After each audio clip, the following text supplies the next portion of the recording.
Oh, I'm streaming. Oh, man. Oh, man. Hey. Wow. I forgot I was streaming. Bug on my wall. Alright, mood light. Bring it on. There we go. Hey everybody, my name's Eric. I'm making a game. That game is called the Godkiller. Maybe you kill a god in it. I don't know. I do know what happens. But I'm not going to tell you. You got to play through not just the next game I'm making, but 3 more after that at least. So anyways, did some interesting stuff last night. To me, anyways, it might not be interesting to you. I should never claim that things that are interesting to me will be interesting to you. But to me, quite interesting. So I had some build problems, and there was no obvious way to get past them. It was just kind of weird, random black box nonsense. Suddenly the player build does not work anymore. It just stays forever on building resources. There's no error messages around it. There's no, it just hangs there.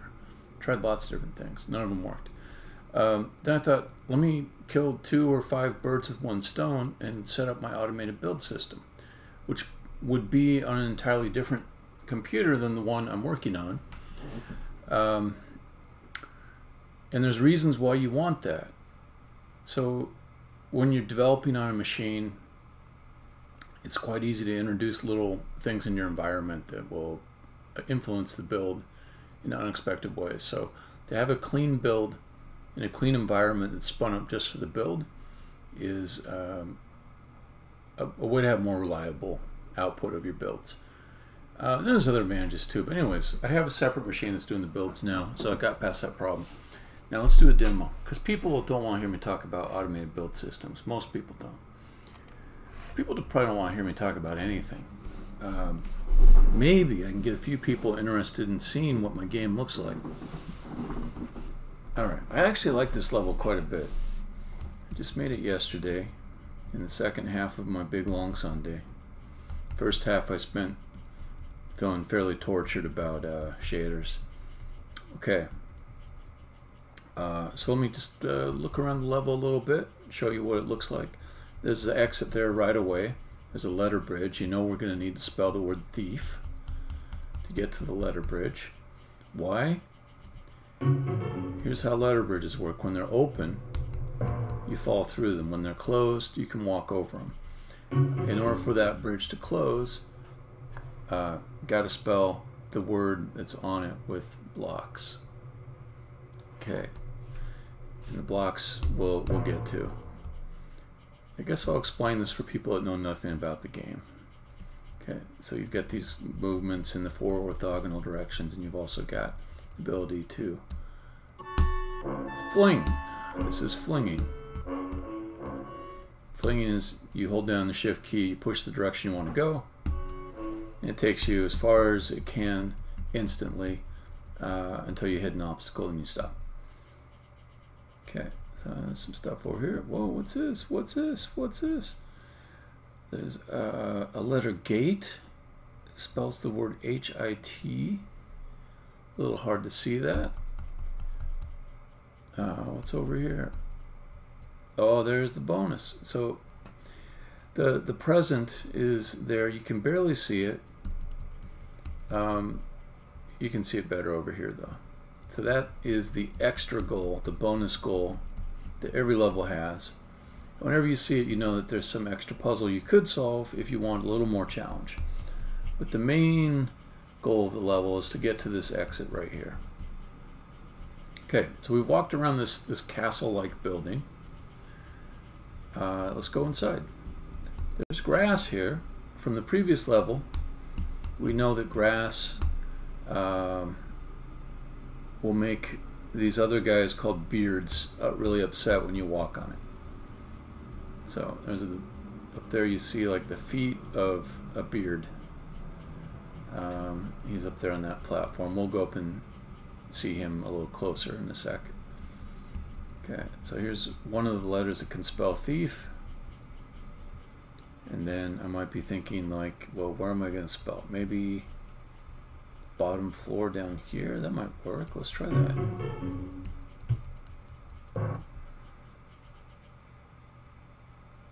No, just put it there for now. I can always move it back here if I want. Alright, let's keep going up. Alright, there's the beard. He doesn't look like somebody with a beard yet, but by the time I get a little attention on this character model from Isak, he's going to have a good beard. I'm also thinking, a thing I'd really like to do this, is make it so that the beard is curled up close to his face until you step on the grass or do something to get him irritated. Then it just like unwinds, kind of like a New Year's noisemaker thing. You go, and it just goes, winds out. That would make me real happy if I could get that to work that way. So the deal with these guys is you gotta. Here, I'll tell you some of the things they do. So if I move north here, he'll kill me. He'll just smash me against the wall. If I move east, he's going to move into my square and push me. I'll fling off to the south. I'll show you. So he just gave me a good knock. I can go back up to him. Death happens when he pushes and there's nowhere for you to go. Otherwise, he'll just push you. If I go south, he'll push me. There. But I can fling, he can't. So I can use that fling to just kind of get some distance from him. And he is stuck on that platform. He can't really get out of there. Okay, so there's an H here. I'm thinking like, maybe I should try to get it to go downstairs. Let's try that. Okay, so I got the H down there.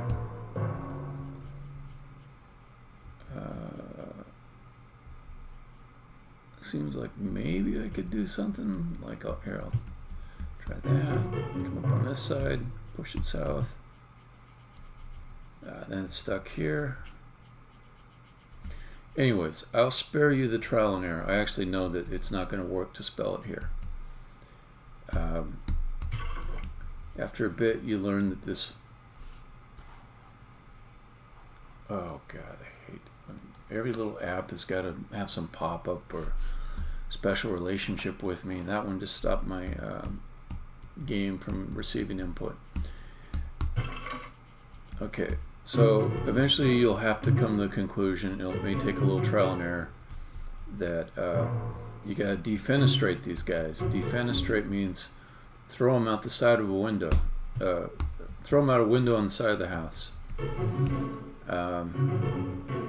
Actually, more generally, just to throw out of a window. That's defenestration.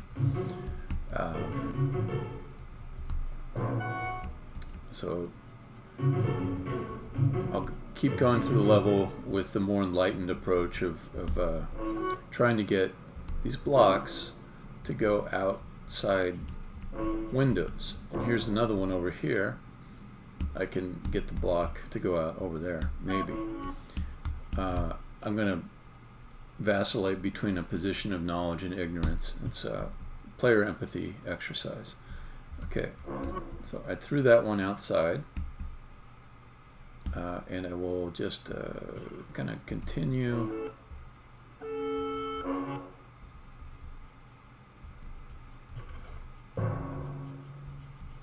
Up the stairs and see what else is there. I'll leave that guy behind. Third story, there's another beard down here, and there's the eye block. I can look around a little bit. I can see, oh, I've got more than one place. There's one here, and then there's one. Oh shit.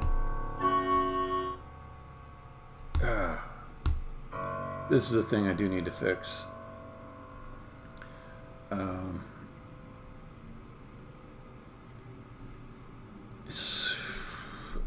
Okay, so I let the guy dead end me, and now I have to restart the level. Alright, so I will play through that much faster.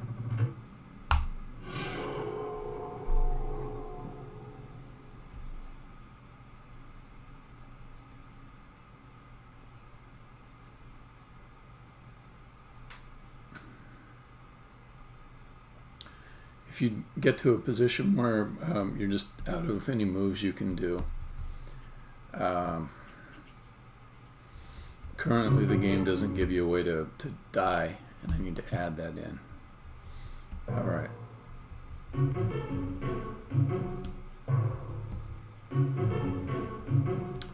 Okay, second story. Come over here. I didn't really explain this very well, but basically if you only walk, you won't be able to get far enough past him that you can fling to the other side, because he blocks a flank. So you have to bring him over and then fling north, fling west, and go like that, and you get around him.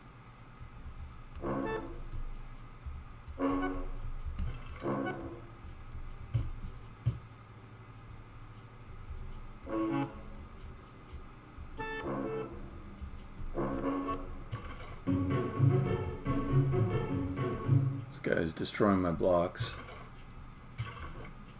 so I gotta draw him out of there. Okay, so the thing I was saying before is there's two places in this window that the block could go out. So if I just look at it for a little bit, when you push blocks, they go as far as they can go. So this one can go up here, here, here, here, here. There's no choices in this whole thing, so there's no forks where I can push it one way or another. It's really a straightforward path with no ability to change it, unless this guy happens to get in front of it, but that would be some alternative solution. That would be probably a little bit tough for the player to arrive at, so I would give it to him. I wouldn't think of it as a bad solution if they were able to do it that way. So the main thing is just being able to lead this guy around and put him in places where he's not bothering you and your plans. And since his movement is very predictable, he just beelines for you. You can be more manipulative with him. Okay. So I'm really liking my earlier decision to make the grass have some polygons to them. It's not a straight texture. There is a material that has a nice bump map to it, and it's not bad. But these extra bits of mesh up here that I put here really make it look good, particularly when it's in the shadow, because when the light hits off the blades, you can still see the blades there. It looks interesting compared, you know, it adds some variety to it. I think it looks pretty good. Okay, so the E. I see one window, open window, off to the west. If I take a look around, yeah, he'll start messing with the block. He's not really interested in the block. It just happens that the path he wants to travel has the block in it. So it's not really his nature to mess with blocks. Okay, so there's one route out. So I have to come back and look at this room a little bit, see how would I get it to go out there. Usually you just kind of work it in reverse for these paths. You just say, okay, from here, in order to push it out the window, it's got to be maybe here, or it could be here. So either this point or this point has something to catch it on this row here. So let's see if there's any paths to get to either of those points. This one, because this guy is harassing you a little bit, you really need to figure out your plan before you enact it, which is trickier. But at this point, the player has gone through a whole bunch of block pushing puzzles. So they should be intermediate, if not expert. Okay, so with a little bit of node searching, you can see that you can push here, here, here, here and up to here, and then one more westward push sends it out the window. So that is the plan I will enact. There'll be some leading of this guy. Just kind of get him away from my work zone.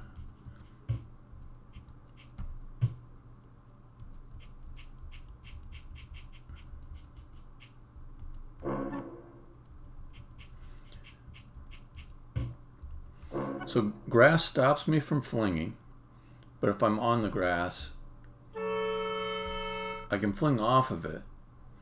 That works fine. Now he's in front of me. I got to get ahead of him in order to go up north. I suppose I could just come up this way. But then he's kind of... He's on a... Okay, that doesn't... Maybe that works. Okay, it works. All right. Threw the E out the window. Let's keep going up.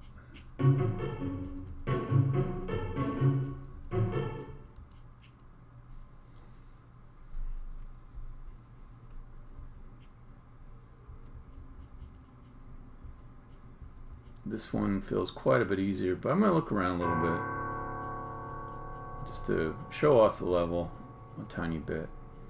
This has some nice views here.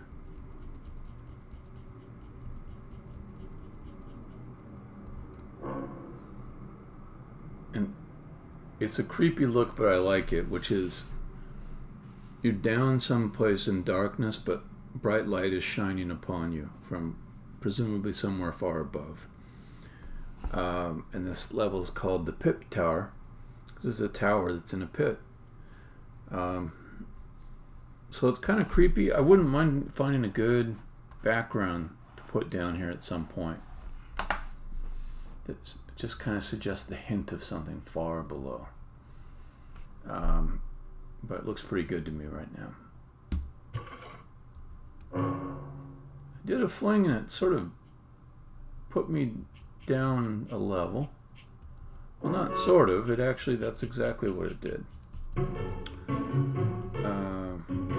In fact, it put me down 2 levels.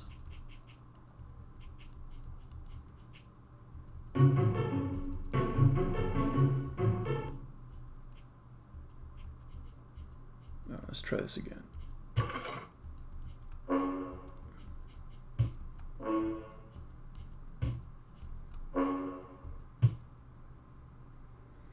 So the F, the only way to get the F out of here is down this little hole in the southwest corner. There is no window to knock it out of. This next part might take a little trial and error to figure out, but basically you use the other window off over here. Okay. So let's go take a look at all the blocks. They're just spread all over.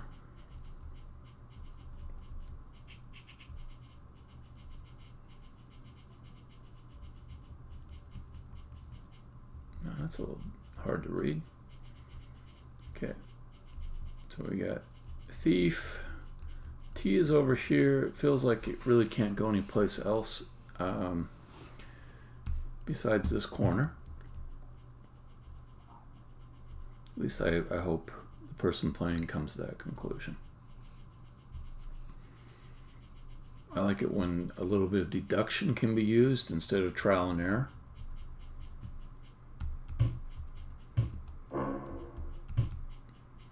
And that's why I made T not have a lot of options.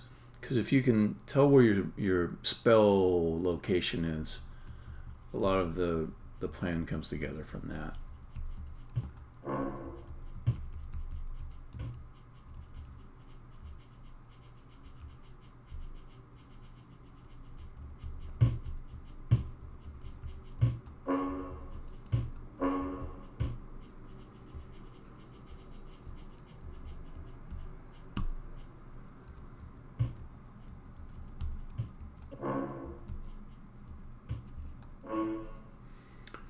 And I try to do a thing when there's a bunch of letters that you have to bring over, that there's some variety in the paths that you take to fill them in. So here there's a nice thing where I can't put the E up here again because I've already built it out too far to keep using that same path. But there's a second path this way. And these things, a lot of times you gotta scout ahead and see what possibilities are there. So I'm just kind of going by past knowledge off to the east, but you might like do a thing like, where would it go if I went this way? Oh, okay, we'll go here, come up here. That looks okay, then you'd actually do it. Okay, so the F is still there. And here's the thing that a player should know is that if they got that block there, they can get themselves there too. They can just follow the same path that the block took to get there.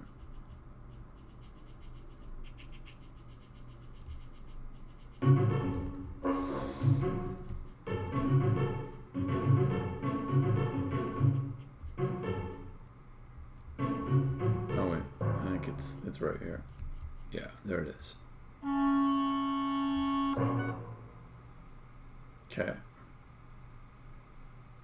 So this one, you just have to think about what are the different possibilities you have. You can see these red squares and which way they would take you. South drops you down, east drops you down. West is the only one that lets you do anything with the block. So once I'm here, I can go east. Then it knocks across this this wall right there and drops down. And that wall there is there for a reason. Because if it dropped in the far corner here where it initially did, then I wouldn't be able to get to the east of it and push it west. But now I can. So that makes the thief. And you know, your role in this level is a little bit of the thief. You went through the different stories of this building and you took things out of the building. So that is the theme. I like a good theme.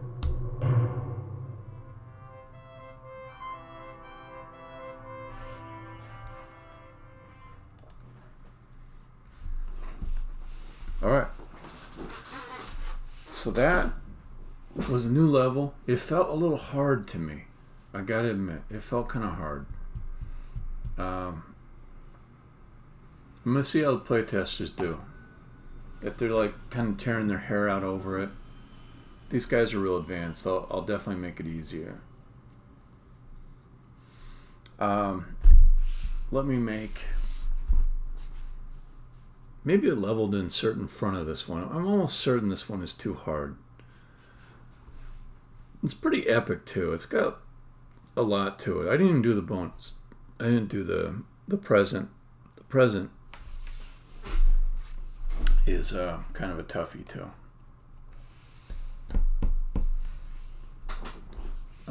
It's just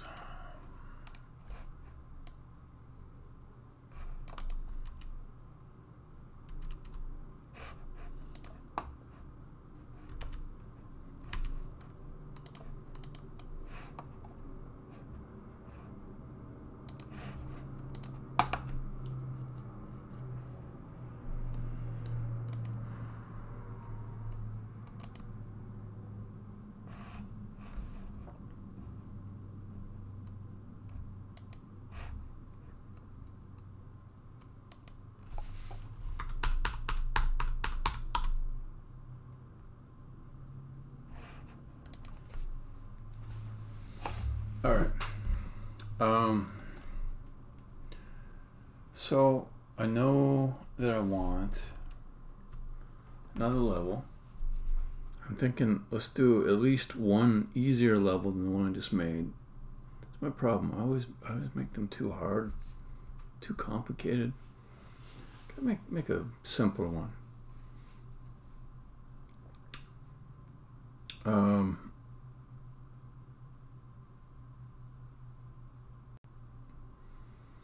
Alright, so I'm thinking of a situation. Like, there's maybe one beard and he's like a guardian of sorts, and he's just kind of hanging out in this one area, and you gotta draw him out of it. If you do draw him out of it, that area becomes easy to do things in, but if you don't, then it's just a pain. So I think that's the gist of the puzzle. Let's go ahead and save this as.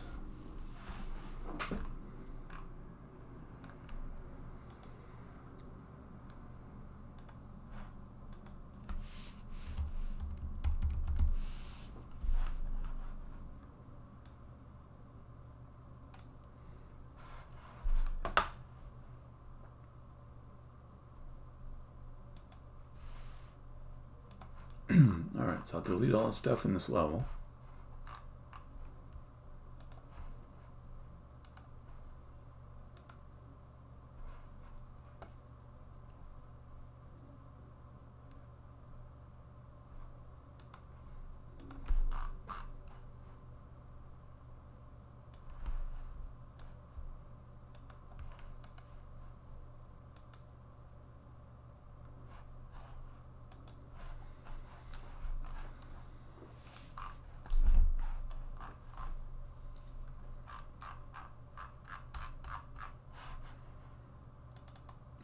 Friggin' Unity always puts me out in a void whenever I open up the level. I think it has to do with Text Mesh Pro, because this object that TM Pro needs kind of sets the bounds of the level weirdly.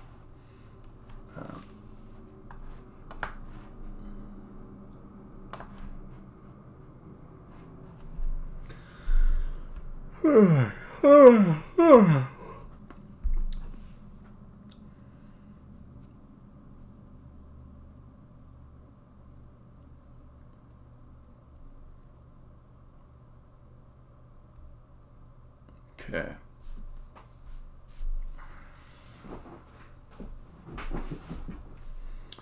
This one could also get across the idea that in order to get past a beard that is blocking your way, you have to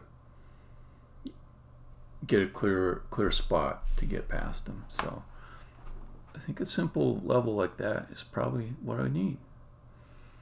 So let's go into my prefabs.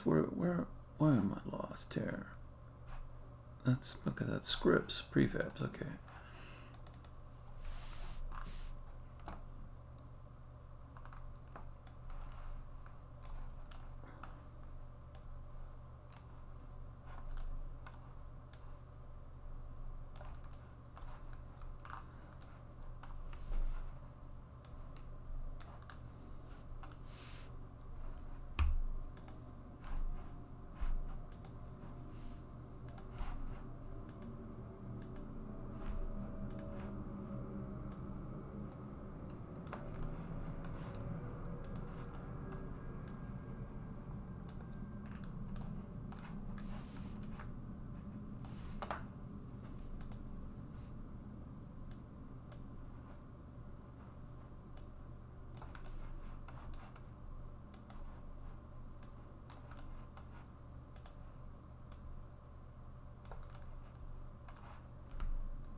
Oh, I got my bonus puzzle too. I just thought of it.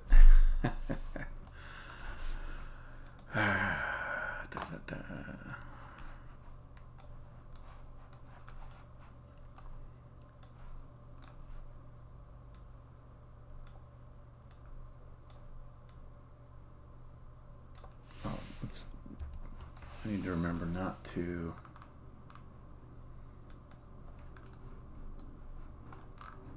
Not to create light seams. By the way, I don't know what happened to Evasive Bits. He sent me like this really nice, helpful video message about modeling techniques, and I actually have used his modeling techniques a lot in the in the last week or so, and I found they've helped. Like, I have not come across lighting seams. What? Nah, one or two. There's a lot of, like, some things where a surface is completely black, and I'm like, why? I don't understand that. But generally, the lighting seams problem has gone way down after I started using these techniques of combining things into more meshes. So that's great. That's very helpful.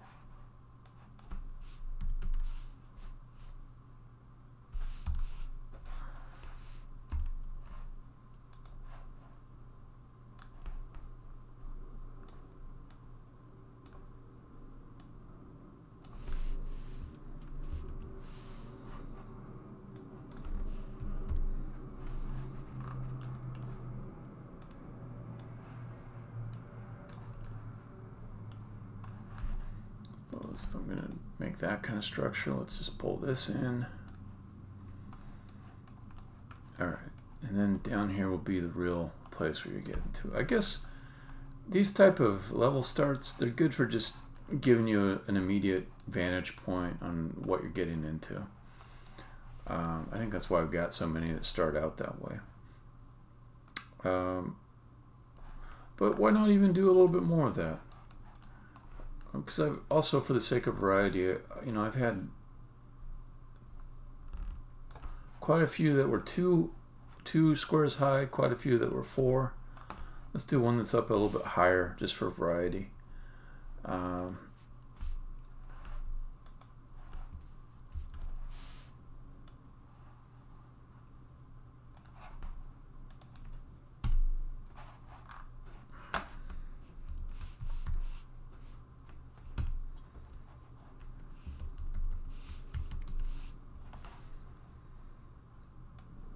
Pretty quick here, and now that I've mentioned it, I know I have to do it. I'm going to change my sweater. Scratchy. See, now that I've just even called attention to it, it'll be unbearable to continue wearing this sweater. It was not too bad a moment ago, but I said it was scratchy, and now that's all I can think about. So it's a piece of advice: if you're ever wearing a scratchy sweater and you don't want to change it, don't admit to yourself that it's scratchy. Because as soon as, I mean, like, you know, if you're busy doing something like carving a turkey, or, you know, then you need to stay focused on your task and not mess around with your sweater. Don't mention that the sweater is scratchy, because as soon as you do, you won't be able to think of anything else. Just a scratchy sweater on you, just torturing you. And yeah, and so now I'm trying not to think about my scratchy sweater, but it's impossible. So I gotta go change it. I gotta go put a nice comfy cotton t-shirt on. All right, hold on, I'll be right back. It's not gonna take me that long. Just chill. It won't take that long. It won't take that long. I will leave the holy algorithm.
All right, back to it. Yeah. See, I got a nice, comfortable shirt. I mean, it's got some texture to it. It's got like this kind of ribbed fabric, but it doesn't have that texture of that scratchy sweater. Humans and video cards, both of them have a limit to the amount of textures that you can apply to them. Yeah, you think you can take a lot of texture, but don't overdo it. It just gets hot and scratchy, and you'll be in trouble. All right.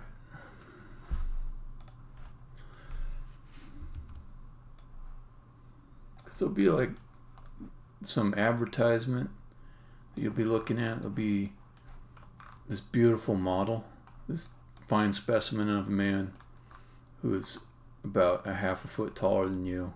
He's got a great build and, you know, nice chiseled jaw. He looks a little rough around the edges, you know, but also beautiful. And he'll be on the top of a mountain, and, you know, you can tell he's windswept.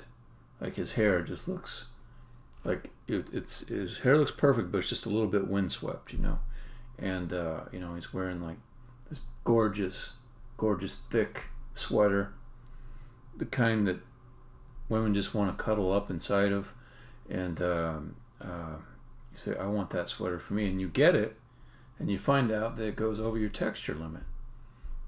And it's the same thing with video cards. If you go over their texture limit, it just starts loading the textures from system memory instead of the graphic card, and it's like kind of shuttling them back and forth between system memory and the graphic card.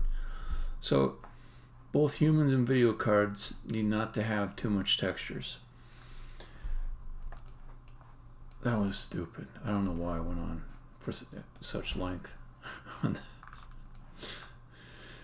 to no one at all, mainly myself. Yeah, that was stupid.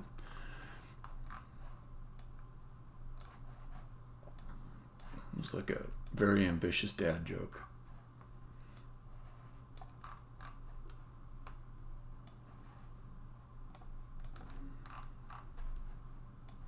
Alright, let's do the thing I'm actually pretty good at, which is making puzzle levels. Not so much the jokes, but the puzzle levels. I claim that as an area of expertise. I'm not even that modest about it.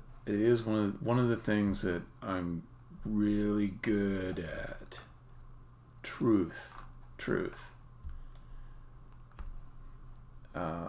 I'm not saying I do it perfect all the time, but I do it better than most. Boom, ba-dum. And I'm half-assed at a ton of other things, and I'm not afraid to admit it. But puzzles, pretty damn good.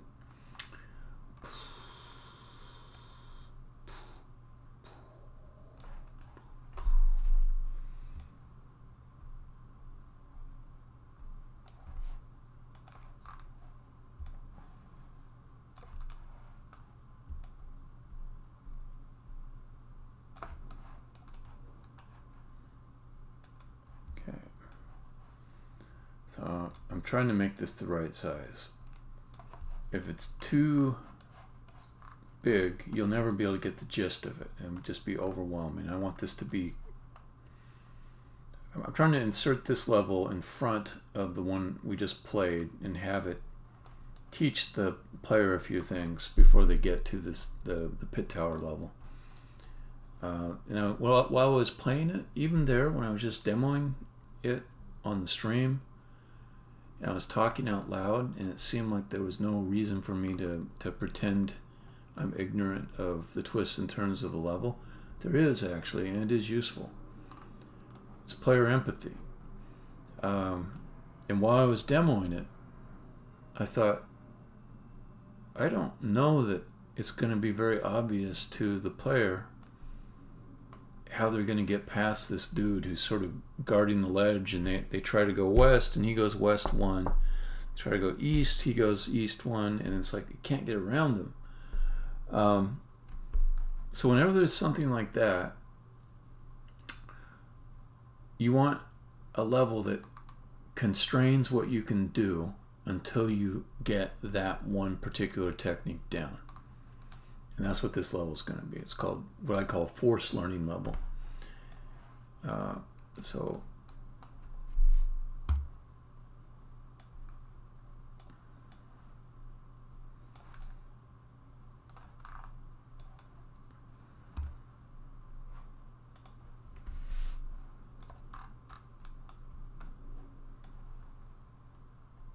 don't want to make this too tricky.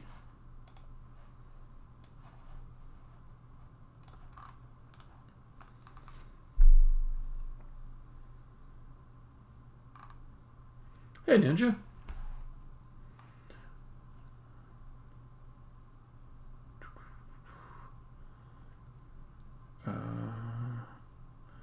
So I'm thinking I can put the exit right in the middle. There's good things and bads about that. It goes good. You know what I did? I created an automated build system for my game. I use the Unity Cloud build. So now my Git pushes, they actually go off to a remote server. Well, I haven't been doing pushes, I've been doing commits.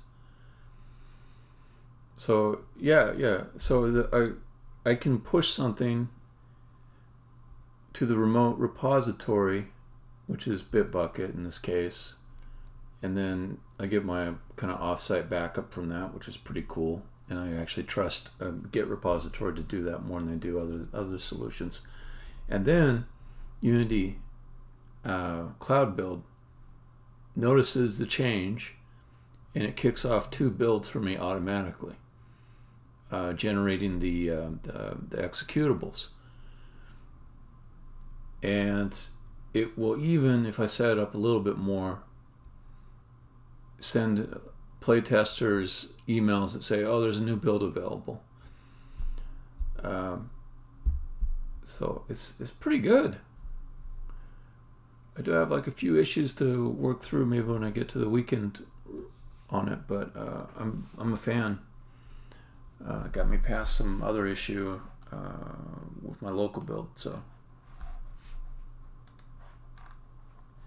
now I'm just doing some level design. How's your day going?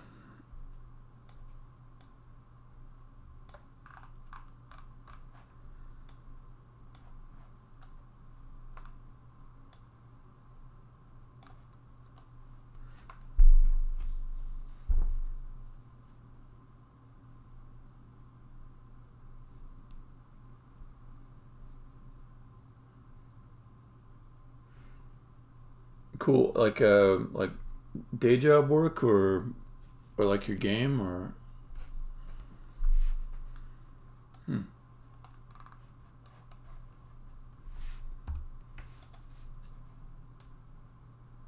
yeah.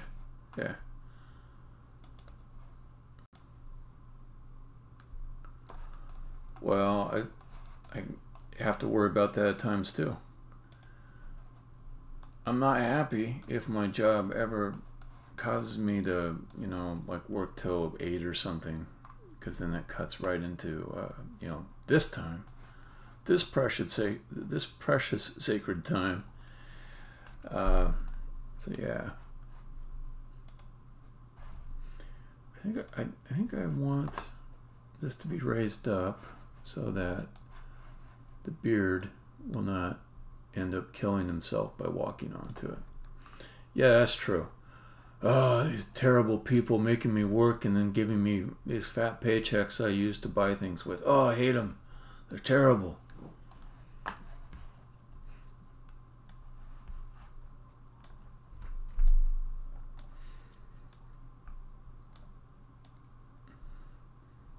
Why can't, like, the city of Glasgow fund indie game development, huh? Don't they know that they've got a treasure mine right next to them with you?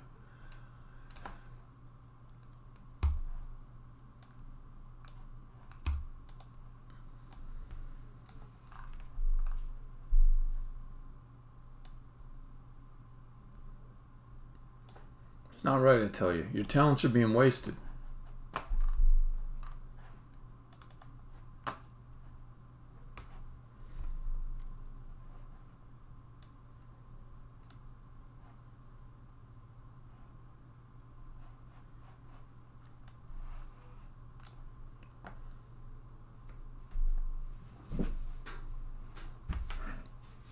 It's cool.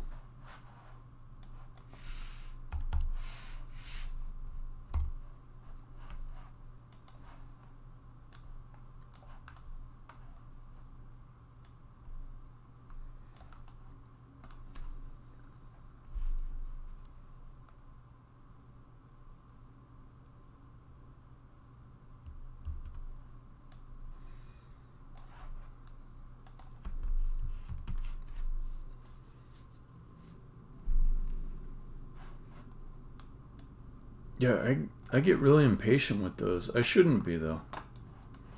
Meaning, like, I just want to know how to solve my exact problem of the moment. I never just go and, like, suck up general knowledge in the topic area. Never do it. I'm not saying that's a good way to go about learning things either. Can be its own impediment to always be focused on the immediate task. It's the same thing as the argument for like general science versus just engineering around market needs or basic research. That's the term. Yeah. A little bit of that seems smart.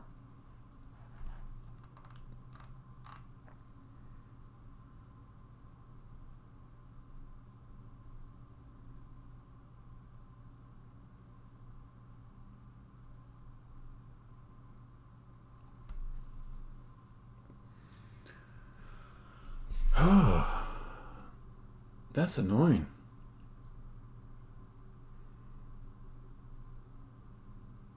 Yeah, I started looking into that, and then I like gave up and decided it wasn't that important to my task at hand. You know, the same kind of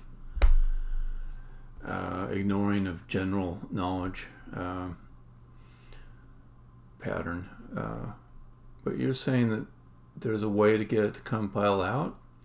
I know in C and C++ you'd have macros that you could define to be whatever you wanted, and you'd have them execute certain functions, but then they compile away to nothing in production builds or release builds.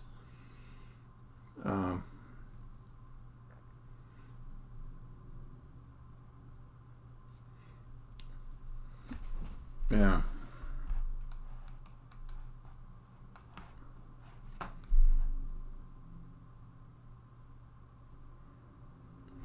Yeah, but so here's the thing I didn't want to do, and you tell me if there's a better solution.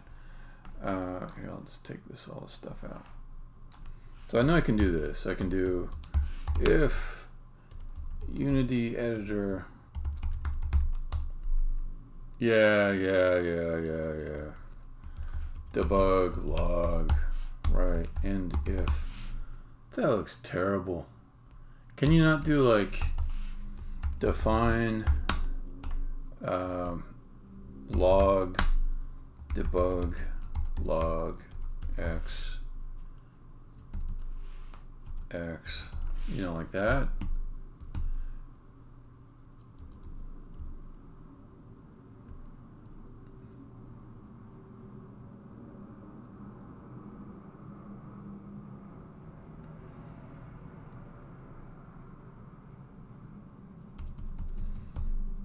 Because this, here, let me see. Because I don't want to have a whole bunch of if things all over the place. Okay, C# define macro. Okay.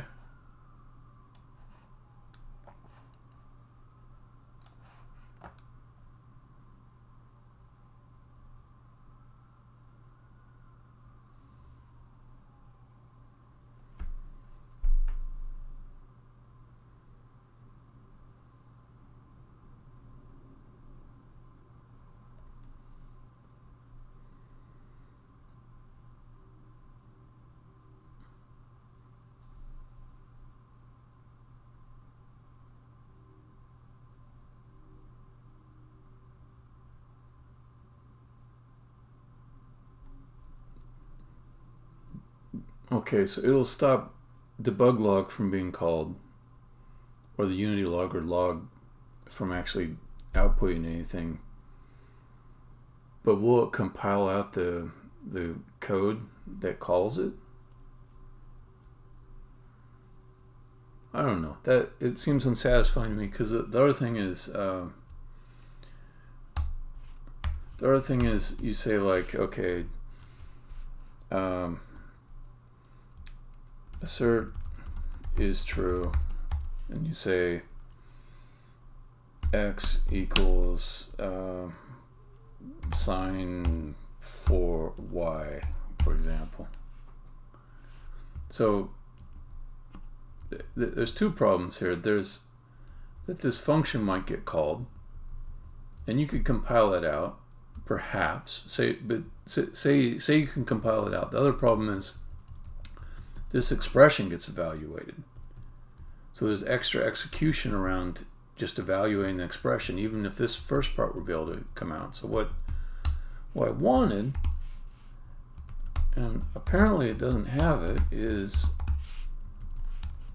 a way where you can say defined, and and then this is like in C you do like null or 0 for like an empty statement.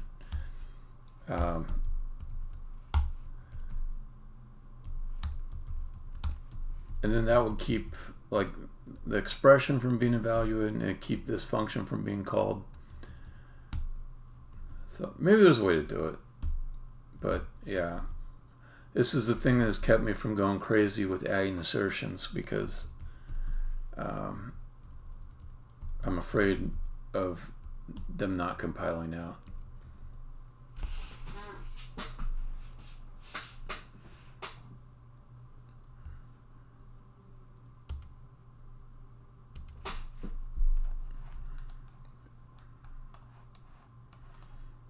Well, I think that's not even valid syntax. I think that's C or C++. Now I just saw a statement or a question where somebody said, why aren't there macros in C#? So that sort of indicates to me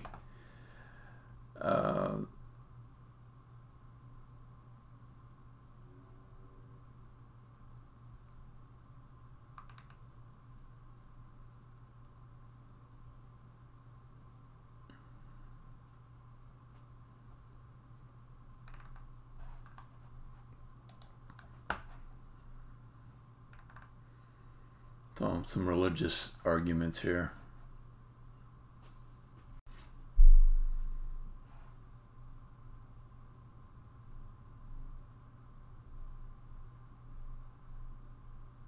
Yeah, this is the guy who's giving my argument.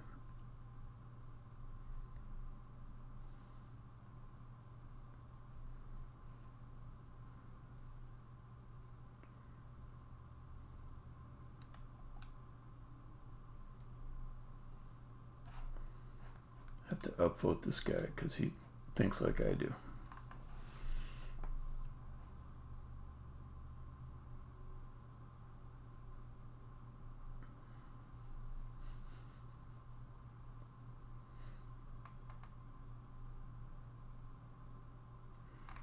And all these jokers coming out of the woodwork. I got a +10.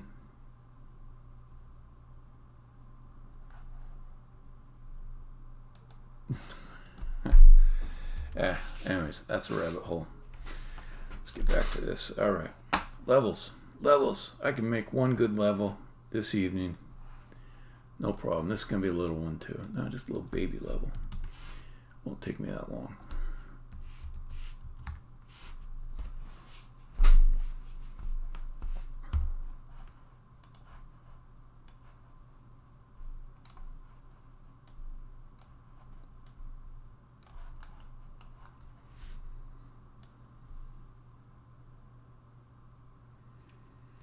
Yeah, I started to look at that the other night, and then at some point I need to get good at it. At some point I need to get good at that profiler. Seems to be a lot there. I didn't understand it all immediately. In fact, I didn't understand a significant amount of it immediately. It didn't actually tell me anything useful to start. It just, so obviously I need to figure out how to use it. Seems to be an important tool.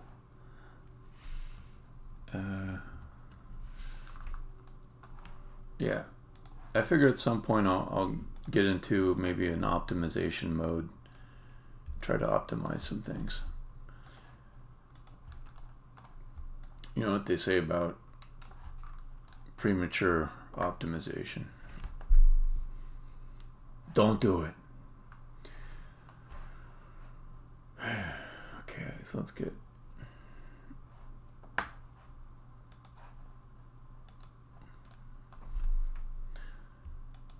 Yeah. There's the thing too, like you start on the game, and by the time you get done with it, everybody's specs have gone up a little bit. So as long as you don't start out on a copy that's just blindingly fast, you got a good chance a few years later of being at the right target level.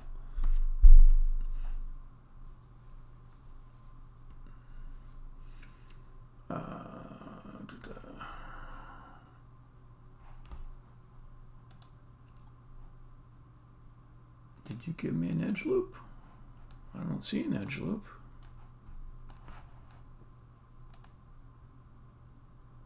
Oh, Pro Builder's messed up. Okay.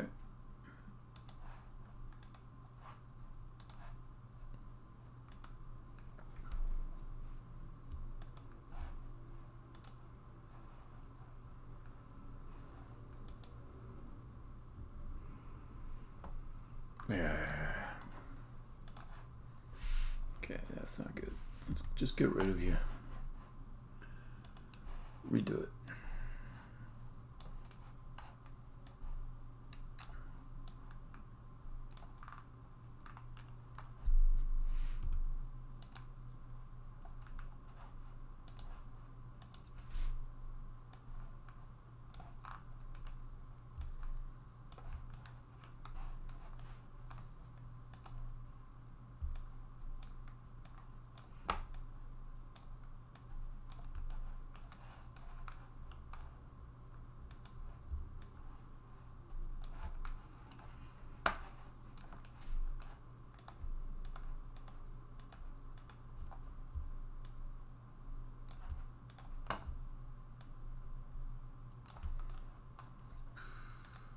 Move this guy back down.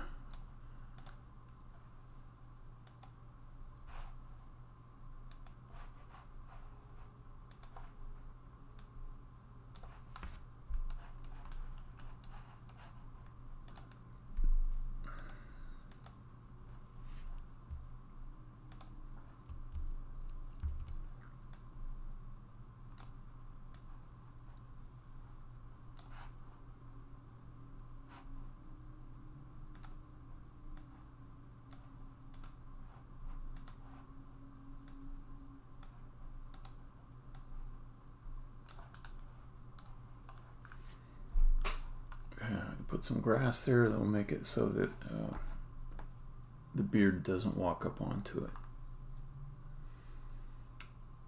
Let's see, new text.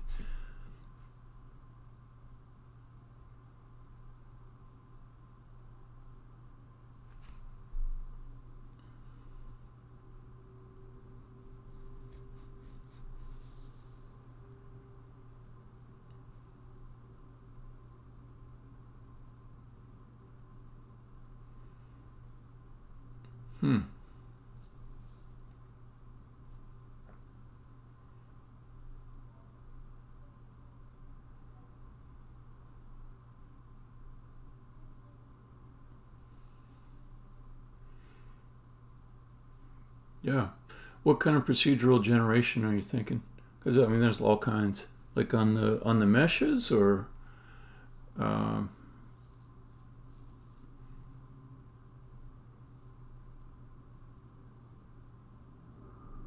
maybe you're trying to do it with a shader. I don't know.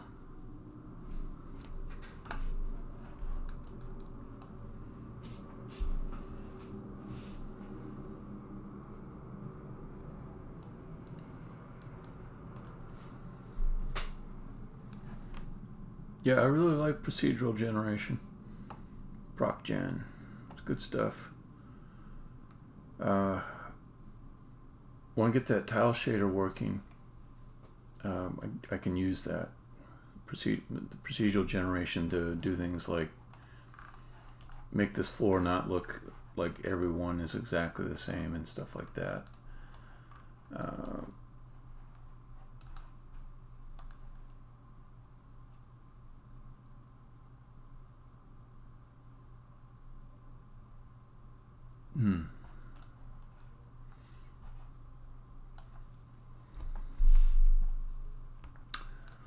All right. Okay, let's get the grass in there.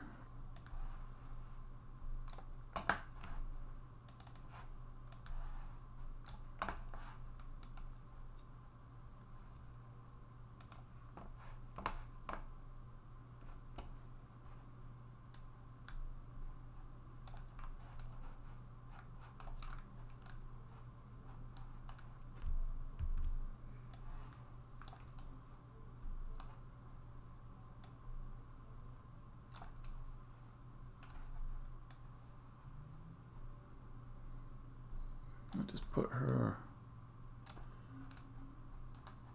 right on the grass to start, so she's got no hope of not pissing off the beard.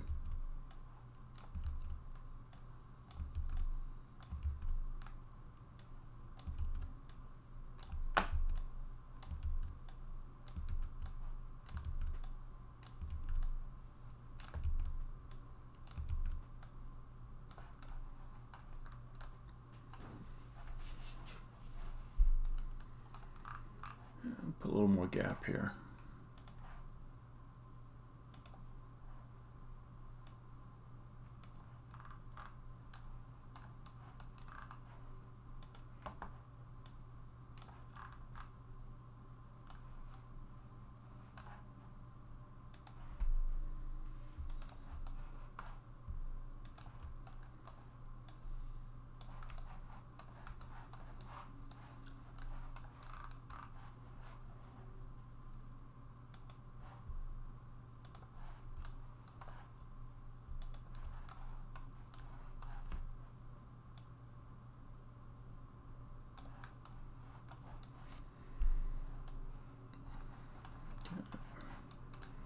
Put walls on the edges.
Oh.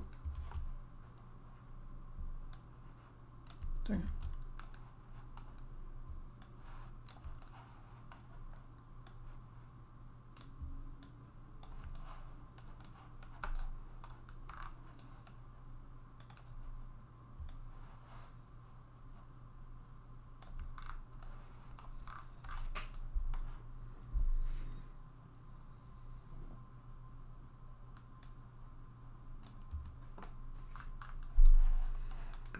I'll do a proper job of welding here.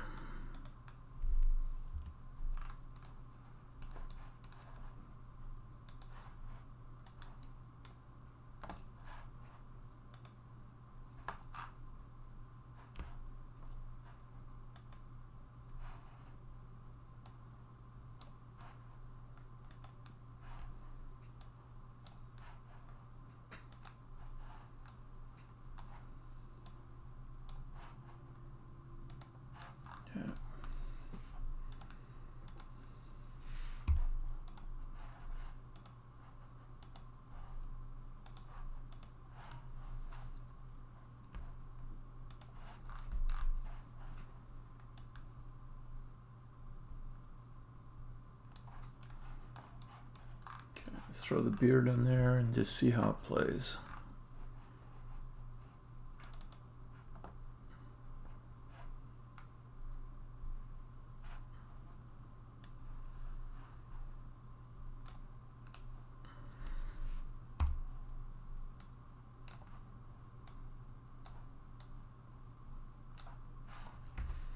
I feel like he should initially face the player, so let's fix that.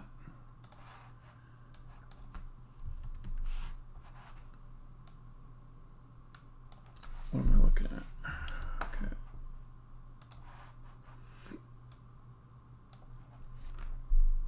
All right. Lurking is working.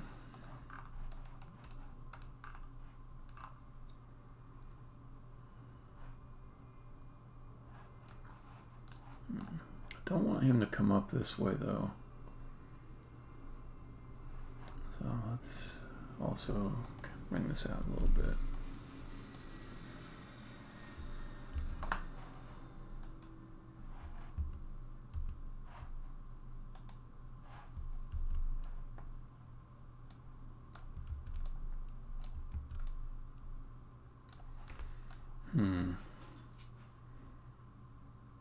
If I bring that out though, he'll get stuck on it.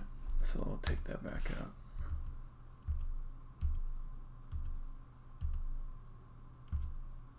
Okay, put rails around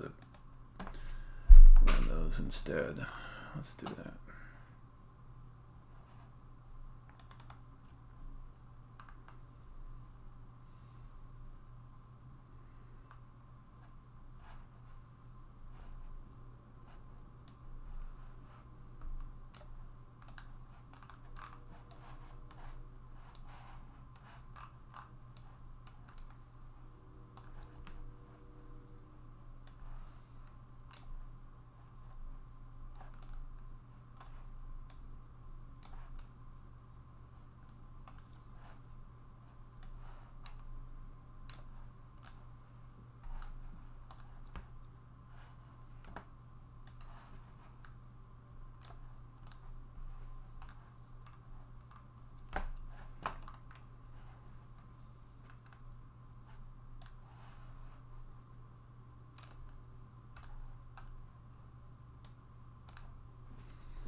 East down north.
I kind of like that rail design. That doesn't look bad.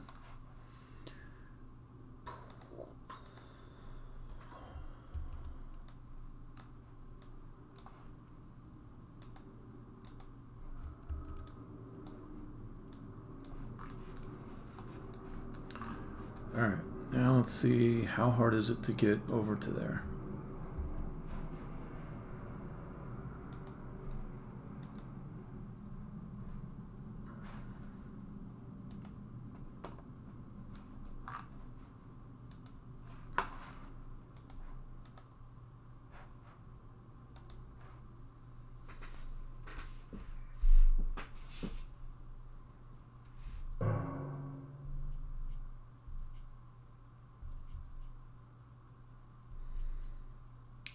he didn't immediately start. Okay. Maybe I want to put some rails up top. So if you start on a grass square, he's not immediately upset. You have to walk one turn on the step. Okay.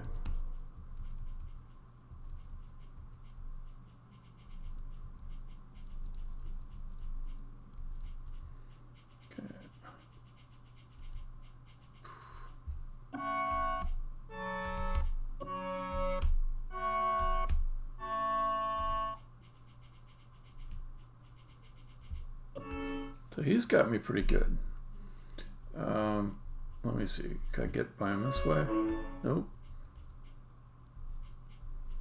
Could start here, come back over. Oh, man.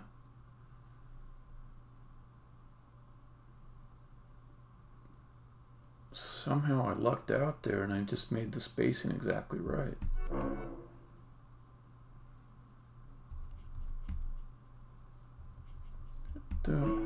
One, two, three. Nothing to catch me north. 4, 5. And then he's in my way. That's kind of nice. So as it stands,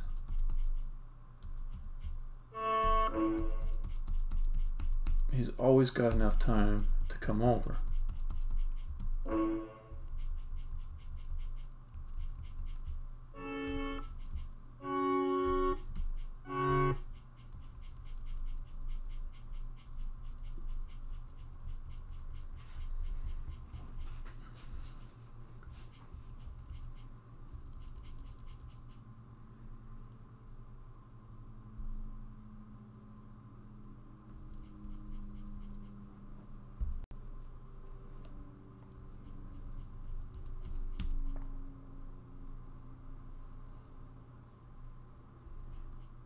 So I need to put in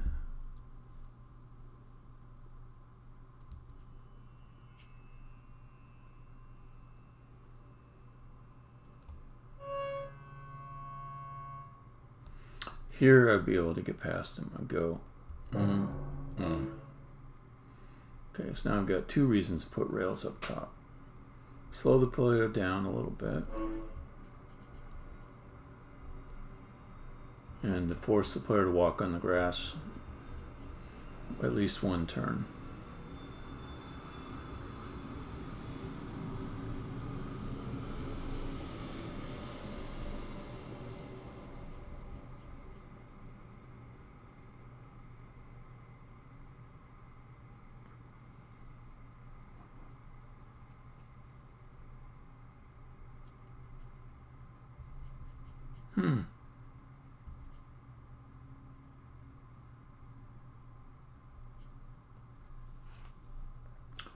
So I'm thinking a little bit about the solution. I could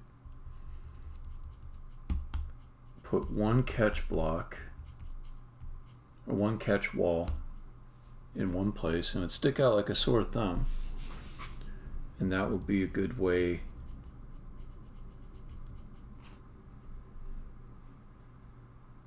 to call attention to the technique. Okay, add a little more puzzle to this and also call more attention to the technique. If I made the catch point be a wall that you have to spell, a letter gate you have to close. That would also be the first time where you try to close a letter gate like you do a letter bridge, because for its usefulness of becoming a catch point. So I like that solution better.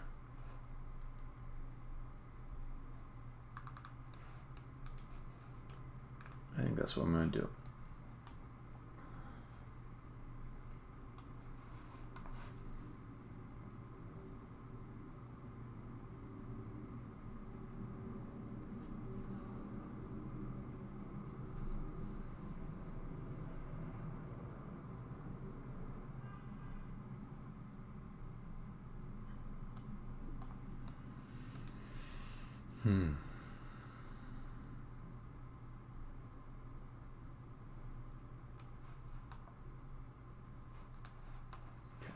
put the rails up top.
Okay, that one's right. I think my trouble with rails is once I start adding them, I can't stop. They just, the rest of it feels like it needs to have them. And I think I'm right aesthetically. I don't think that's just being OCD. Yeah, if I put some up top, I just feel like I have to keep going and do all these other ones too. So aesthetically that has some advantage, but it's also like adding the rest of the rails makes it so you're not pointing out that there's anything special about rails being added here, which there is in this case. So it hides the intent of some of the other rails. It's like the scene in Spartacus where they all say, "I'm Spartacus." "No, I'm Spartacus." These guys are saying, "I'm a rail." "No, I'm a rail. I'm the important rail." Can't really see which one is there to do a job. North, down, east.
Get down there.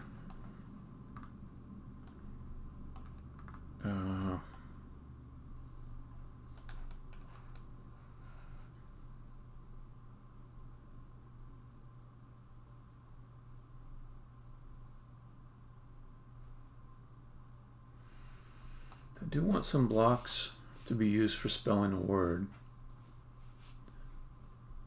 but I don't want them to have any chance of interfering with the beard or distracting from the solution needed there. So I'm thinking I'll just make a little room off to the side.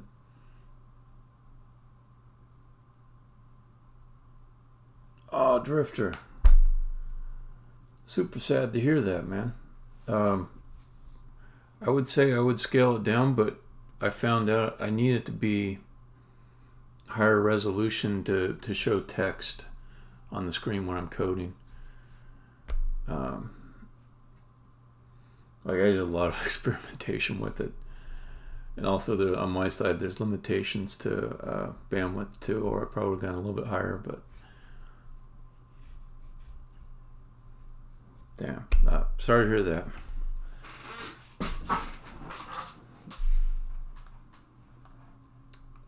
Let's see.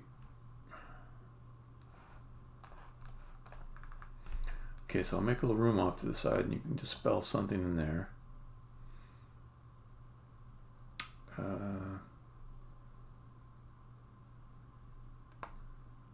Might be fun to make it a little bit more complicated, which I think I could do.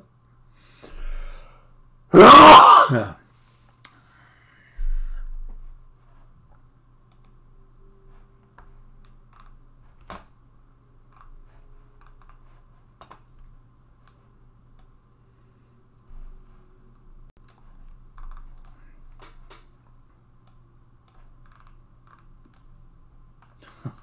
Sorry.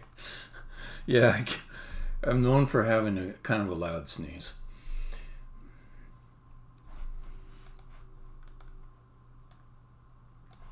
Oh, also, here's a secret I'll tell you. Anybody that's a loud sneezer is also a loud vomiter. I don't know what you're going to do with that knowledge, but it is true.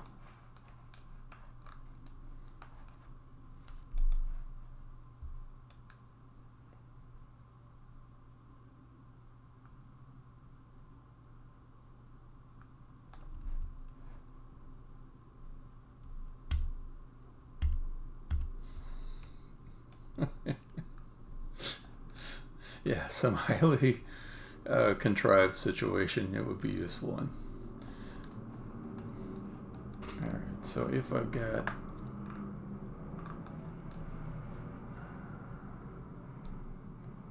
I'm losing my way. I don't want to make it more complicated. So forced learning level. There's enough in this level to make it hard. So just one little room that you go into and you put two letters together, and let's have it be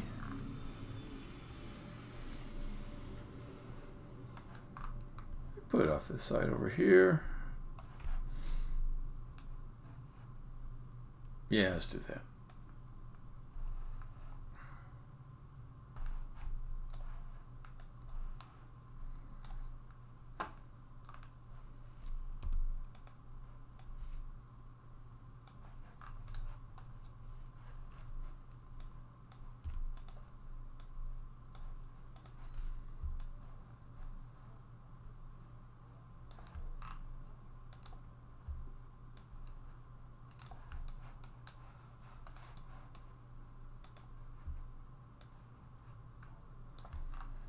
I might be able to make a decent mini puzzle in here too.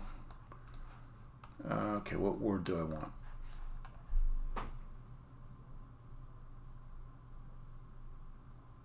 Catch. We'll just do catch.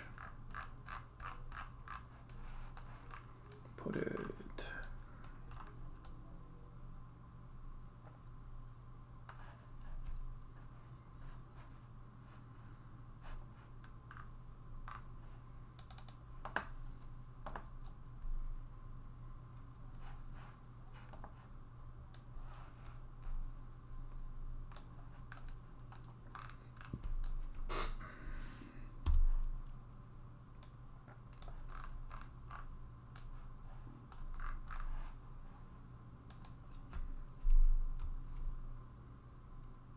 C-A-T-C-H-H.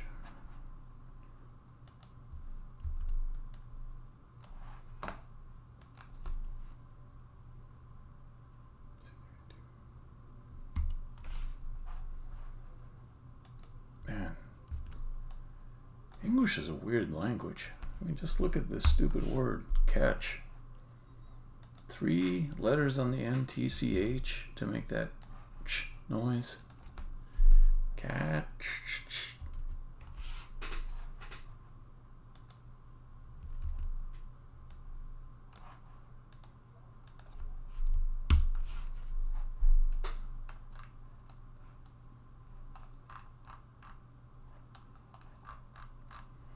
Okay.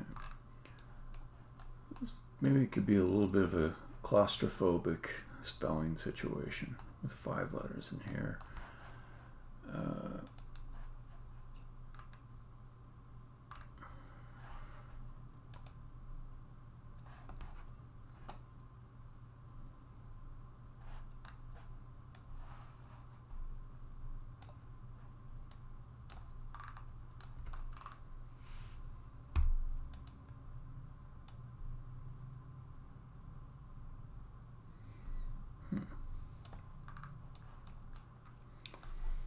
Got some new strategies for avoiding light seams. It seemed to be working pretty well. Oh, shit, Drifter, you still on? I hope you weren't scared off. There's like a thing that Ninja and I were discussing that you're kind of the perfect one to know.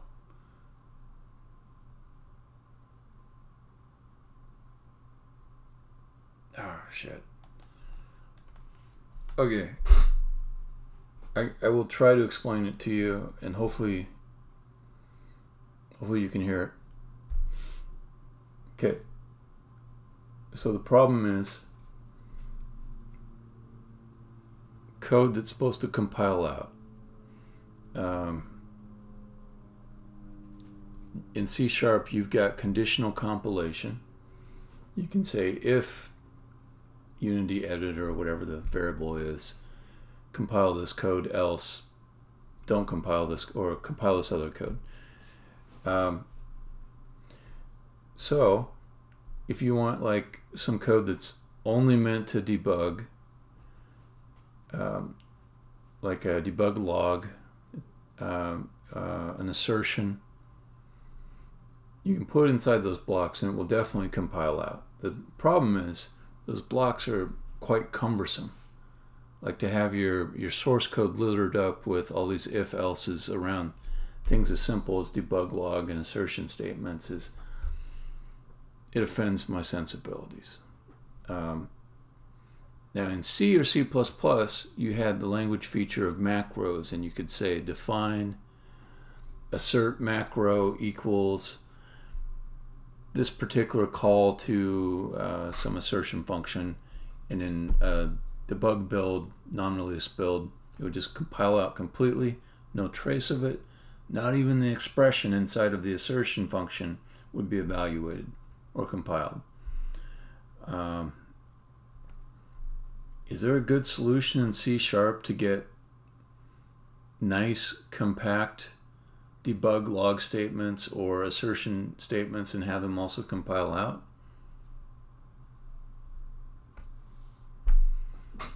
And I say that whole spiel realizing that your broadcast receiving situation may just be horrible, and you might have missed that whole thing.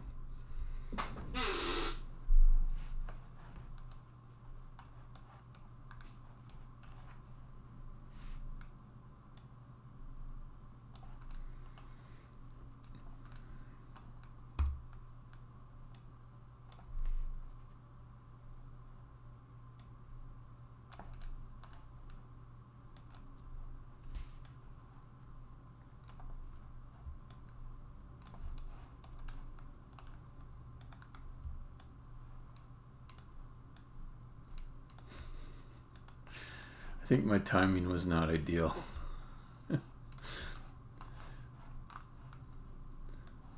But that guy, he's a C# language smith. I was talking about Drifter. He knows quite a few nooks and crannies inside of C#.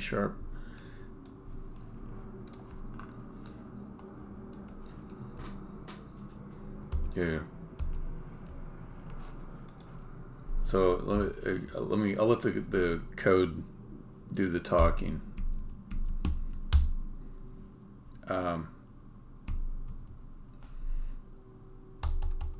So in C#, could we do something like this? Log some dumb statement. Please compile out.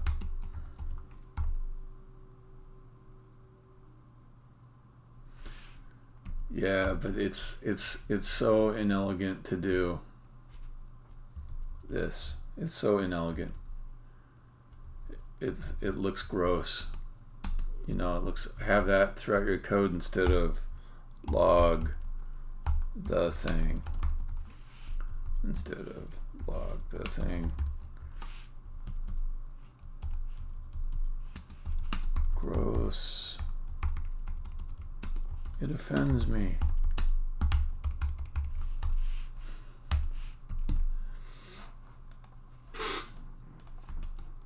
Why not? This.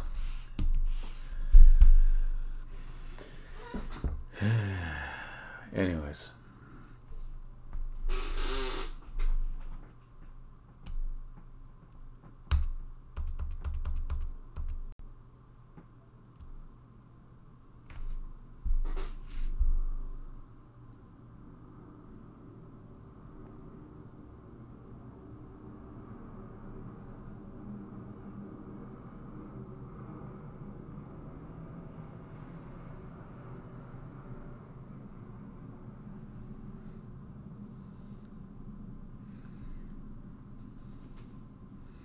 And the more important one for me would be the assertions, because the logs, I tend to take them out anyways after I don't need them for instrumentation, but assertions, those I kind of want to leave in, you know, and I kind of like to put more assertions in than I really need, because if I know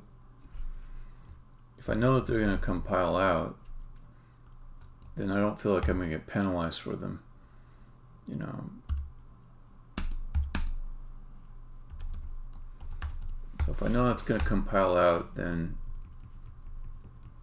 even this call inside of the expression, which maybe is, that's useful. I'm going to take note of that.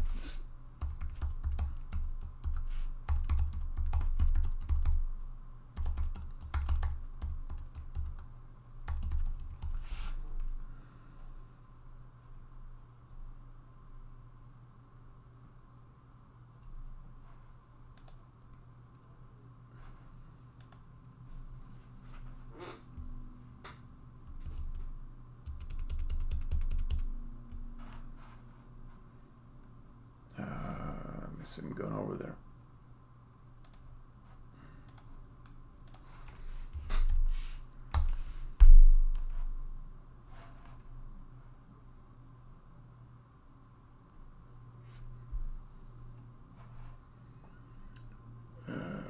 Let's see.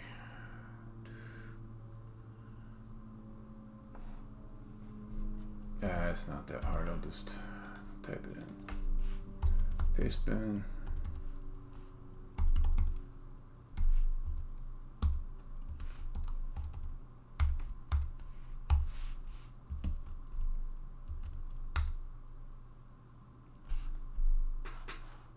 Oops.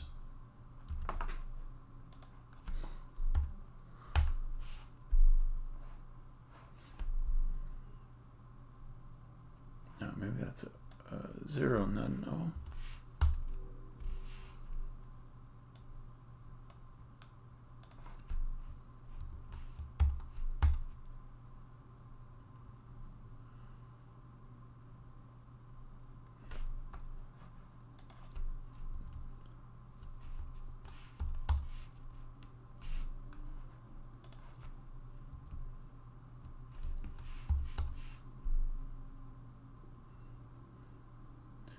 Ninja, can you post that link again? Apparently I'm not able to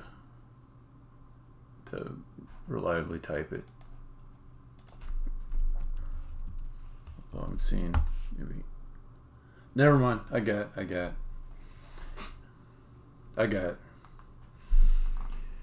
I was just a little bit feeble.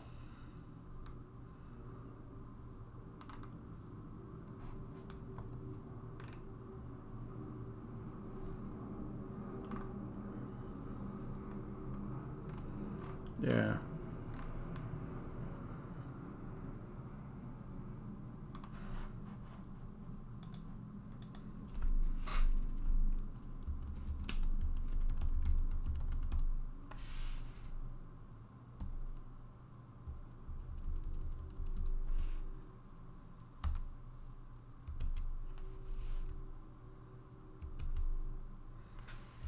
Yeah, they might have something in. They might. I'll take a look.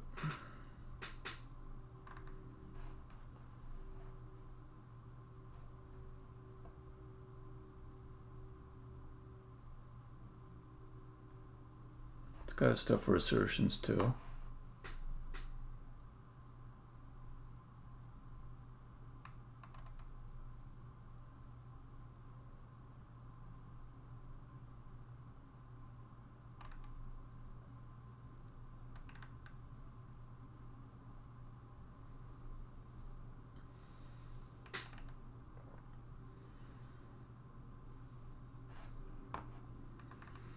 Oh, this is kind of cool.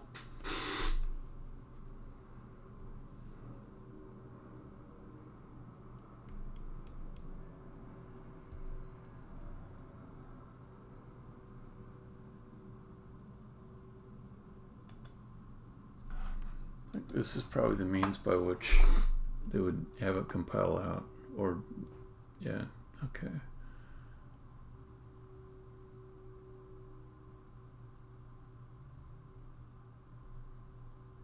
Oh, this is pretty good right here.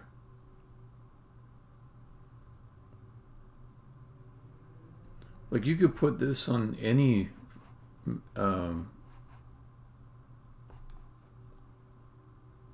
anything you want to call, I think.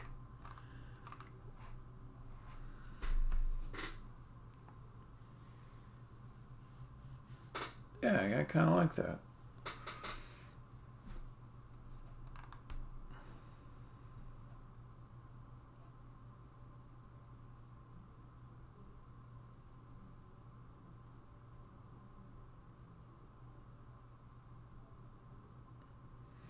Well, I guess my point is, like, even you know, if you just have this ability to say any function that you specify is only going to be called if the build condition is there, then you can wrap inside of here. You can put whatever you want inside of here. I mean, you can put the calls to the Unity stuff in there, or whatever you want. So like this here is the mechanism to make any conditional compilation stuff happen that you want. So to me, it feels like that's a solved problem. I mean, I'll have to try it more later, but.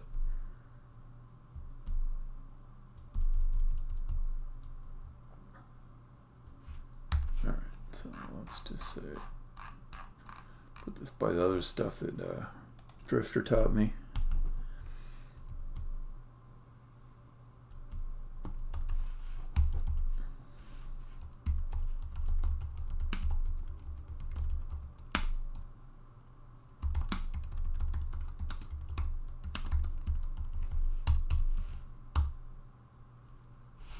Okay.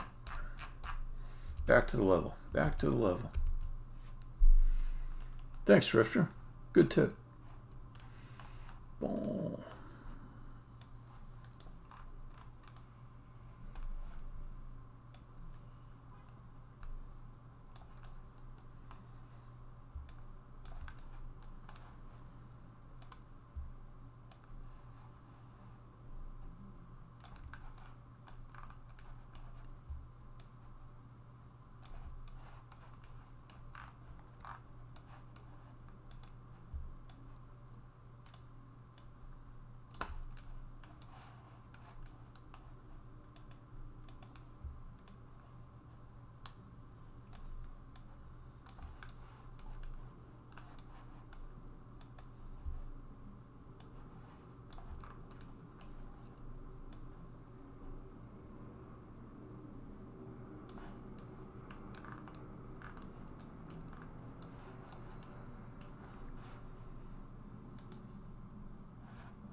Yeah, well, I guess I'm glad there's something there to do it, because I think it might allow me to do some good optimization later around these event classes I've got, which right now need me to perform a whole bunch of allocation in order to use them. But if I make a union, then I can have like a pool of reusable event data structures that are used for more than one type of event. Okay, so then let's go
okay, so then what else do I want to do?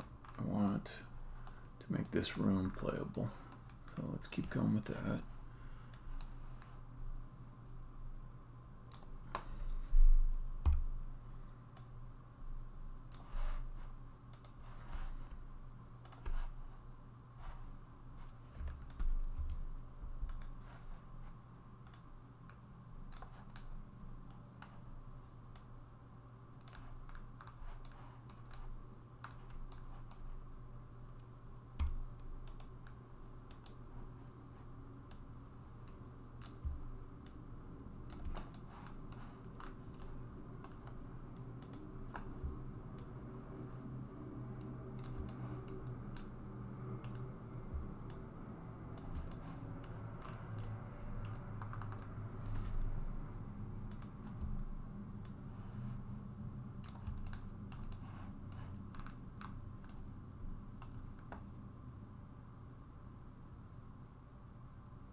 Okay, take this, bring it up.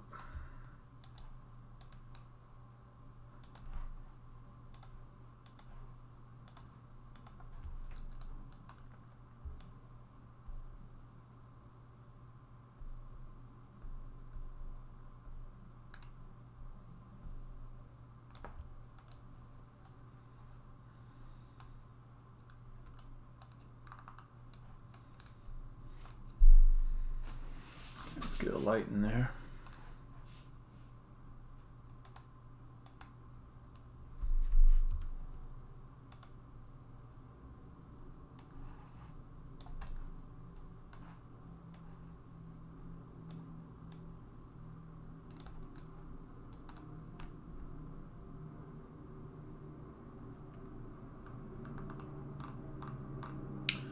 Yeah, similar. I took a few notes,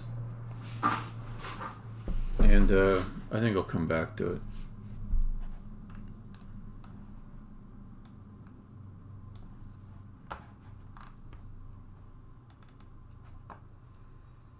Okay, so let me think.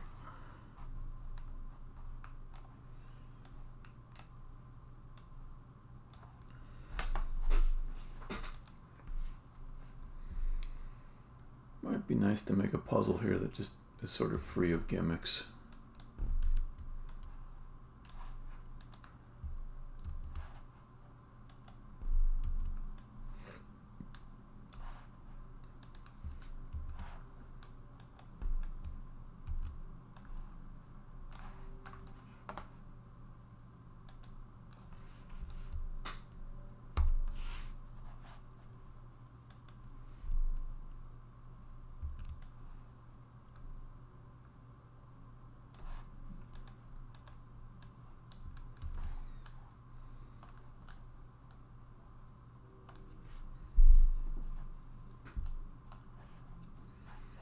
So let's see.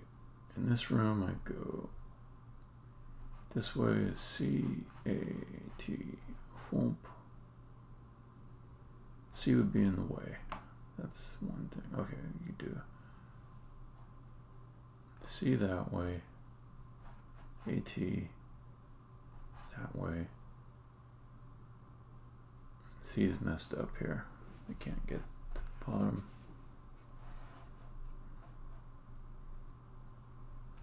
C that way, A that way. Huh, this might be alright to start with. I don't know if I could even solve it. Let me try it.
Okay, I'll try top way first.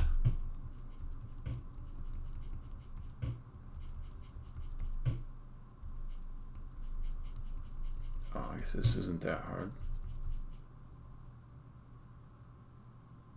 Or is it?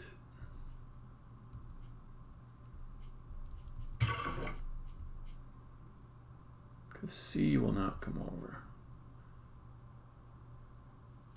That's not that bad. Let's go. Yeah.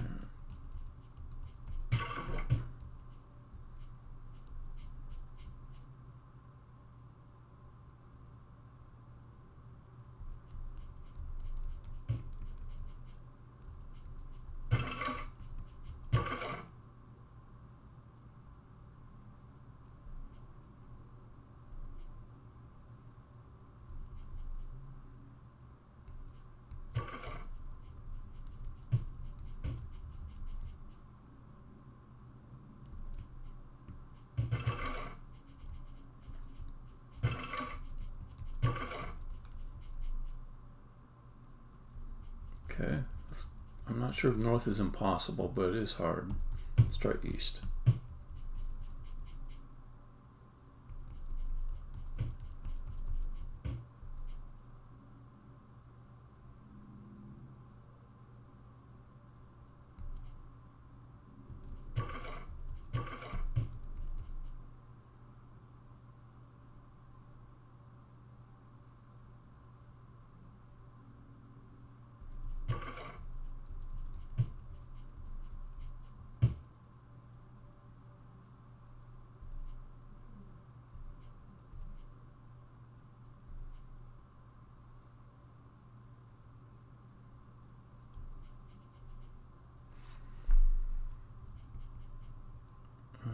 Also, I'm misspelling it.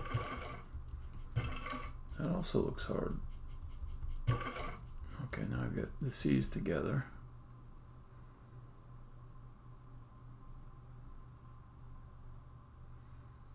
And that means I will not be able to get them out of this east wall from this point on.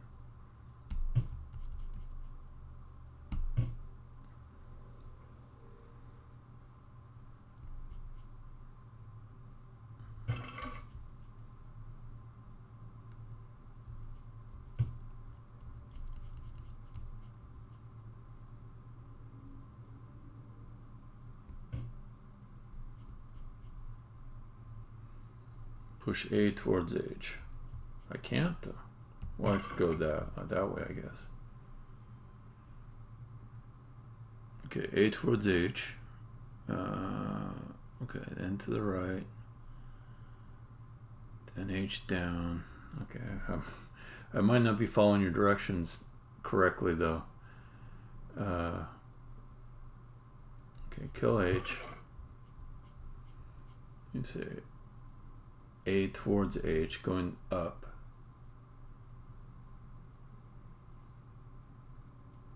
Okay. Then to the right. Then H down. Then T right.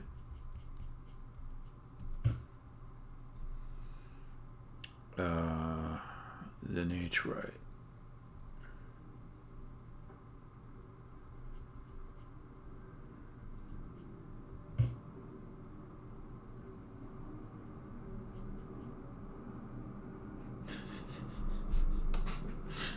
I don't know if that's blah. I messed up your instructions or blah. Your plan didn't work. Anyways, I'm not even sure if this is possible yet. I do need to solve it with the two C's over here, since it's not possible to do it. I appreciate the try. I appreciate the try. Yeah, I did that at least once too. Okay, so C, one C I'll put up there.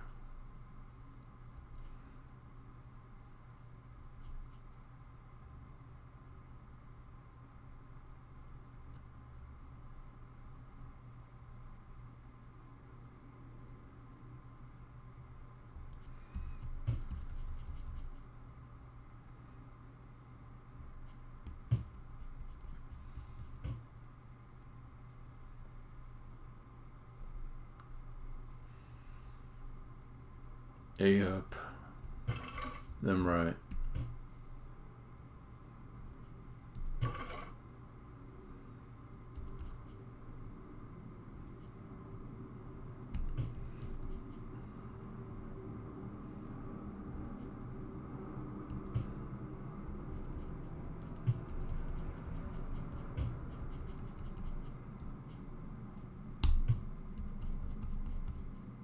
I might have it.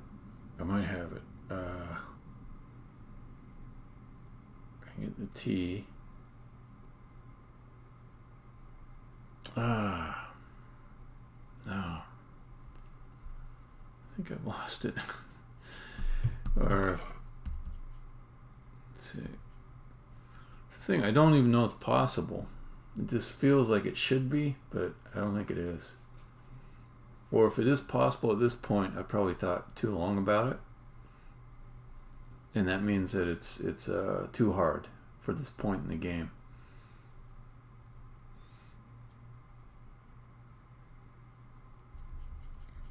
Get this up over here. So I should revise it just a little bit so it's not this hard.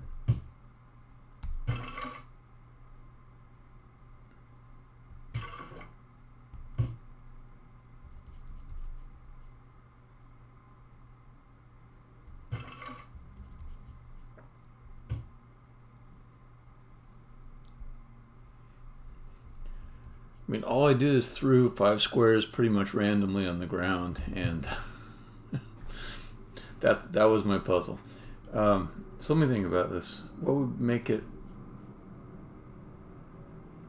possible to solve right now?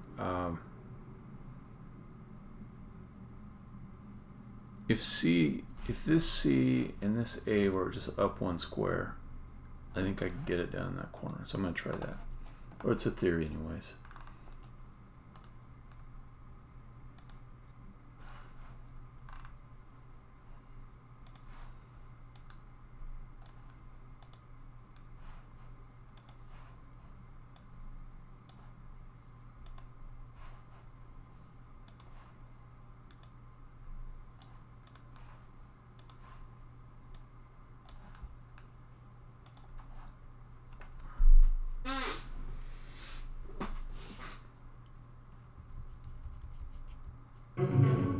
Okay, I'm going to move both the C's together because I know that once they're both there, it's impossible to get them back to here. So it means in order to keep my design goal of not allowing the puzzle to put into an insolvable state, I need to solve it from this vantage point or this board state. Okay, so we'll get 1H on the bottom. The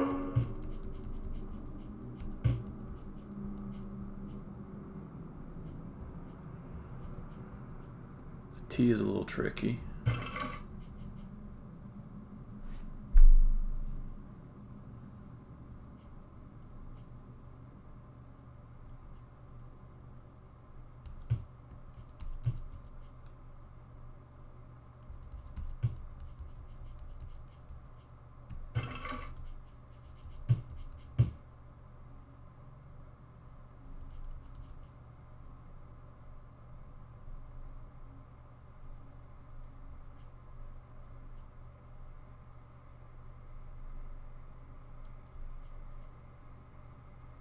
T needs to go there, unless I want to spell it in a different corner.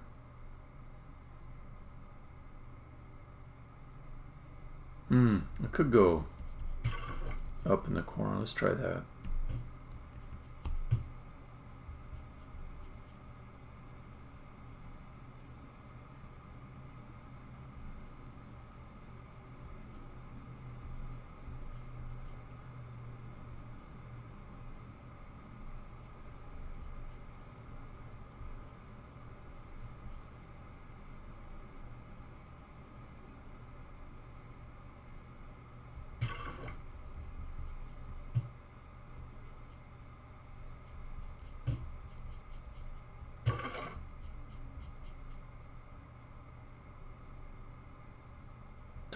So close.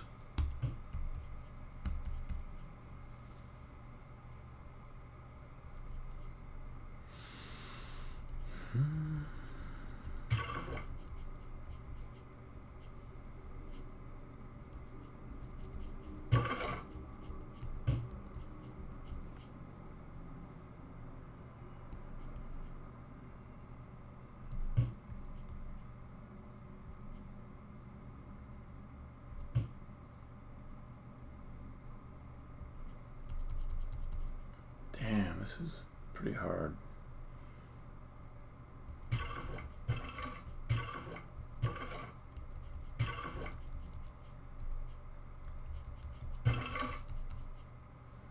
I felt like I almost had it. Again, it's already edging up in that too difficult thing. So like if I can figure it out at this point, it's probably too hard. I've already spent a fair amount of time trying to figure it out here.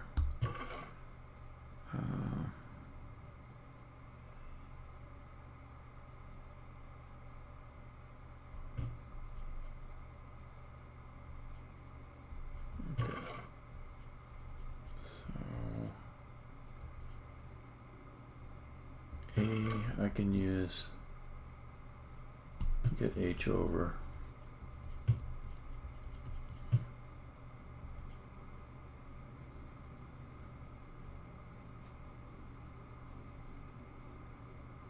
I gotta make it easier. Okay, let's see. Let's get it close and see if I can find one thing that would make it much easier.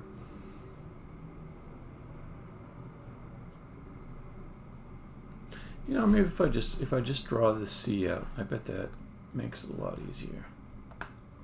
Because right now I can't do anything about these C's once they're in place, and they're kind of getting in the way. So let me try that.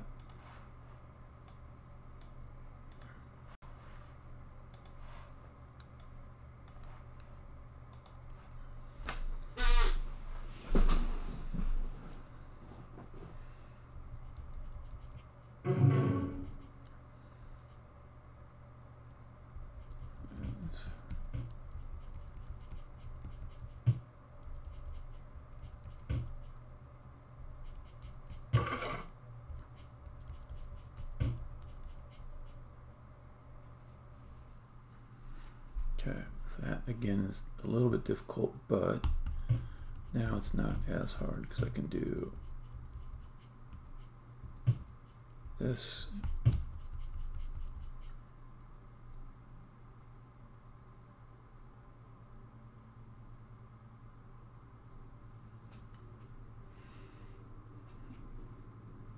Yeah, I think that was in the paste bin that Ninja sent earlier.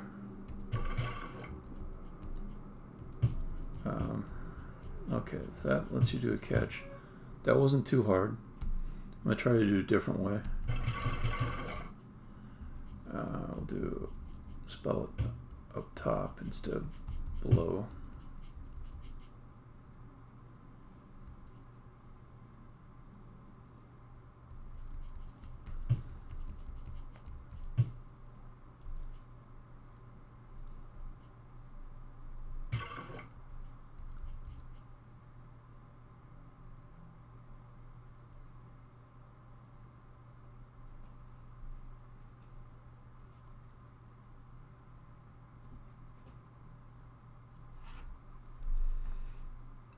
I think you're confirming Ninja's research there.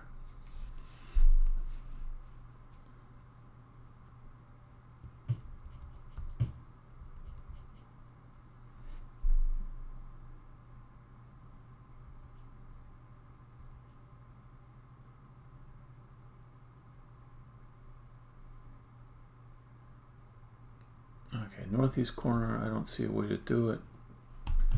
Southeast corner, I did it. Let me try southwest corner.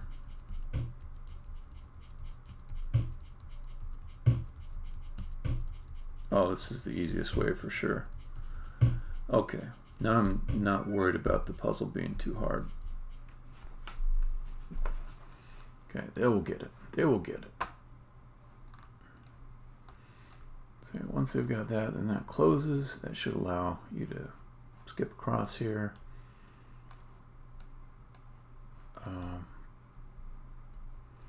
We start building this wall up a little bit, and I'll make the bonus room off over there.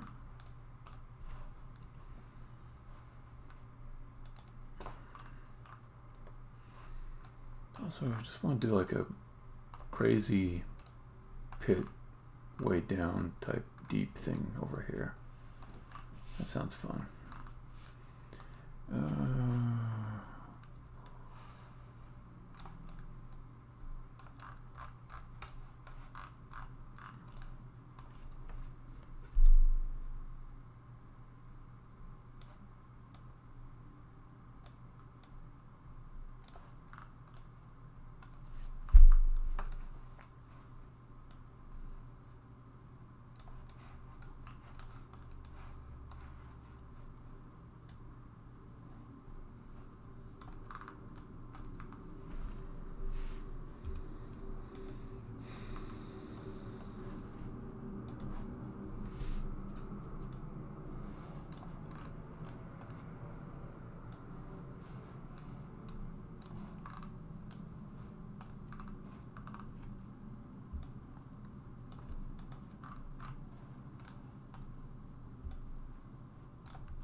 Keep getting different visual ideas that conflict with the first thing I was going to do. Alright, so these guys have got this 0.5 spacing, and the other ones have 0.25 spacing. Let's set the grid and snap settings. I'm going to try to make some mesh. It's a little more decorative, but it'll be based upon these divisions that are present here. So I'll bring this out a little bit. I'll make a new mesh there that lines up with that. Come out 2. Do another one.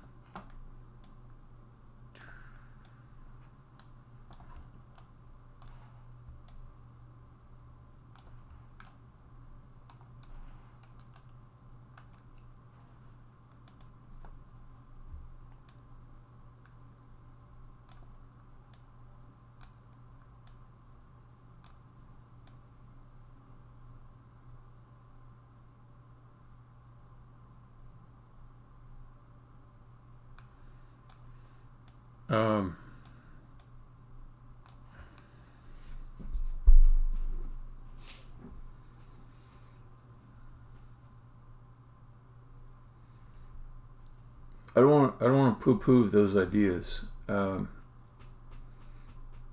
they're not bad ideas, and also I don't want to be condescending either. But let me have an honest evaluation of that. So I played a lot of puzzle games. I made a lot of puzzle games. One puzzle game that I made, Drod, is kind of got the idea that you just keep on adding more and more elements to it as the years go by. And in my mind, it went a little out of control. So my starting sensibility is, if I add new elements to the game, each one needs to be fairly different than the other ones there, or they need to add quite a bit of value. So the threshold for me to make a new type of block is pretty high. Yeah. That's the Dwarf Fortress, which I'm probably not really criticizing because I haven't played it, but it's hard as fuck for me to get into it because I just don't understand it.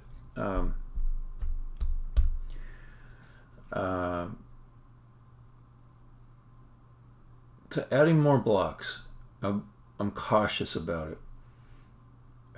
There's another game that I played which has the right sensibility for me. It's called Portal, or Portal 2, and they have a bunch of game elements that are introduced, but each one is quite a bit different than the others. So you've got, you got your portal gun, you've got your turrets, you've got the goop, which is that stuff you just coat over everything. It makes it slippery and fast, and that's the kind of thing I'm after.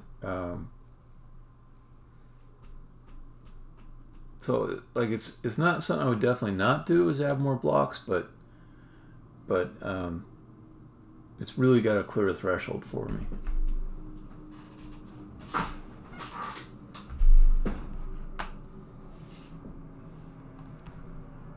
I do like pulling blocks though. That's a pretty good idea. I'm not sure if somebody's done it before. Probably somebody has. Everybody's done something, But I would say it's not overused.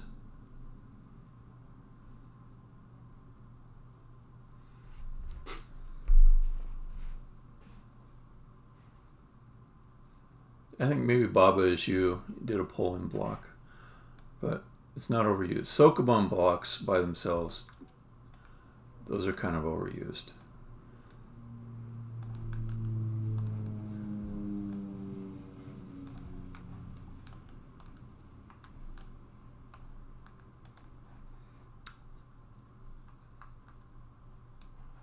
But I can do that with grass though.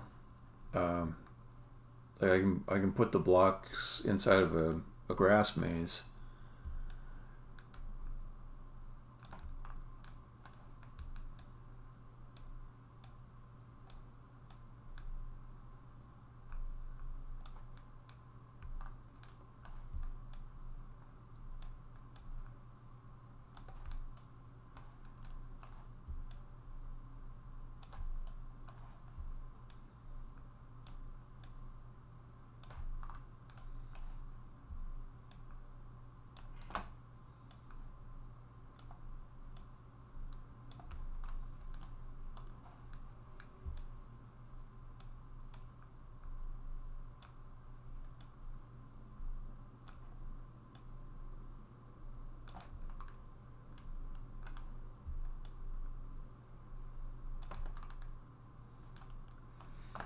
also pretty unlikely to add more game elements.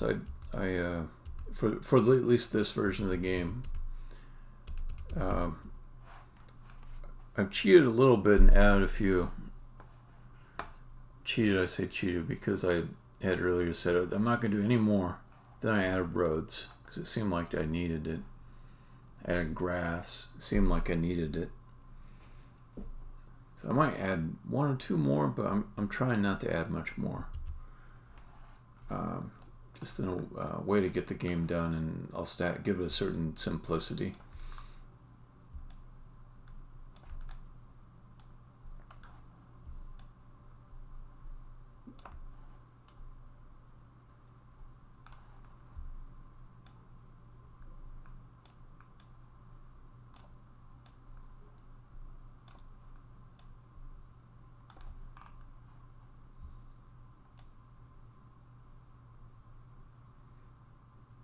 Yeah, exactly.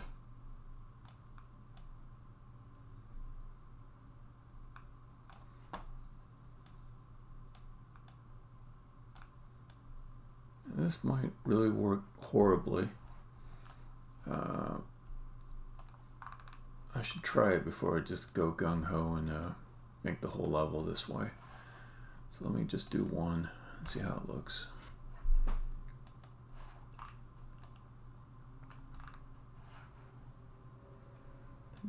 Two, let's see.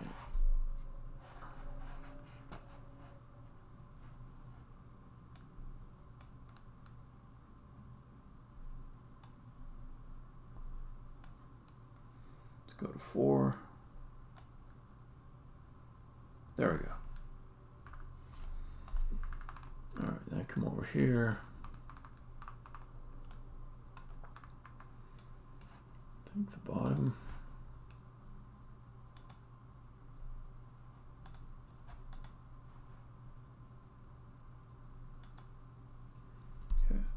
The idea is just extrude it in. No, that's not going to work, apparently. Undo, okay.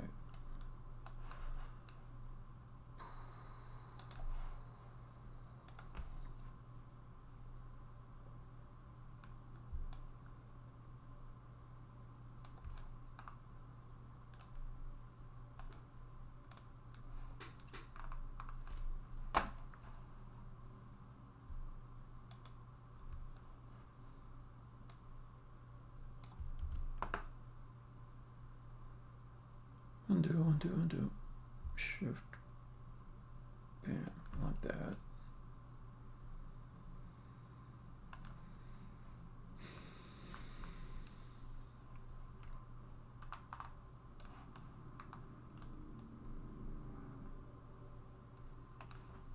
But then I want to take the top and bring it back in. I can't see anything.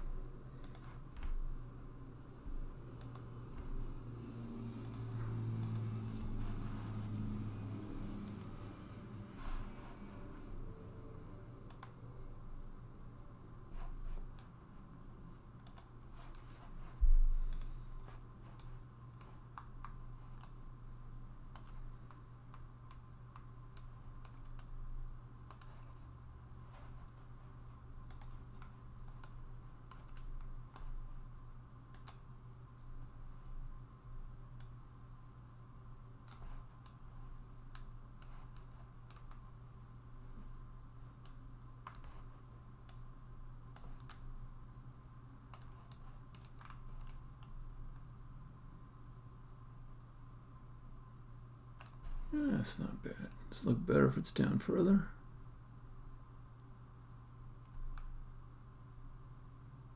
Let's bring it up. Okay. If you look at it from this side, is the angle even going to be noticeable? I don't know. I got to do a few more.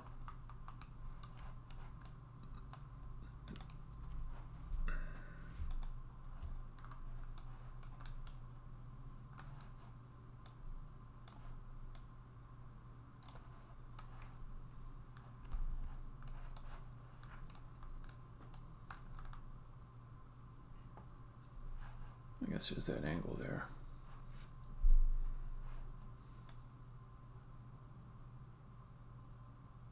That's all right. I'll go with it.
Okay, let's keep going with this.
don't want to do that yet.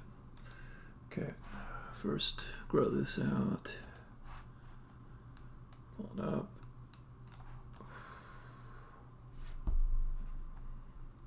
I suppose to make it look different than other stuff, I could. Yeah, let's give a little more variety.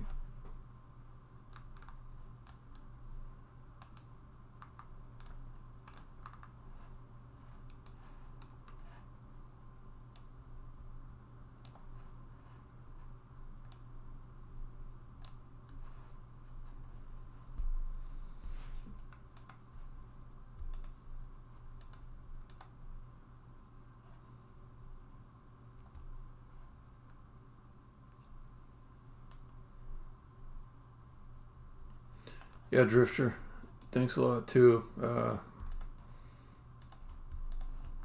Hopefully the streaming stuff will get better later for some, I don't know.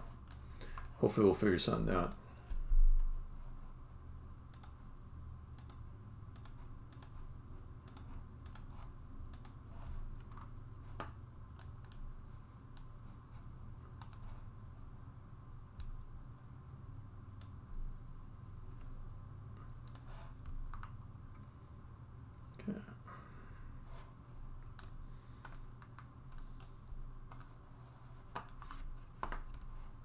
Oh, I gotta leave myself a fling gap.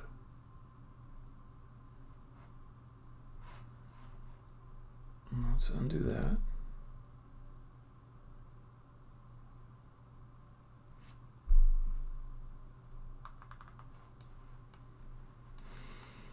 And let's make sure there's a fling gap. We'll do it from here down the middle.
Did you change it?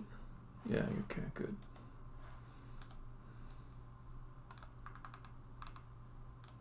I don't know, what is that garbage? Get rid of that.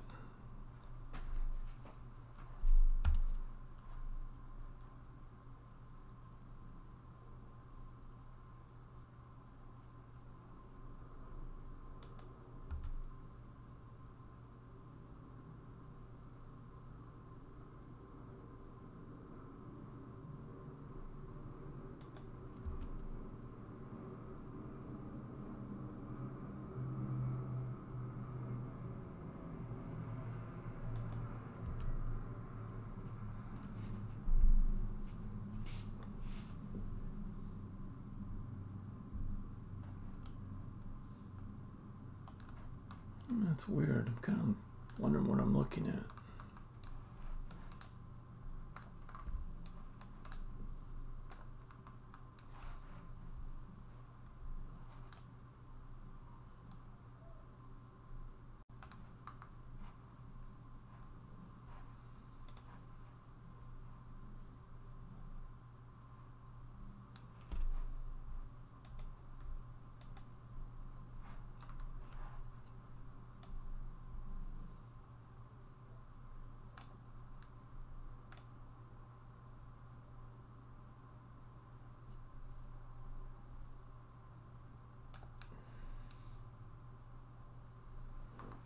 Alright, this is getting cumbersome. I think it's because I chose to do this all with pretty large single object geometries. Let me see. I will try to salvage this.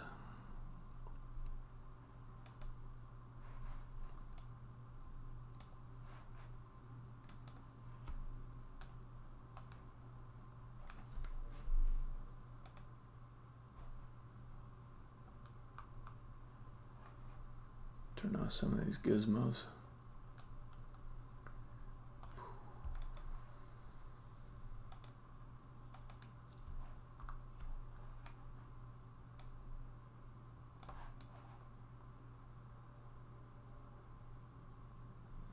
Yeah, it's like every little move I'm making, it's taking multi-second updates now. So let's just give it a quick look, because this is going to be time consuming. Oh, I'm just doing some cosmetic stuff, and then running up to a few limitations of Pro Builder, where when the geometry gets a little bit large, it takes multi-second delays to update after each change you make. So I'm just coming back and looking at this and saying, okay, this thing you're trying to go for, is it even worth it? So I spent a fair amount of time making like this an angled surface, but it just it's not real striking, you know. So I'm not going to worry too much about making that particular effect. Probably the thing that would serve me best here is to make a few repeatable game objects that create these vertical structures, and then just pop them in. Just Lego brick them in, and then it'll take much less time. So that's what I'll do.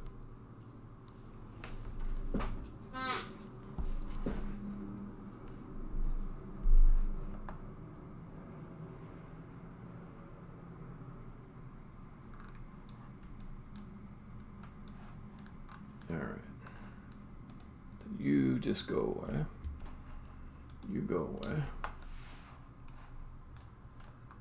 And we'll start making some reusable bricks. In fact, I might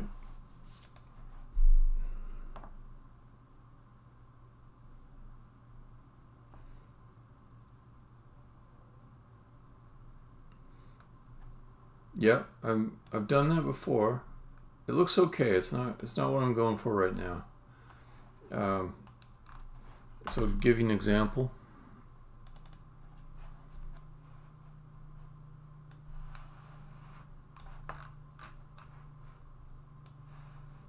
I mean, it might not be exactly what you're talking about, but just like these sort of giant blue panels.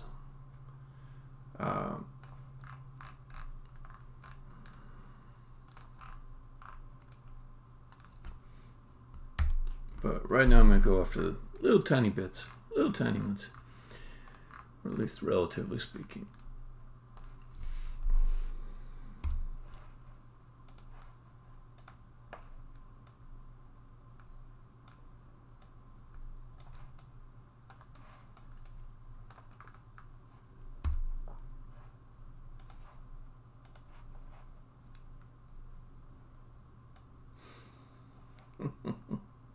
Yeah.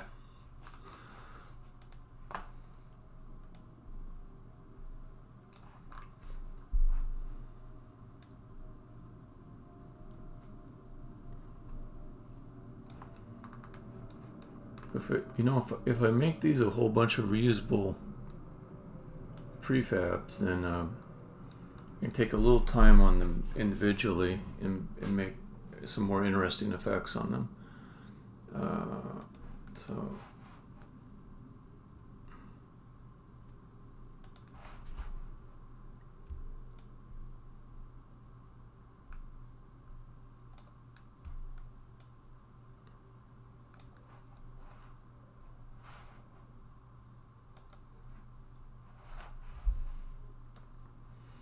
yeah, visual ideas are hard to get across with text, for sure.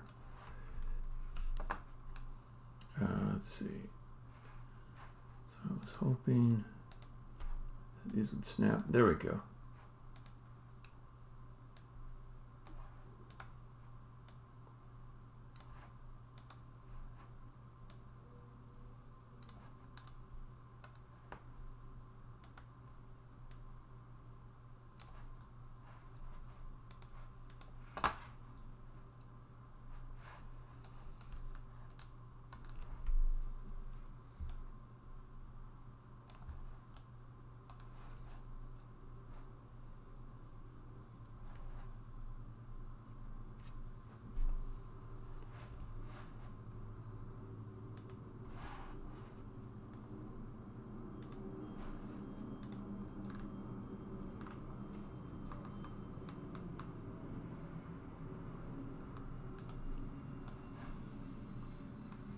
Blondie turn.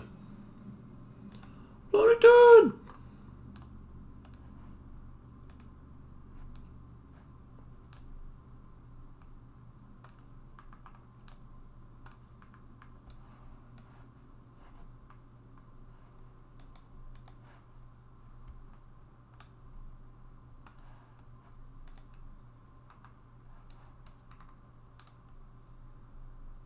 No, it's joy. It's the best thing.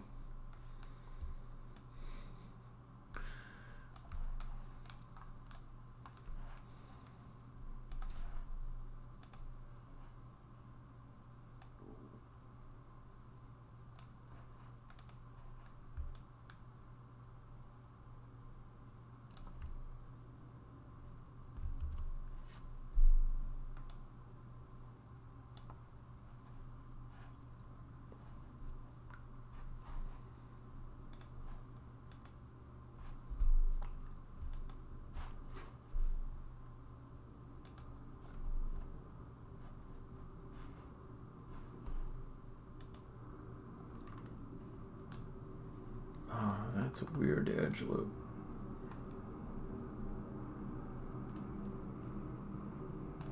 Okay, that won't help.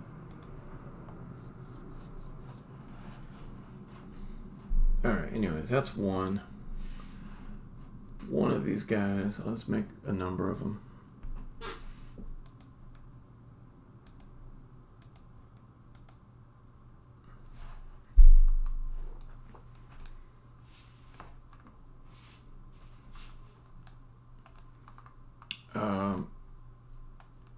I think of a situation. And then I try to make a level design that creates that situation. In this situation, there's sort of a guardian, and he's guarding something. You got to figure out how to get past him, and he's sort of in the center, and you got to get past the guardian. That was my starting idea, and then I built stuff, and then there were different constraints that made me think like I got to do this or that, and then everything else is just kind of refinement of the situation idea.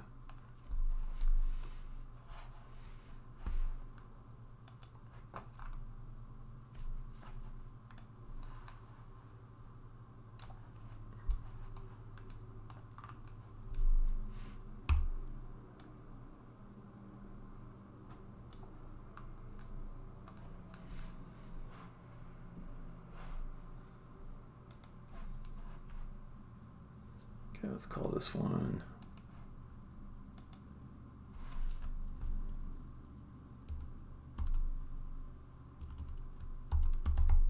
panel 2.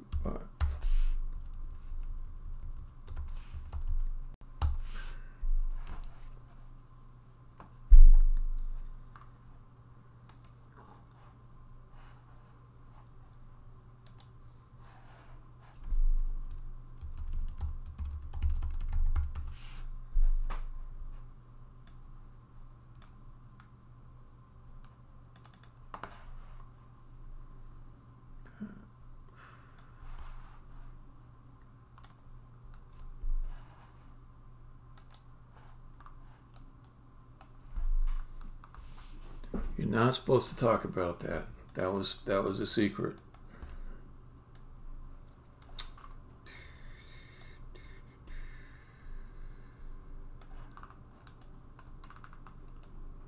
Okay, this one will be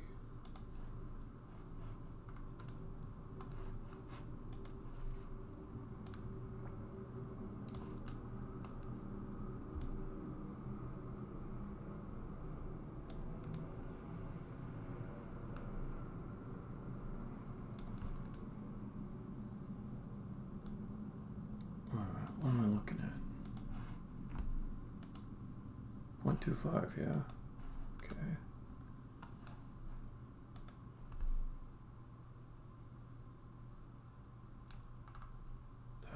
That one's screwed up. Or maybe it's actually this one that's screwed up. Because, yeah, this one's screwed up.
Let's see.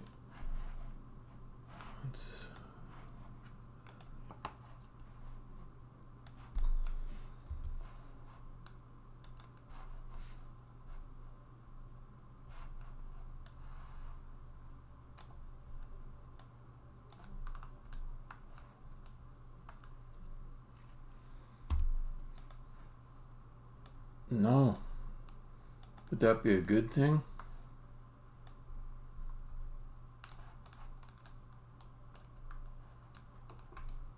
What would I get out of that? Why would I want it? Oh, these aren't by 4, they're by 5. Okay.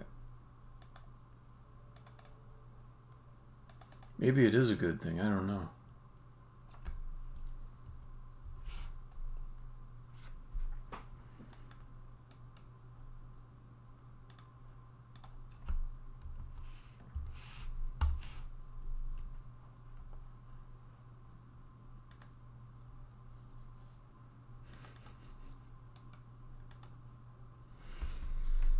All I can tell you is that I'm not a good streamer. Whenever and the other thing is, if I go and watch other development streams, they irritate me a lot of times, and it makes me feel like I do not understand what people want from streams. Because the things that like everybody else is getting into, I'm like, that just leaves me cold.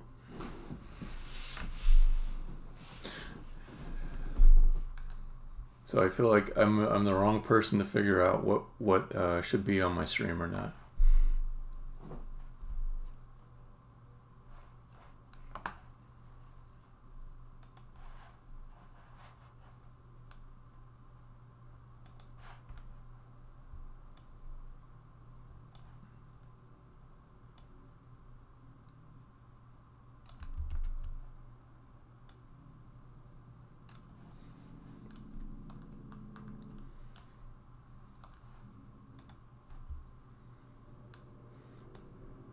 Yeah. Yeah. Exactly. But that said, I'm not above spicing it up here and there. I just don't have a good sense of like what is worth doing. And then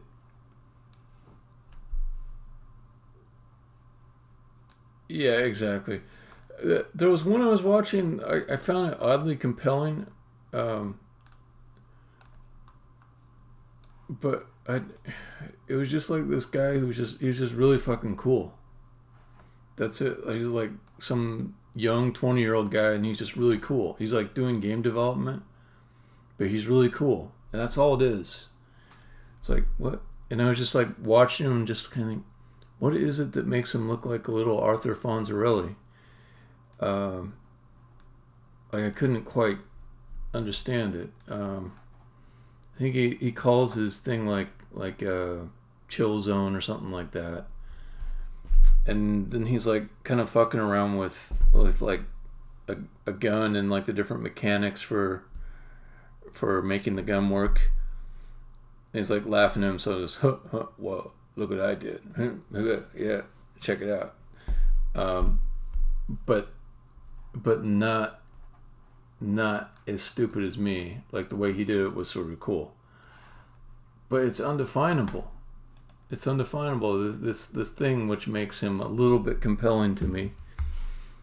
But not. There's not enough substance there for me to like sit there and watch it and like be into it, you know. So it made me think like, I don't get it. I don't get streaming. Like,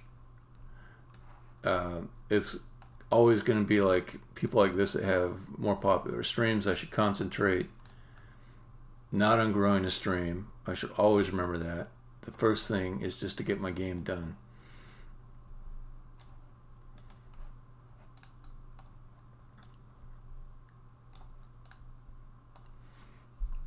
And Plundyton, if I knew the name of the dude, I would give it to you so you could witness the coolness. Yeah. I would much rather have a released game, even unsuccessful, than a successful stream.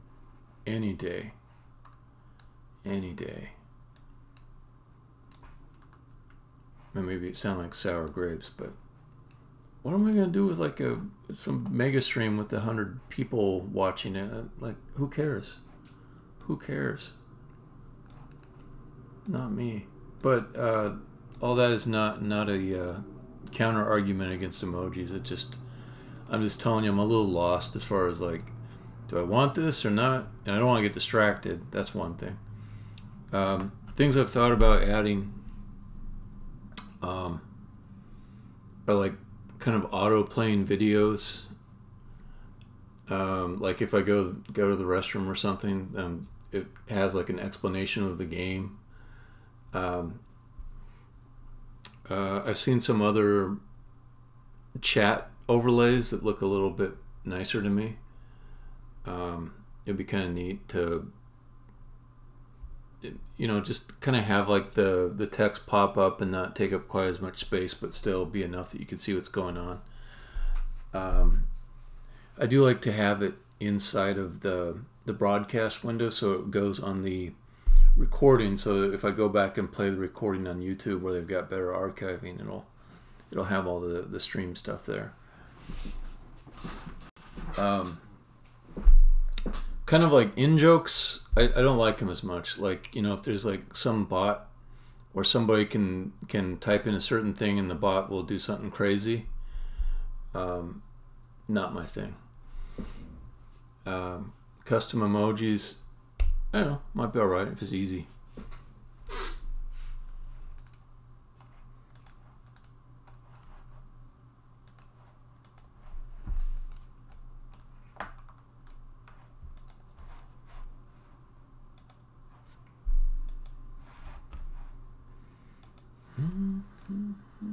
Okay.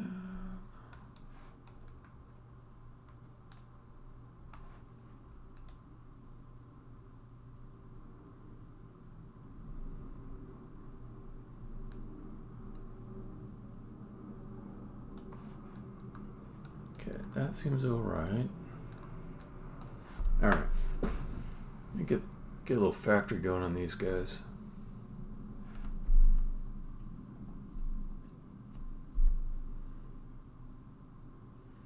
Yeah, cost-benefit ratios and all that. Let's see. So these guys. Oh, stop.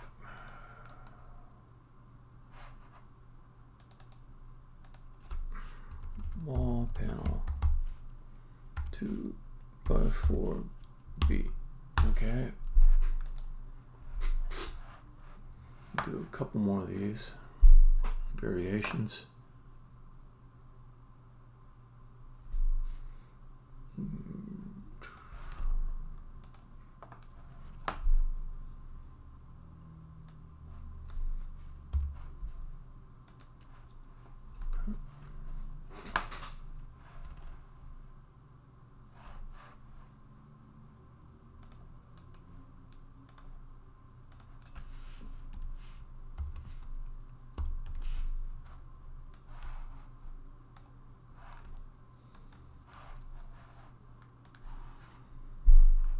Come on, come on.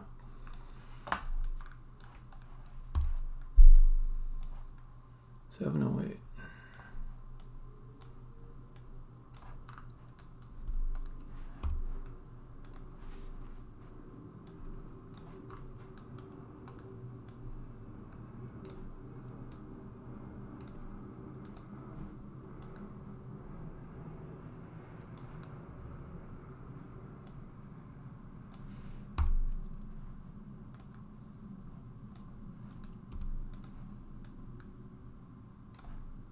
What the hell?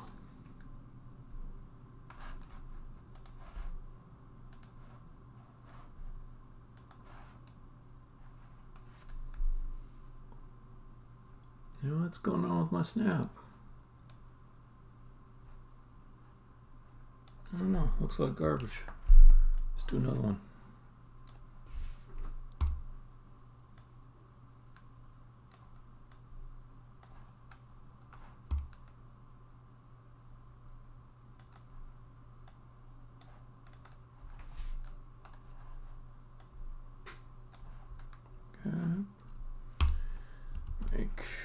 Let's do like 3 more. Just get a factory going. Let's crank them out.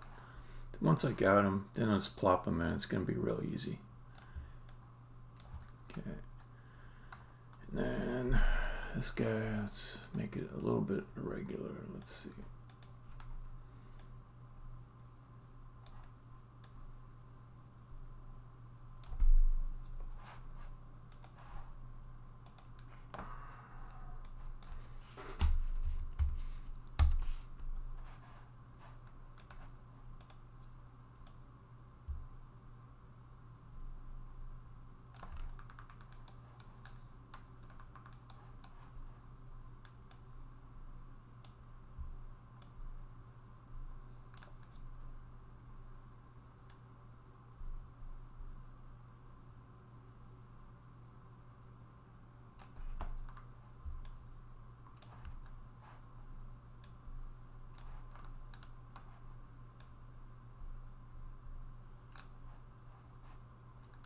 Six.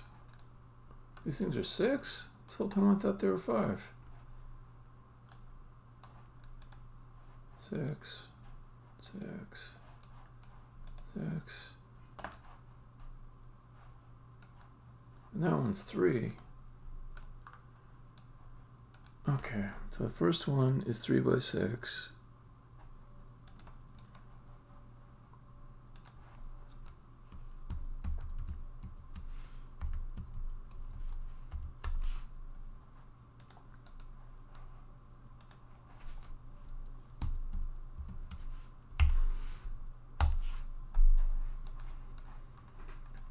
And then all these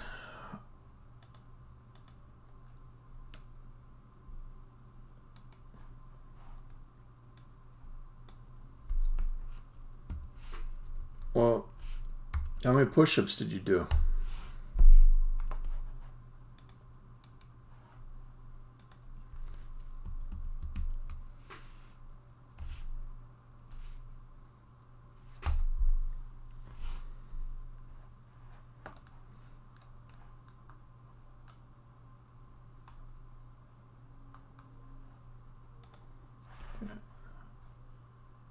This guy, say,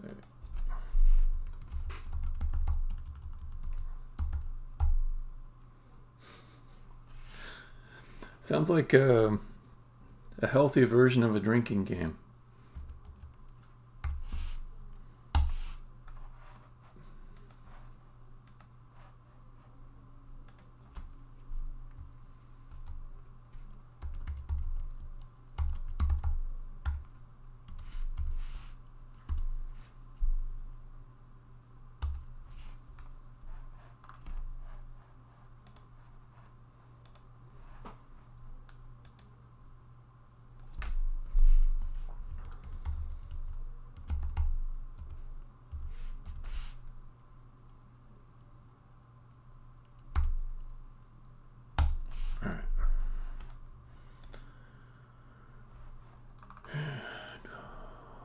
There we go.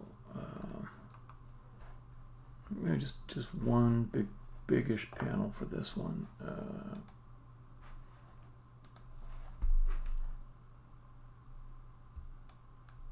Stop it.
Man, what is the sluggishness? What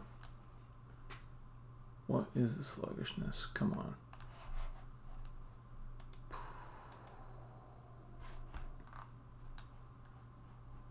guess it went away.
Undo that.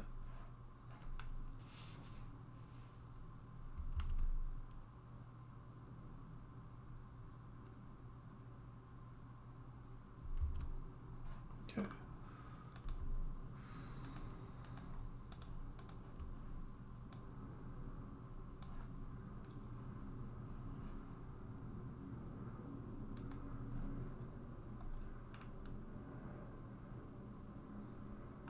Oh, come on.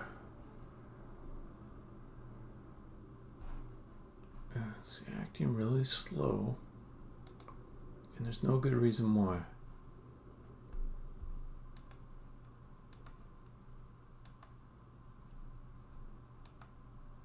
This is not a complicated object.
Alright, now I want building blocks. Took a little while, but I got them.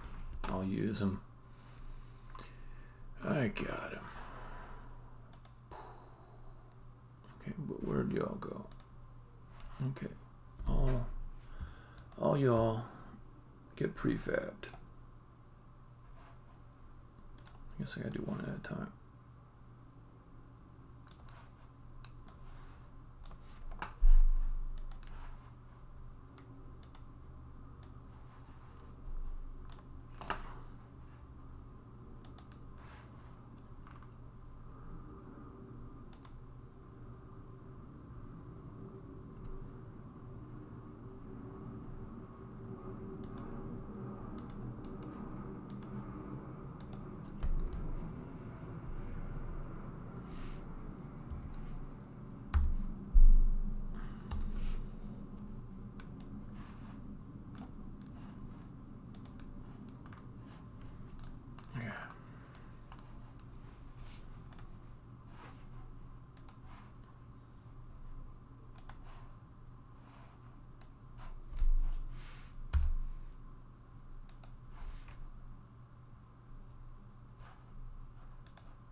Yeah. Enjoy the rest of your evening.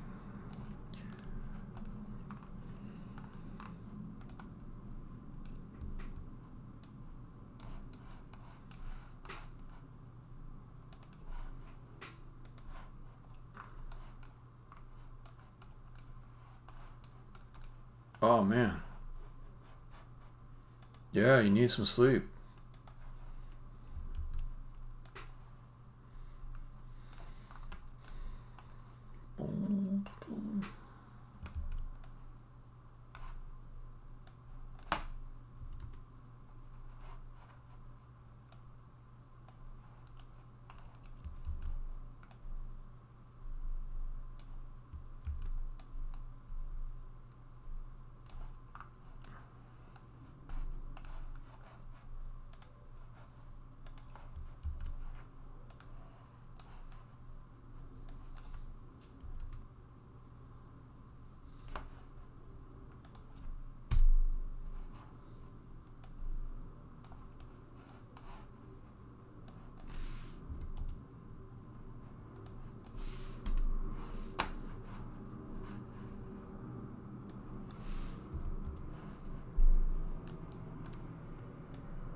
I think this is going to work out. I think it's going to look just fine.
Stop your Z fighting.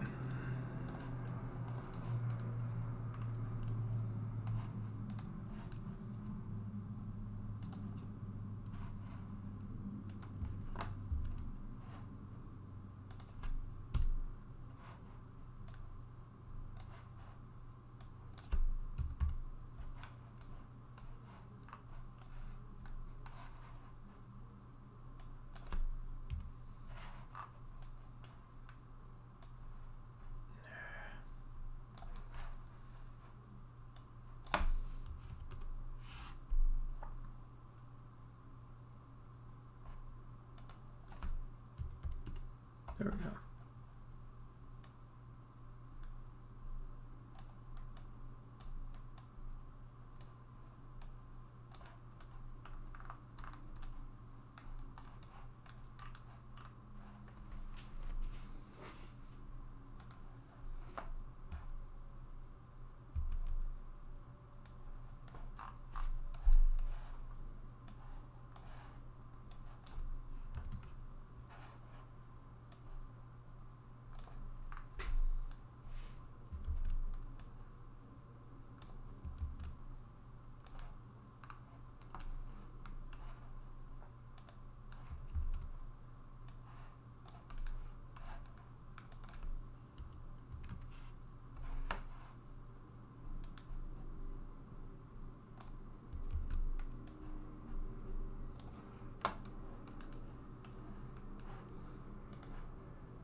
to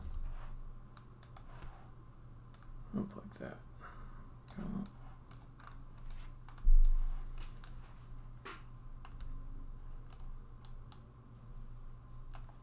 And another thing I want to do. Oh yeah, that's right. I need to leave a bonus exit over here.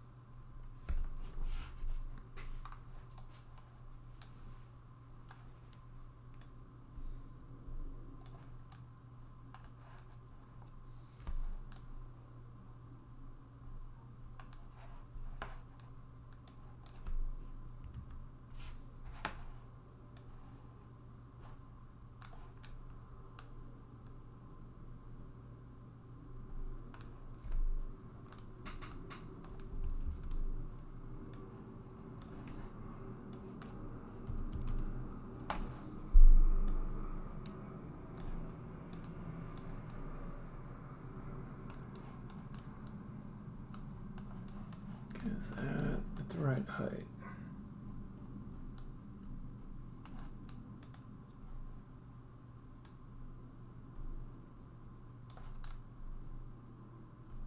No. Oh, Ponyton, yeah, I just caught your chat. I'll catch you later, man. Boom, boom. Go do some push-ups. Play some games and do some push-ups.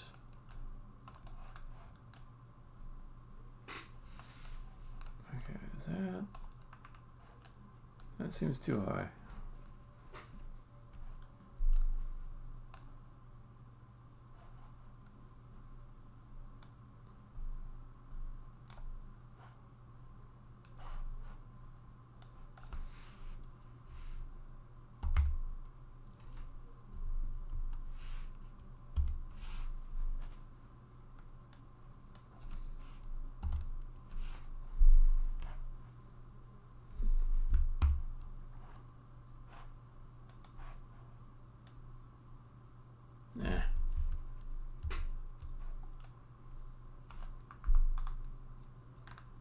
Get rid of that.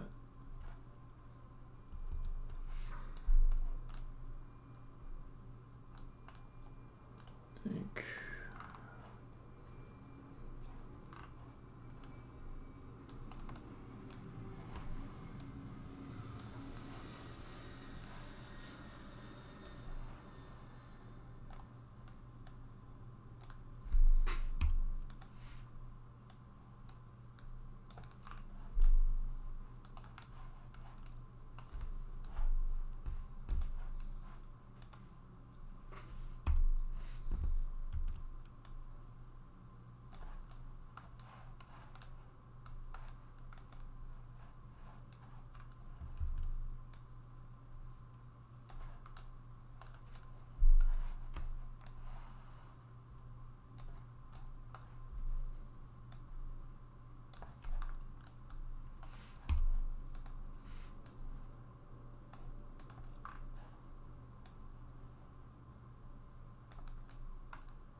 Alright, let me try this one time.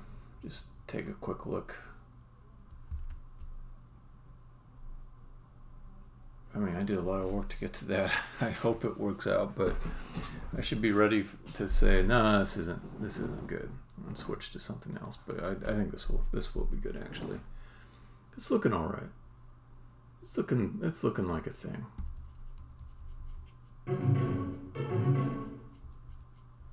Okay, and I can see I don't need to go up much higher, which is nice. I'd go up maybe just one more level and I'd have it covered. There's darkness.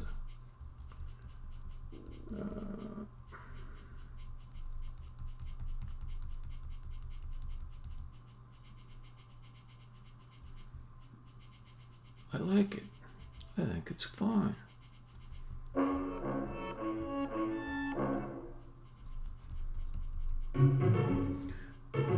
This green tile is going to go though. I will make it all the same texture.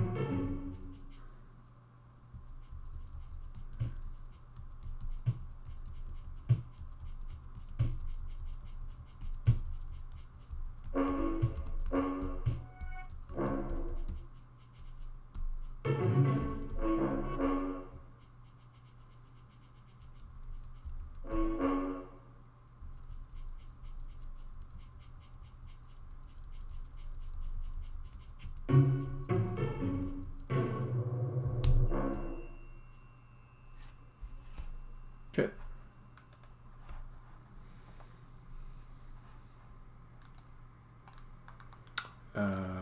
The pit underneath, let's make it a little more interesting.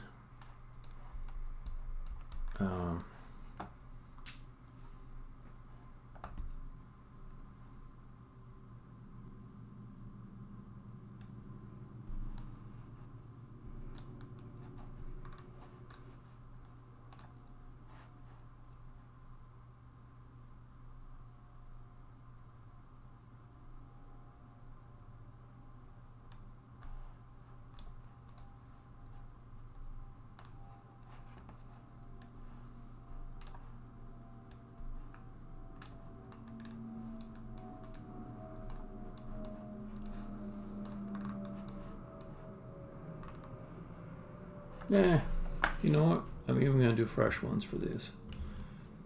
So let's metal grid wall.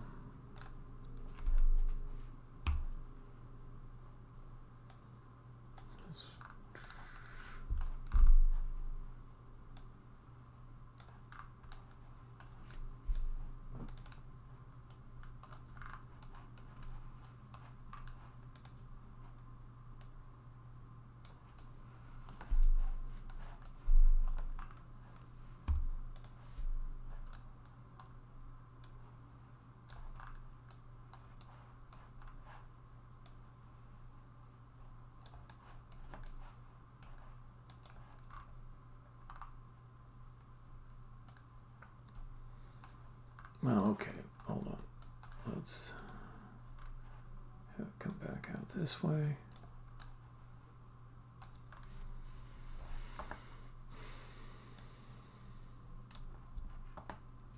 Okay.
take that.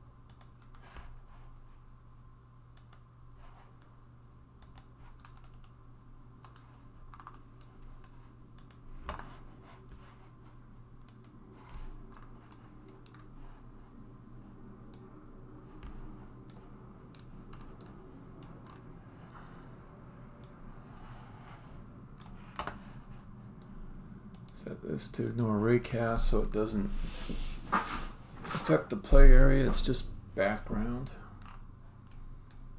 And get this repeated on all four sides and it'll look kind of epic, I think.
That's Z fighting, I think.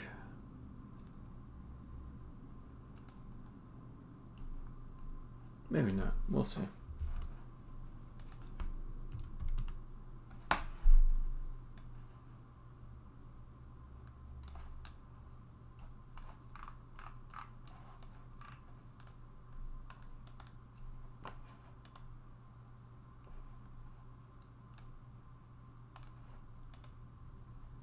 Definitely Z fighting. Okay.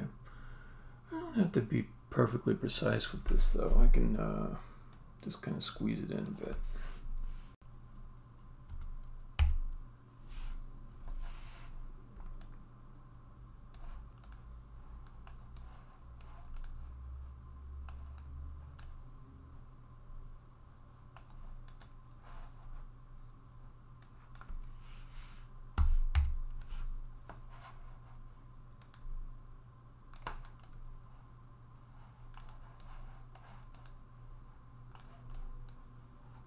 Yeah.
So the other thing I can do is make the camera, well, I already did do this, the camera background will be black.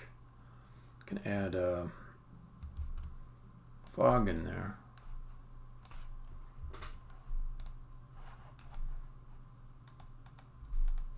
as well, so that it sort of fades to black at the bottom. I won't have it just stopping abruptly.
Fog, turn it on, set it to black.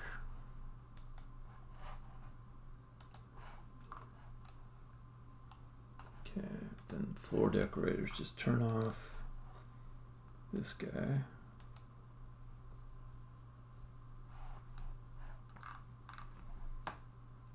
And swap out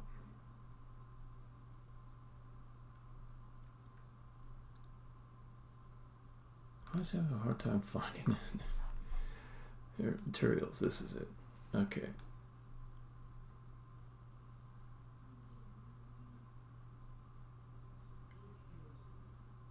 Get rid of this.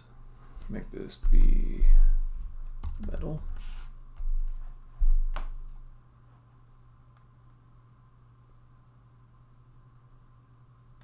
I'm curious what it looks like if I put the shiny metal on it.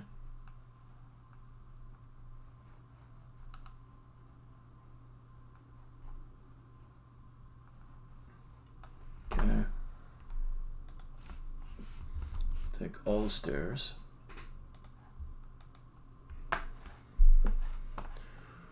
Remove their stair decorator, because that's going to override the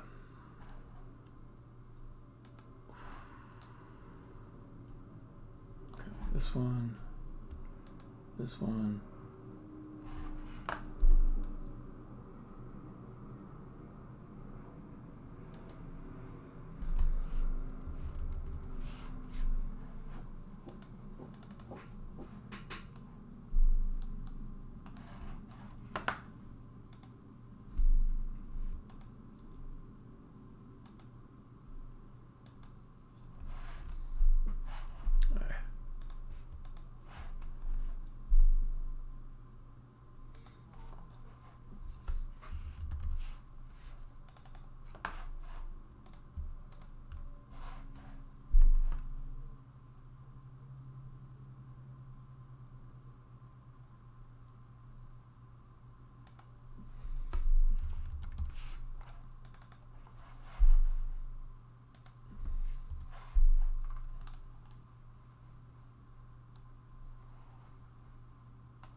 And what am I looking at? It doesn't look right yet.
got rid of all the tile. Oh, nope, still some more. Almost.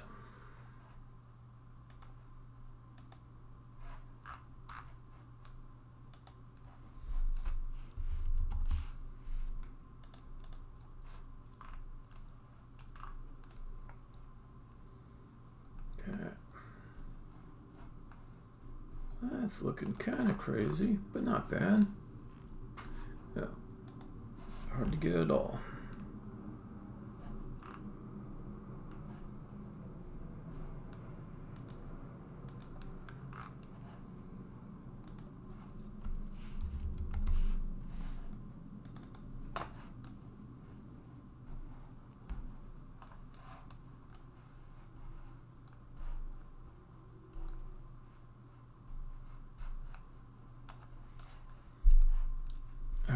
Let me just look what it looks like.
There's something off with that.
I think.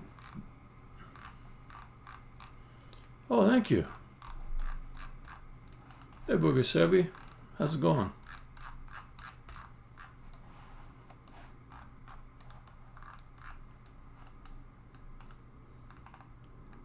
I can never make these extrusions far enough because I want it to look like they go down forever.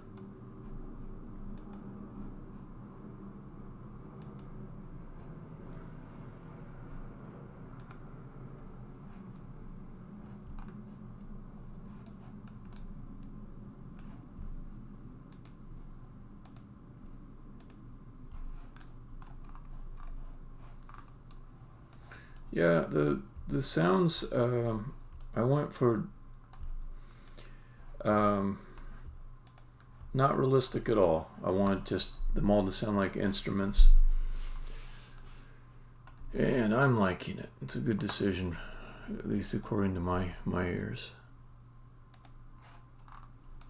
I've heard one person say it annoyed them. I'm like, that's all right.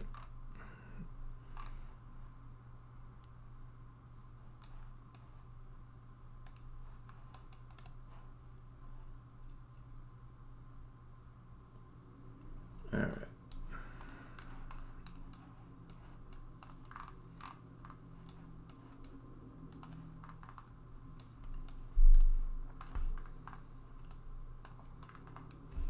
Let's see if I can finish this level off. I need a bonus puzzle.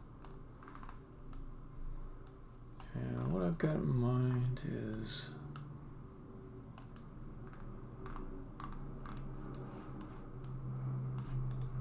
something kind of simple.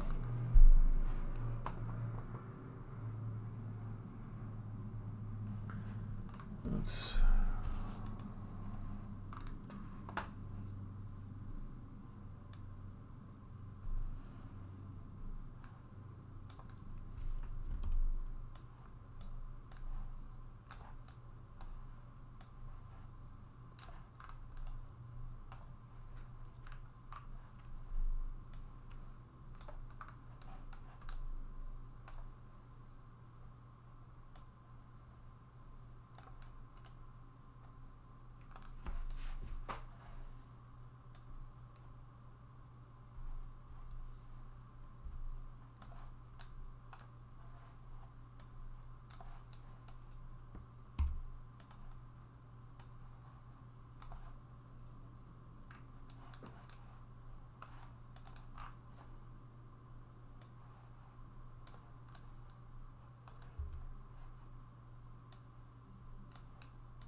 make sure this lines up.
Bogasebi, are you a game developer?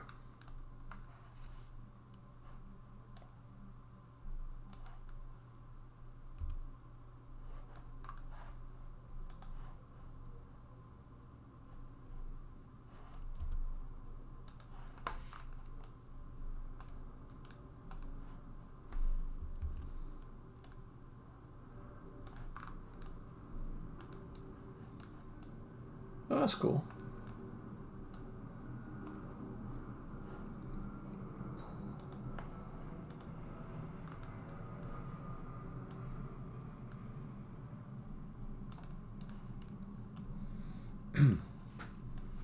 What tools or engine do you like to use?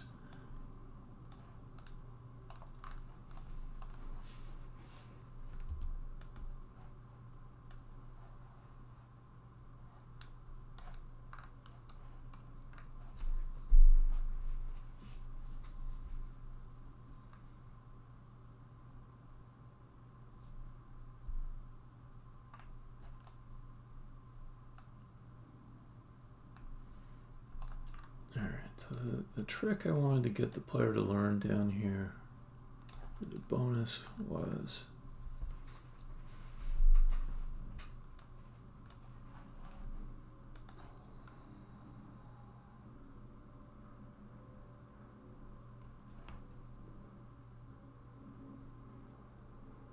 yeah. Let's see. So it'll be in the middle. There'll be an egg. I don't know construct. Whoops. Hold on, I'm gonna go check it real quick.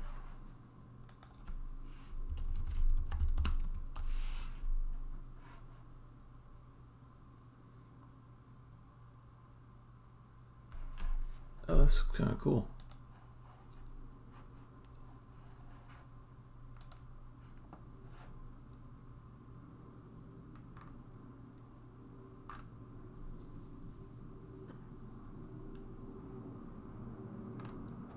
It's like web-based, but you can load into a Wii. I guess they had a browser in it. Huh.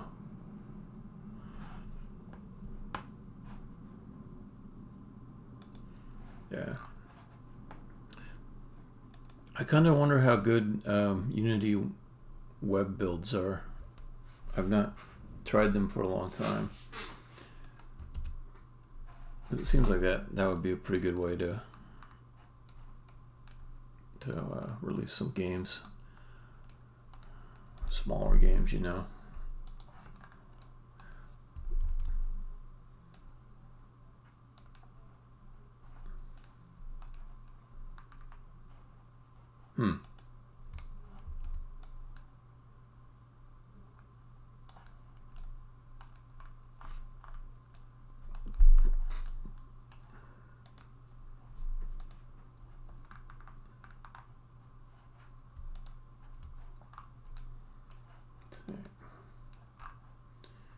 I don't want to reuse those. Let's just get some new objects.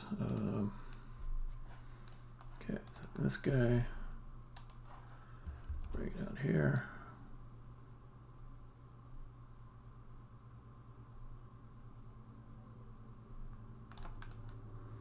Put another egg in the middle.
Yeah, that was quite a labor of love.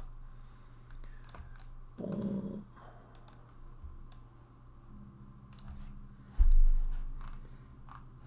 It's a game for people who really, really love puzzles.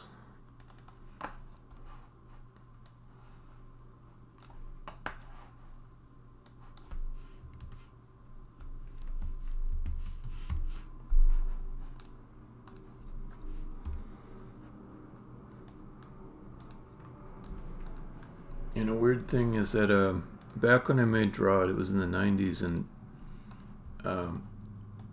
it was like when the first like super popular 3D games were coming out, like Castle Wolfenstein, Doom, etc. And everybody was saying like, you should make a 3D puzzle game. Everyone likes 3D stuff. I said, no, that's stupid. I mean, it's just gonna mess it up. And now, decades later, I'm like finally making a 3D puzzle game, which I like a lot. This game, but it's just an odd echo of the past. Okay, so that'll take you that way. Fling across. Light this guy up. Put the gift, the present, on top of that.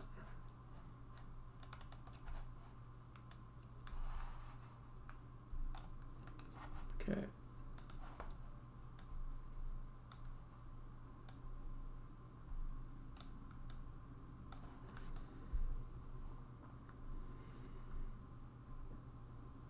All right, then I need a way to get back into this chamber.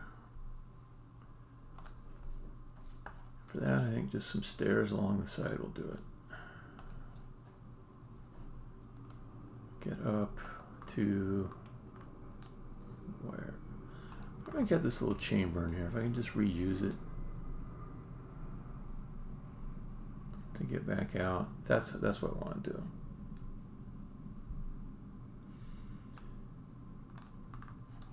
Yeah. Yeah. It was much, much harder to make games back then. Super easy now. So easy. Like back then it was like, can we update the whole screen at one time without slowing it down? No? Okay, just update part of the screen, you know, stuff like that.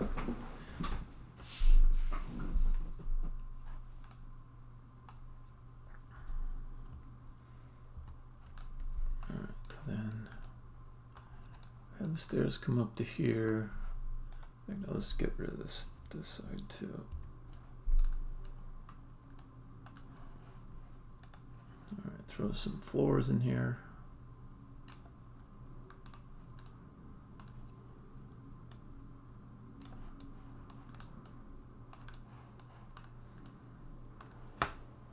Actually, I think this might be a good job for grades.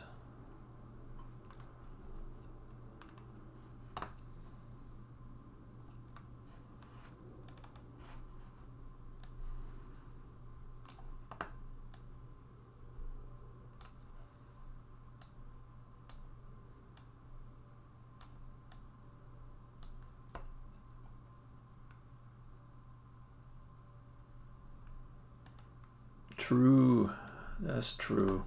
They are. If that's what you want to get into. If you're patient and you enjoy optimization, you bet. I definitely have had some moments where that was enjoyable.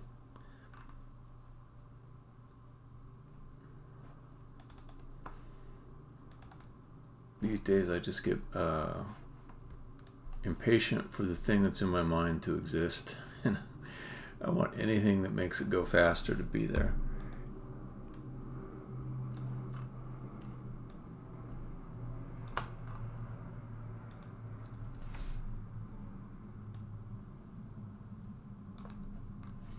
Okay, so then let's get the stairs winding down that way.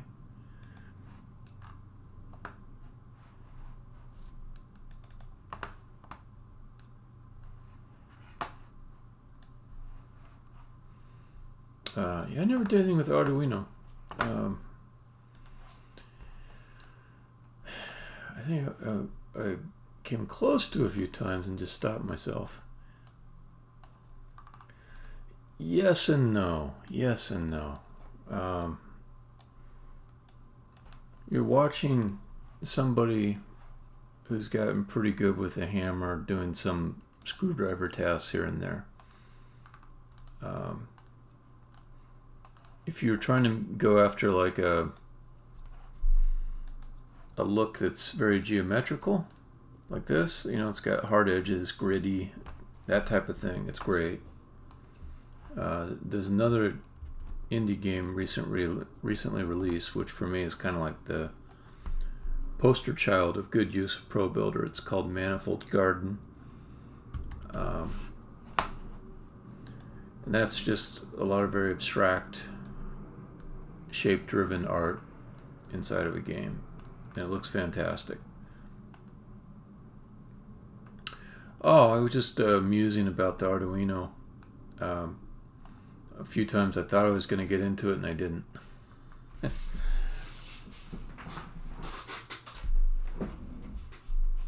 But did you like working with the Arduino?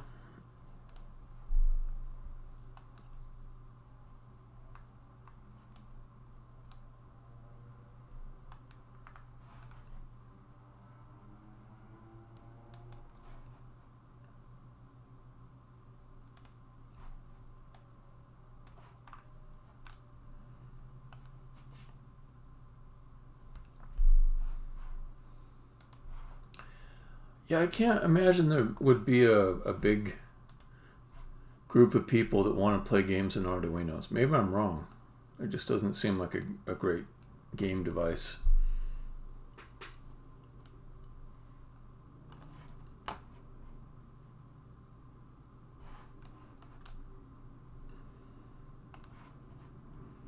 If I was going for casual games,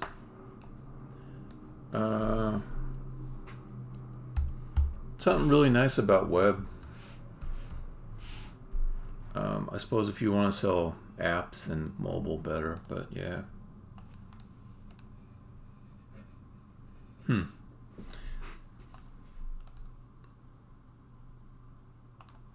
It's just that, like, I don't know. People have their own motivations for things, but like if you just wanted a cheap gaming system, you could just get, you know, a third-gen console system, and I mean the hardware is all subsidized for those from the get-go.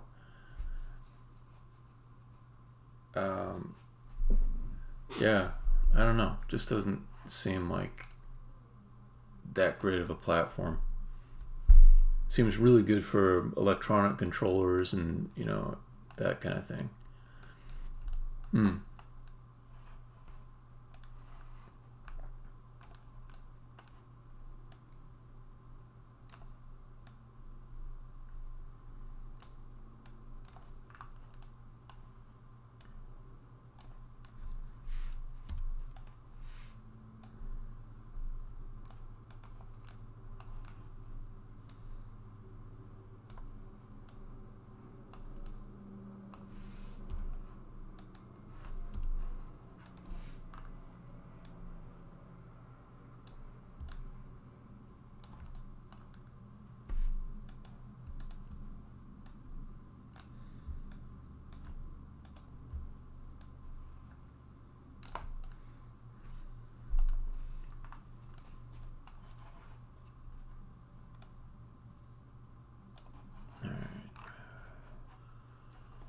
Then the other thing,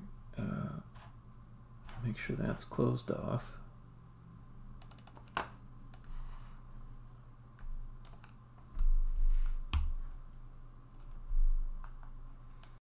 It really is. Man, like 3 years ago, I made my Unity Hello World. And, oh yeah. And it was, making Pong, which I appreciate whoever it was that came up with that idea, their sense of humor about it. But like the old way of making Pong is you control every pixel on the screen, and you figure out how to draw the paddle and all that. The Unity way of making Pong is you create like a world in which all the objects in Pong exist and give them physical properties and apply physics to make them move around and stuff. It's fucking cool. Love it.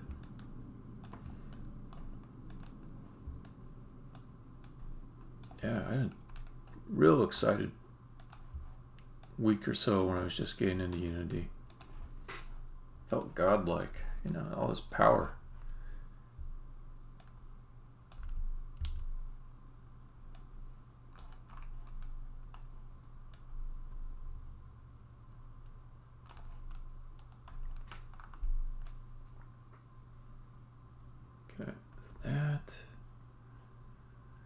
And I need to seal off this side. That'll be the easiest thing. I'll just seal that side off. I gotta seal that off.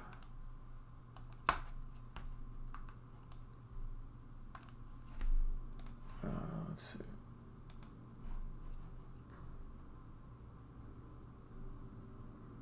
Maybe boom. And over here.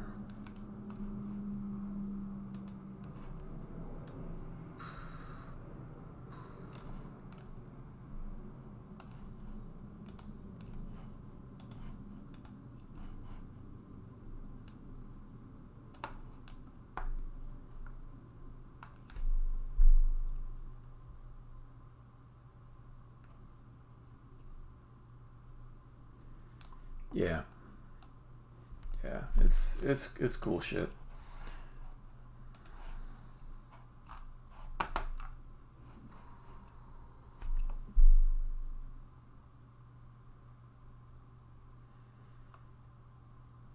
Yeah, the ECS stuff started like about a half year into me working on me making this game, and I was like, dang it, why could you not have introduced that before I wrote all this code? I'm not going to go back and change it all. But that city demo that they had, it's been out for a long time, but like it's really cool.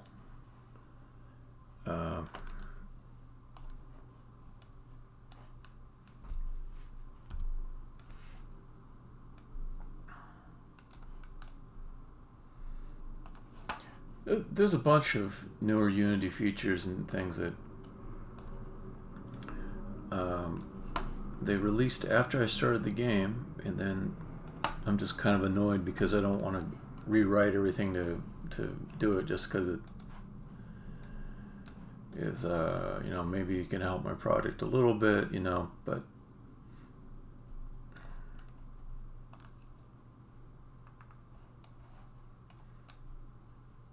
yeah.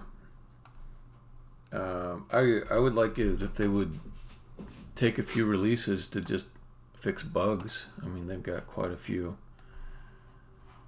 and there's some that have been around for years. Yeah, I might even be looking at like areas that are kind of crufty, that they have to keep that way for backwards compatibility. And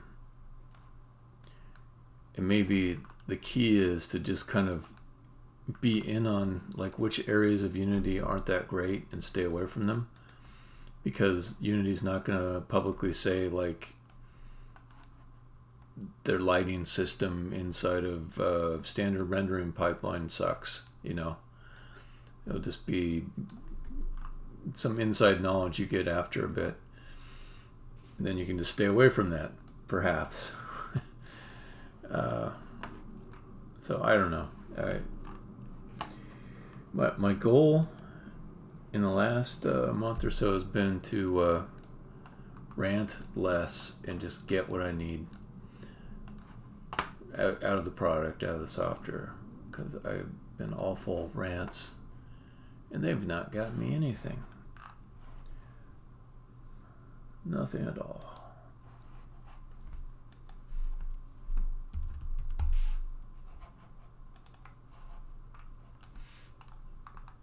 Oh yeah, that will be dark. I can get rid of the old stuff that's got this texture there. Kind of a pain.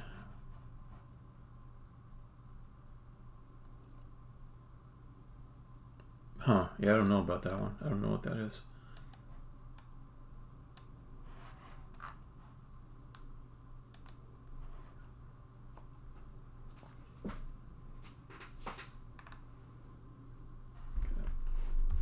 Tool grid wall. Should have made a lot of. Oh, that's cool. C# to JavaScript, yeah. The other thing that along those lines that might give you the same thing is WebAssembly. Then just pick your language and get it to compile to WebAssembly, and yeah, that's another way to go. Okay, so let's see, these guys, these guys, these guys, these guys.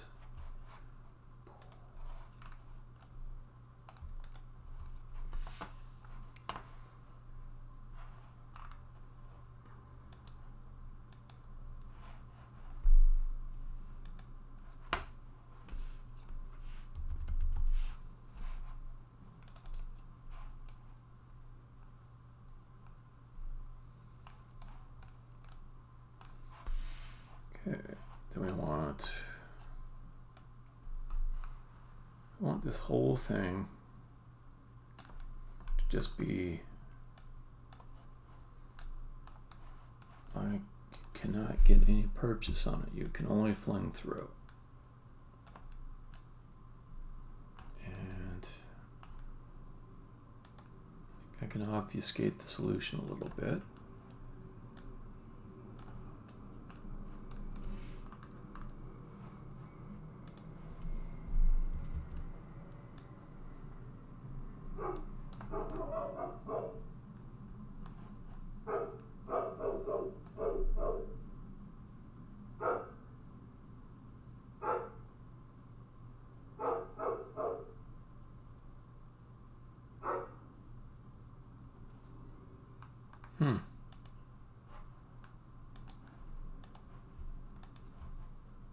It sounds like you're getting pretty deep into it.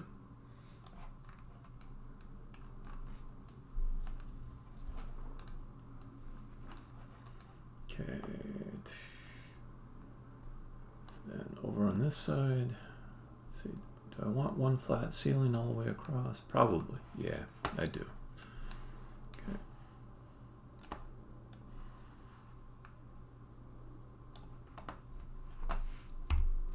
Oh.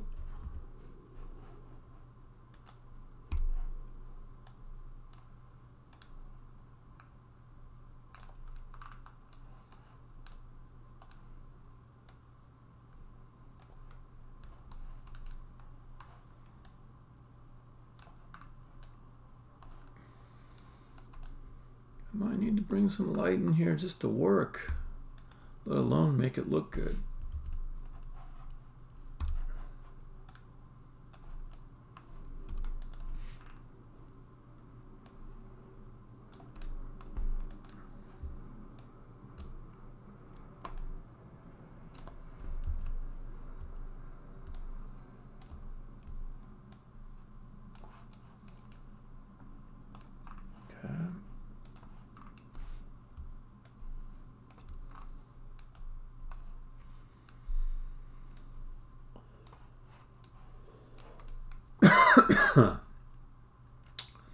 No COVID.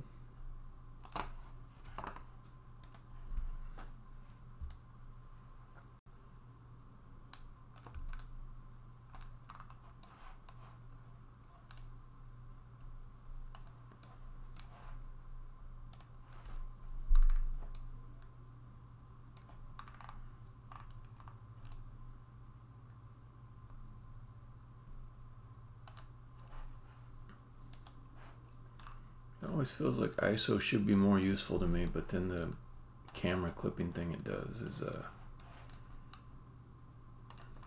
always messing with me. Okay.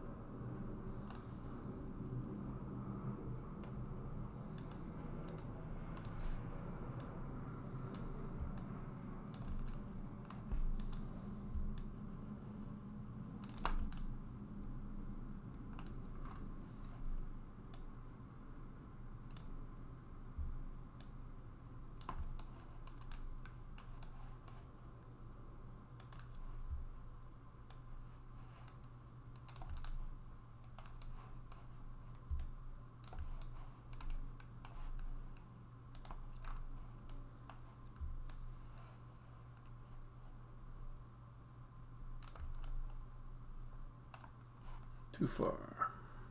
Man.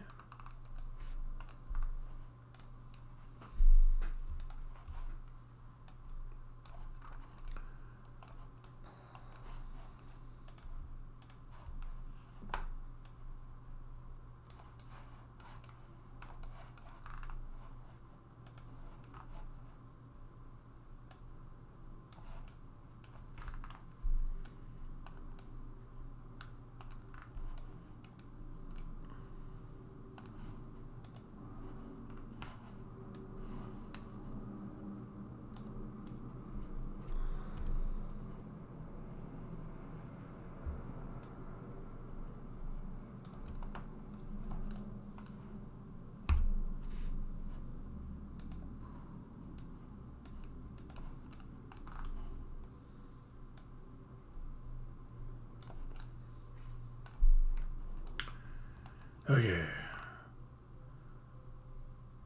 And there's going to be an ascension. From there, we'll probably go about this high. I don't want to repeat all this stuff again and again.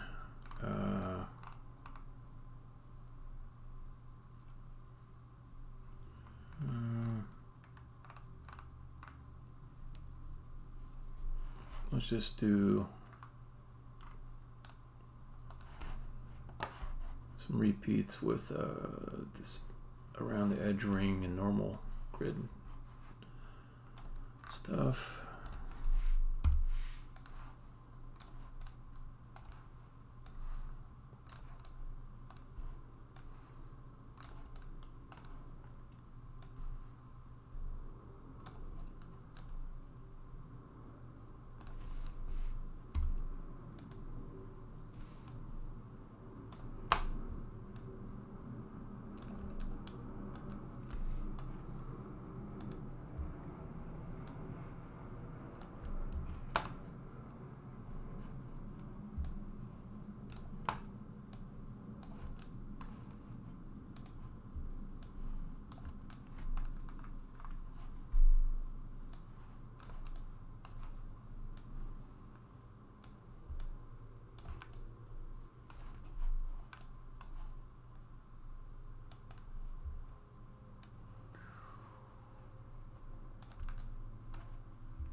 Looks like the way I'm going, I should be able to finish this level in, I think, about an hour, maybe a half hour with a little bit of luck. See how it goes. I should probably go down and check that solution down there in the bonus area.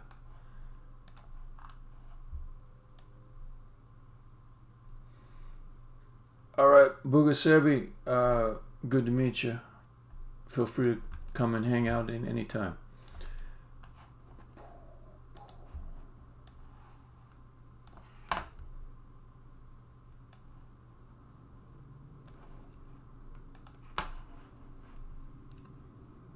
Grow the selection. And let's go up a little bit. And let's repeat this guy.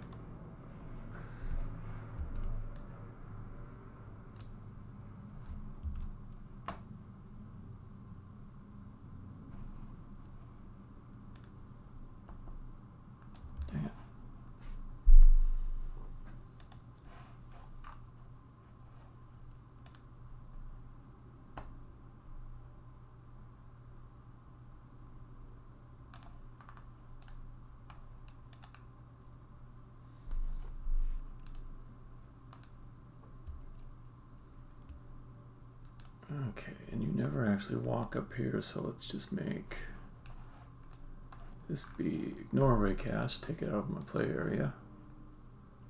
Let's top one, ignore raycast. And I'll just repeat those a few times.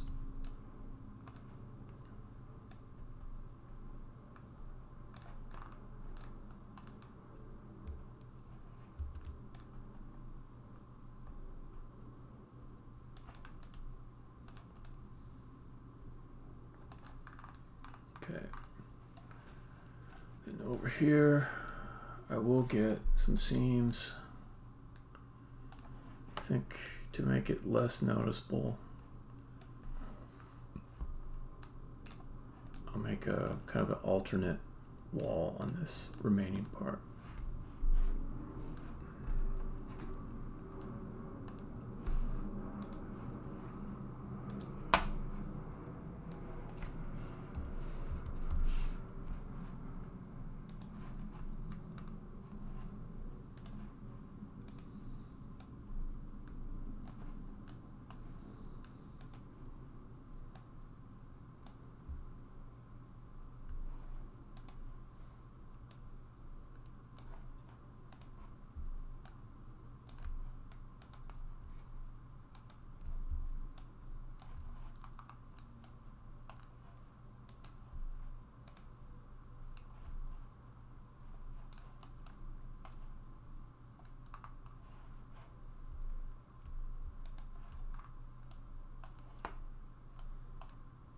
Yeah, okay, hold on.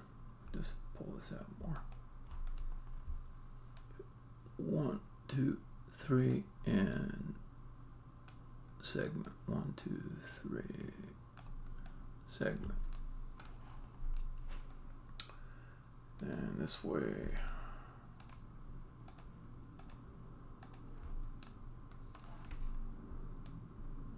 One, 2, 3, 4, 5, 6, 7.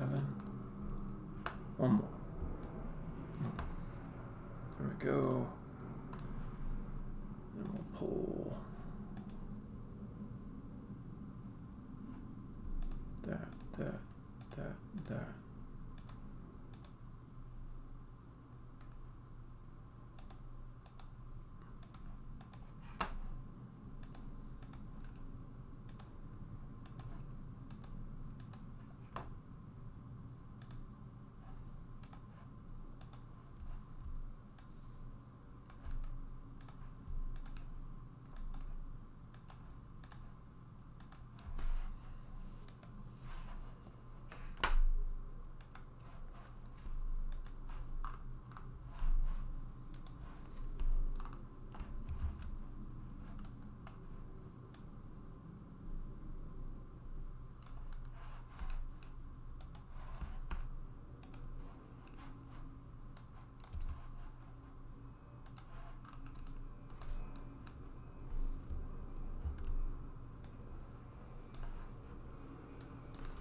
Okay.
Let's see, will that get to the edge? I think it will.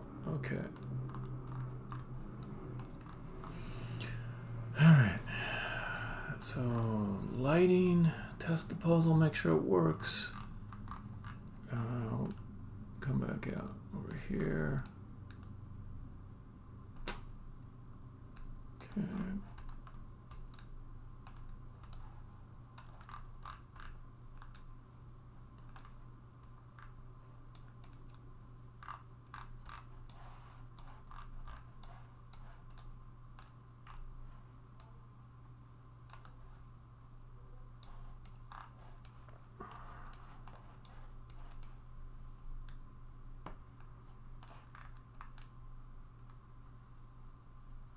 that will not be closed off, so let's throw a roof on top of that.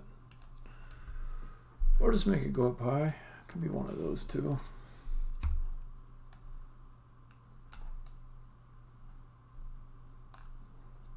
Yeah, let's make it go up high.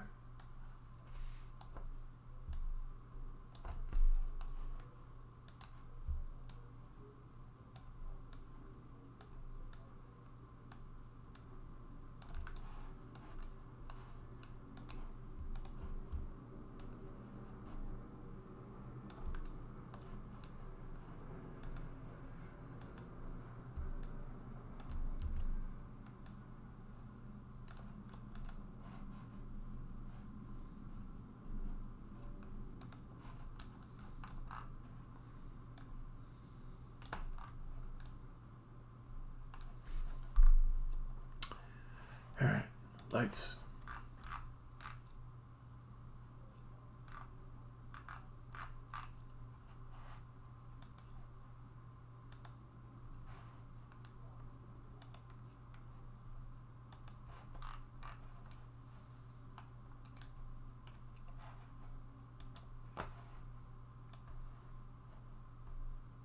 Let's put that going straight down.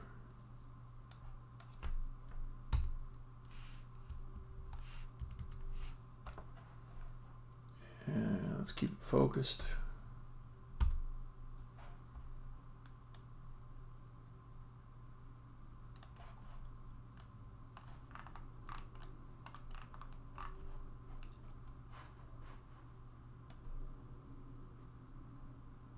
No need to make it crazy bright. Let's go down a little. Bring it in.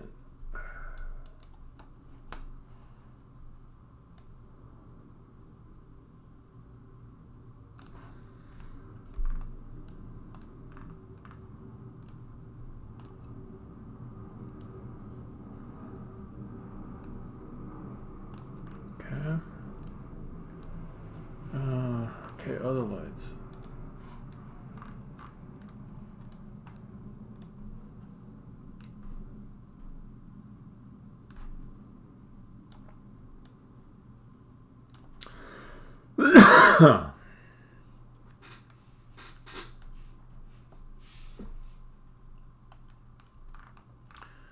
Green here, by the way, looks horrible in this level. So I'm going to minimize it.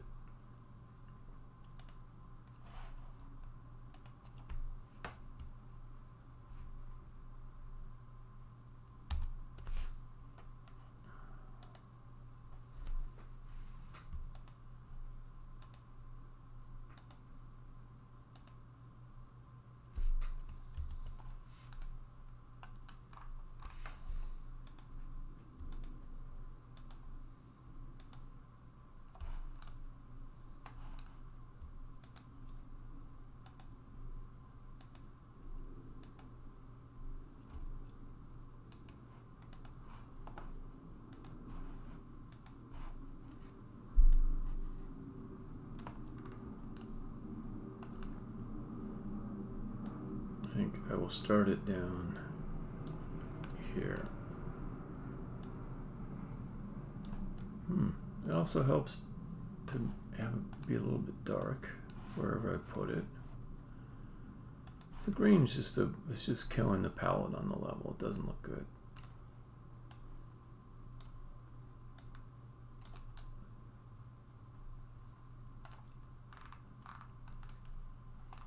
Don't want to forget the rail. Needs that little corner piece there. Okay, our corner northwest. Okay. Our corner northeast down here.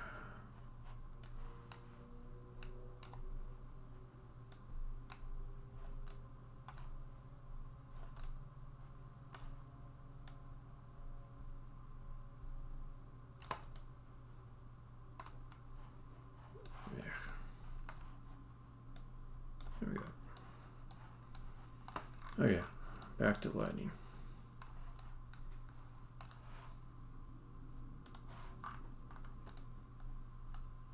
one there.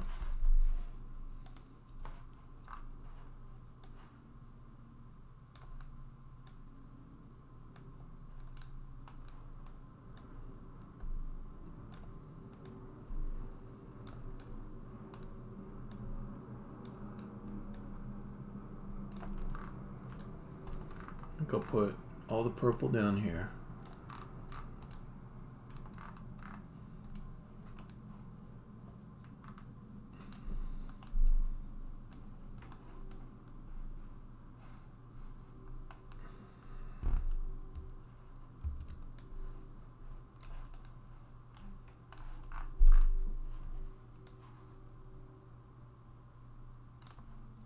Just doing all the shadows. Okay. Do I want that?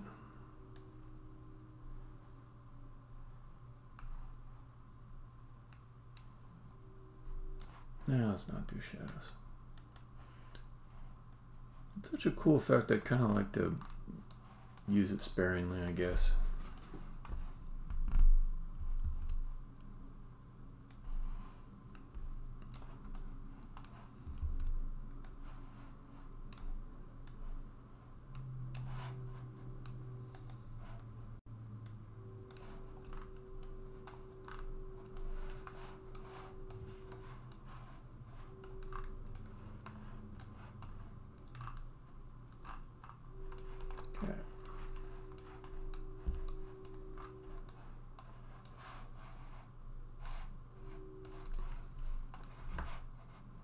All these other lights, where are they at?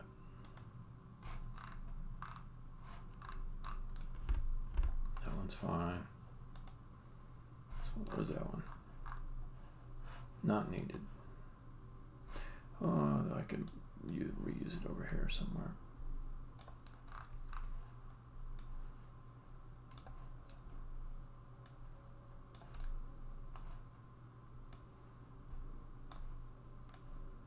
Yeah, it's dark. Let's light it up a little bit.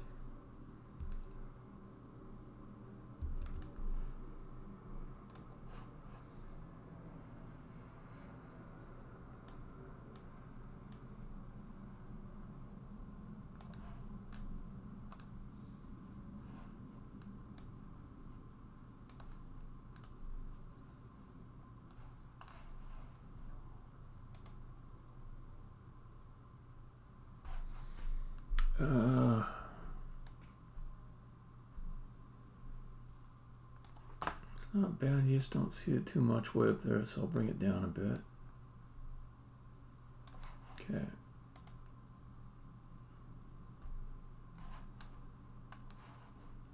Get rid of that one.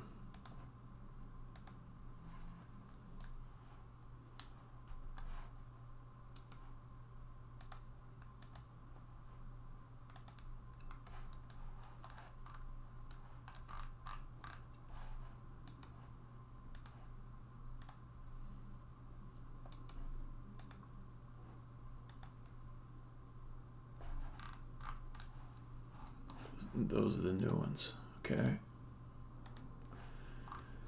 All right, let's add decorations.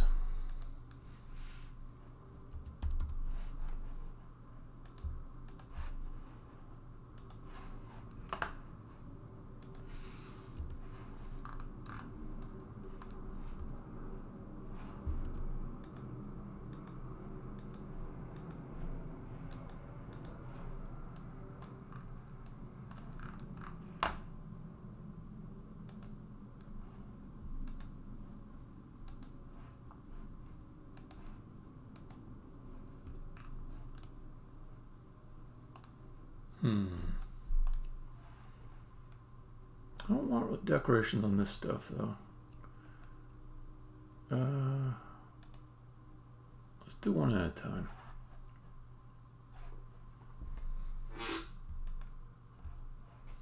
Just add it very selectively. Like the default will be no decorations.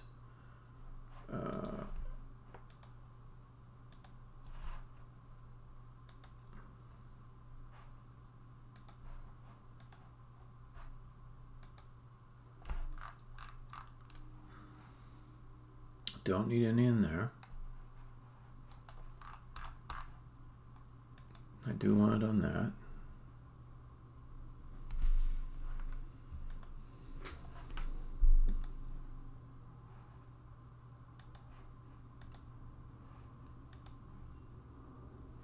Cool.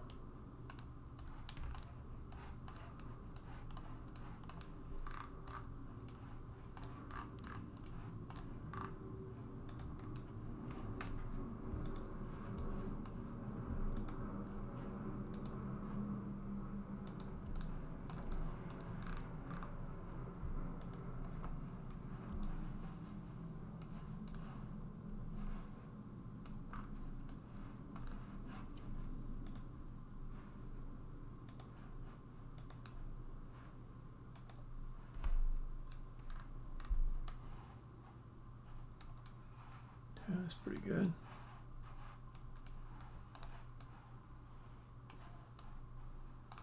Ooh, missing some stuff over here. Let's fix that up.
That stuff I want to go down.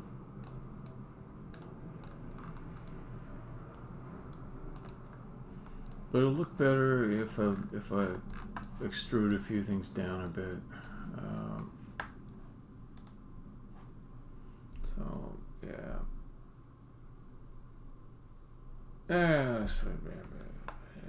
Let's see what it looks like first. Okay. Back over here. Let's check out my decorations and see how well they did. That looks good. That looks good. Yeah. Okay, cool. Save it. Pre-process it. Play it. Let's see what it looks like.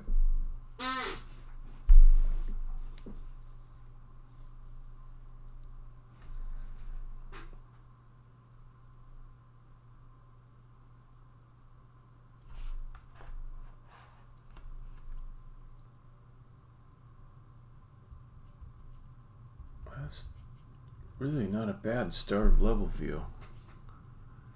Is that guy down there looking straight up at you? I rather like that. The worst thing about it is these, oh, that's not good either. That should not be possible. That should never happen. I know why it's doing it though, because I did the ignore raycast. So the camera thinks it can see through this thing, but it can't.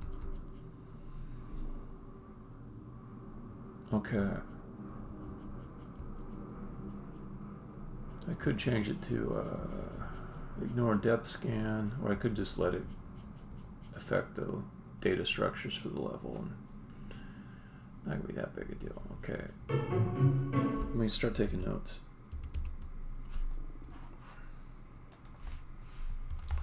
South wall, raycast, issue.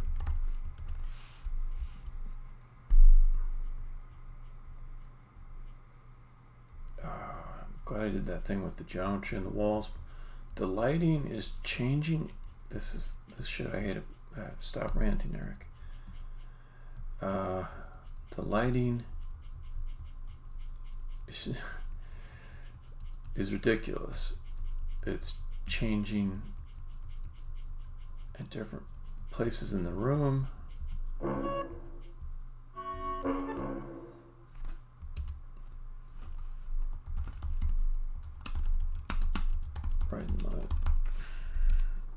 If I just make the light brighter, maybe it'll not look as stupid.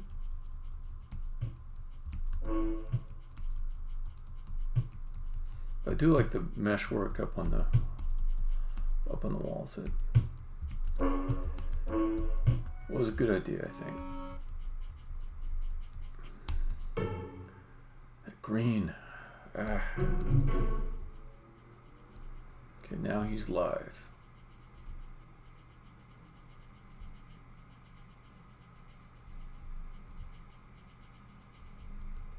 Get a hint of other rooms down there.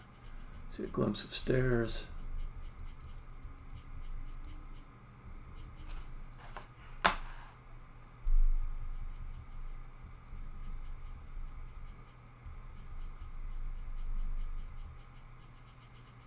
Shadows turned out nice on the rails. They look kind of crazy.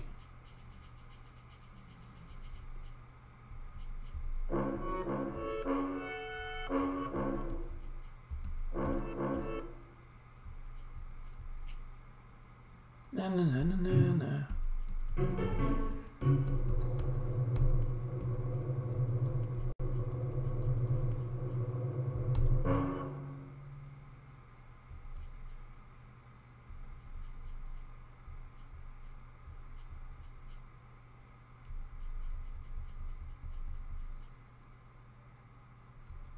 Oh, I forgot to turn the egg back on.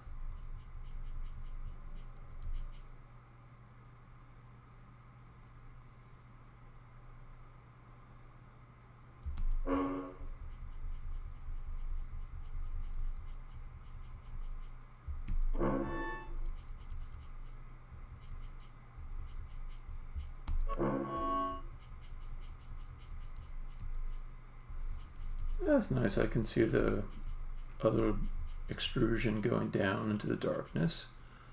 Fog is doing its job. It looks kind of creepy, but it looks like something.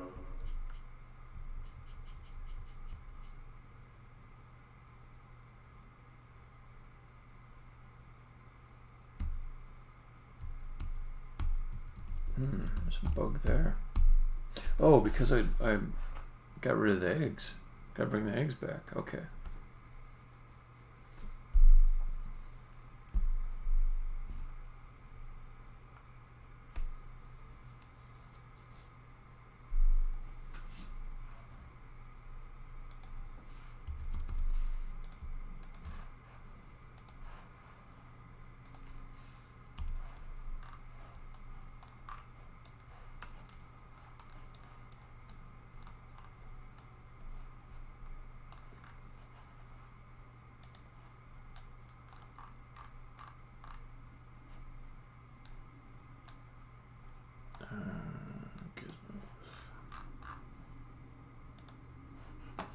I guess let's make you brighter. No shadows. Those did kind of look good. Nah, let them be. Let them be.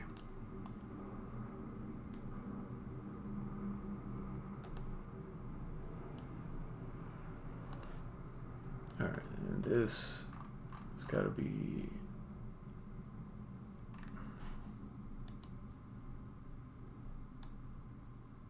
default.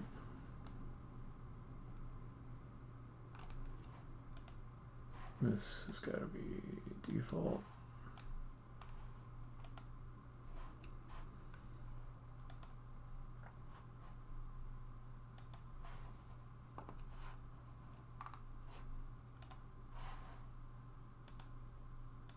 Yeah, that's fine. Okay, what else?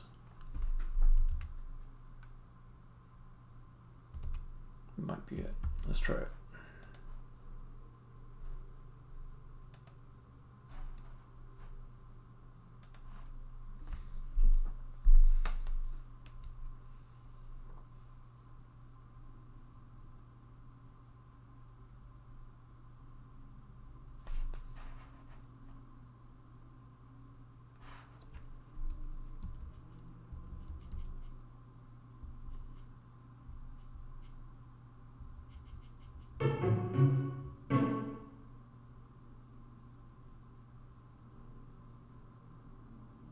think I'm better off to put the grass up here because then I can start seeing that dude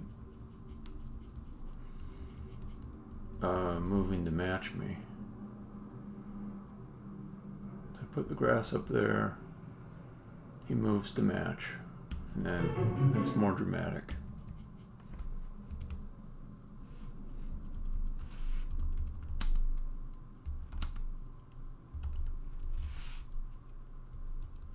God damn it, what the fuck?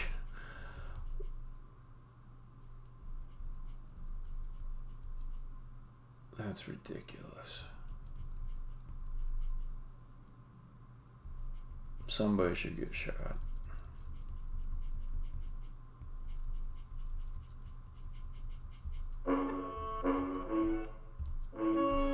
That's so horrible.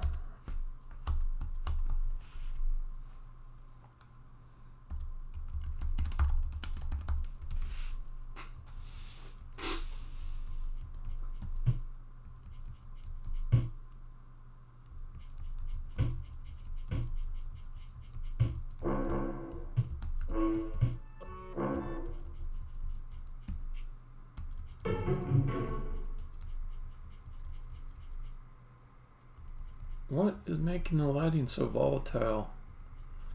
The angle is when it changes. The camera angle when it changes. But I usually don't have this issue.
Yeah, it's a convenient catch for the player that just wants to keep going. Okay.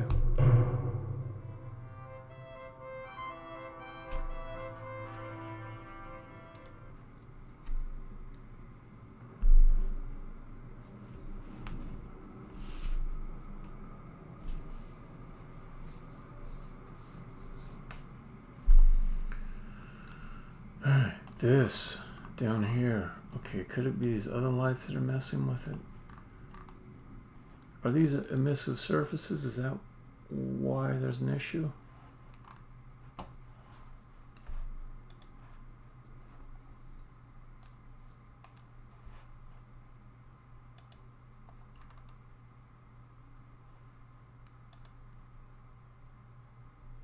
.5.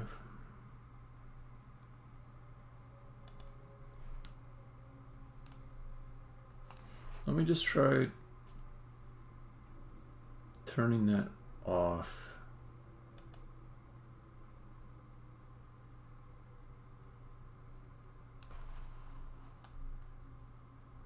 Even though it looks like not nearly as good now, I just want to see if that causes all the trouble.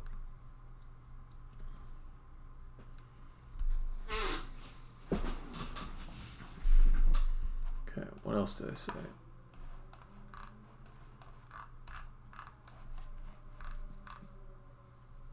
Extrude. I can extrude.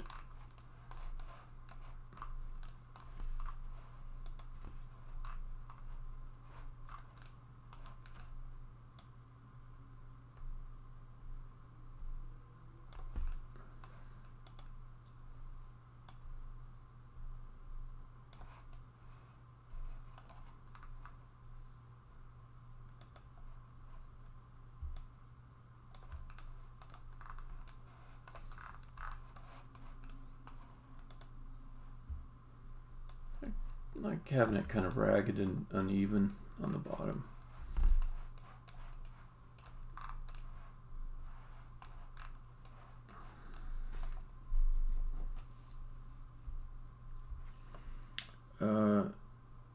These I could replace with rails.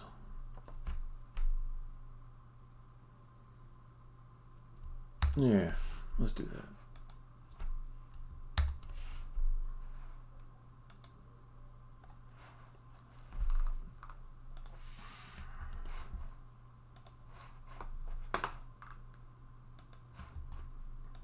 Problem with removing that emission on the blue half light is that same material is used in other places. So if I do find a solution that is based upon removing the emission, then I'll need to make another material and apply it.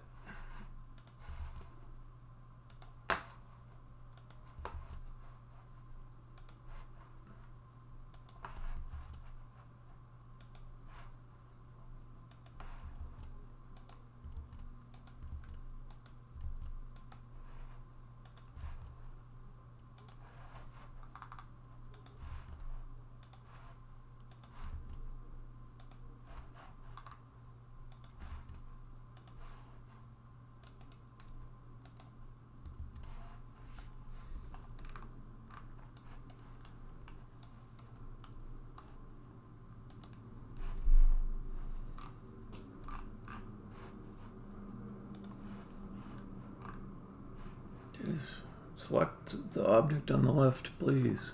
Is this it? Oh, you need that. Okay, got it.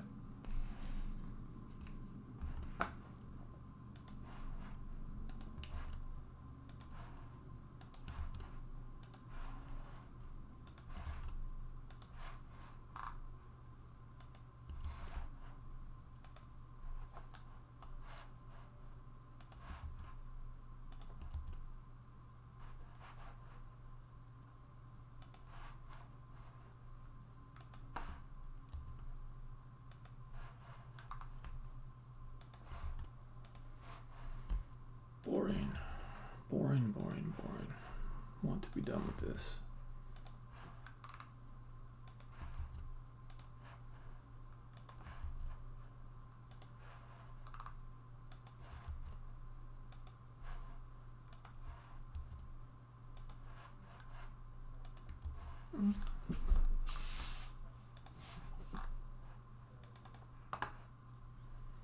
Okay, rail north.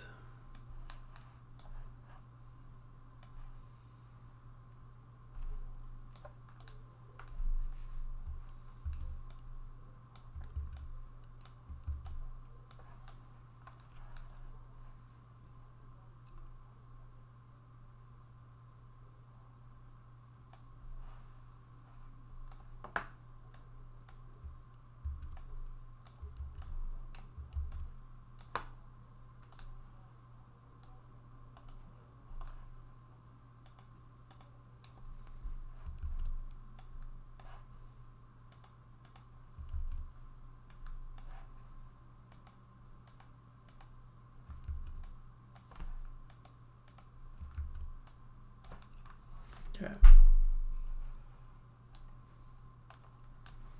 Oh, this nonsense.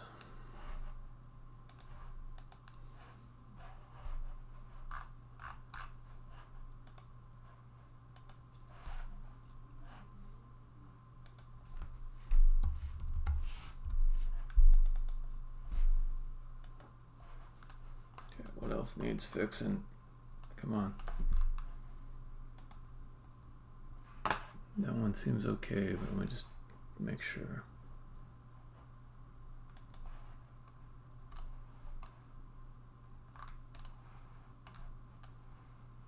Alright, seems to be okay there.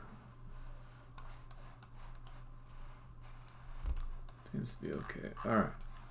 Do we still have the stupid ass thing going on? With the lighting changing.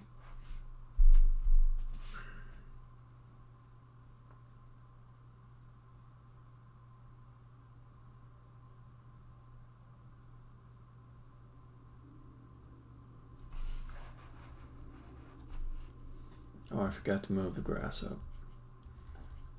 Okay, we do. So let's go ahead and put that back on. This does not fix anything.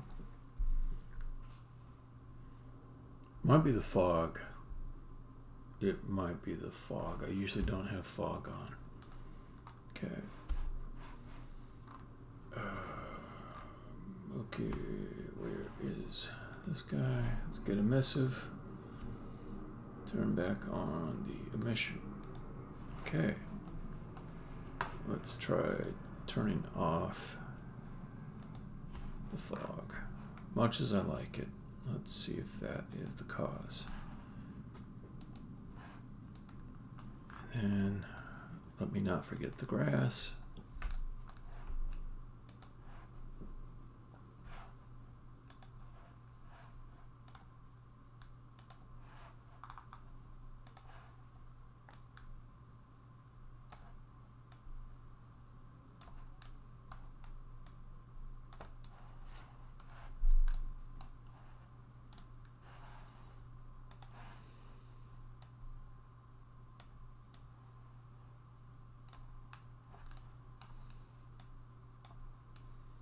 It's not as annoying to see the green up there. Let me play with one thing though.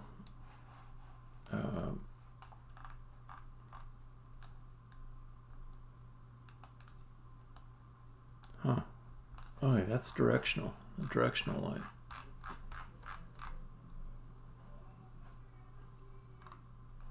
What does this thing look like without a directional light?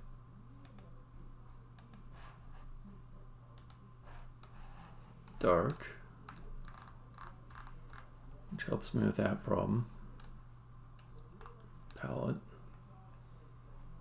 And okay, but put the directional light back on because I gotta troubleshoot. This room in particular. I want to know if the fog change is responsible.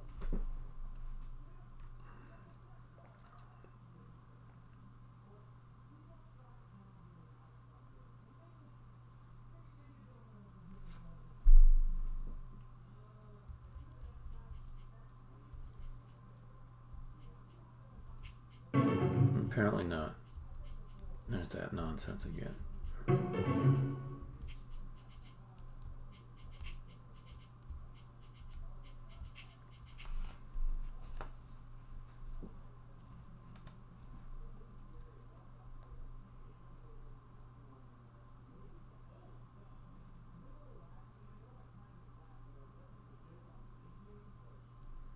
Okay, let's turn off the directional light. Let's try that.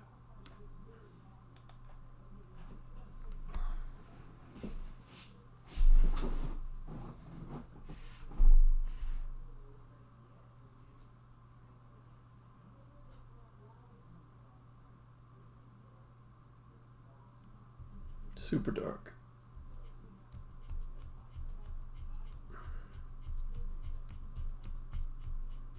Okay. Directional has nothing to do with it.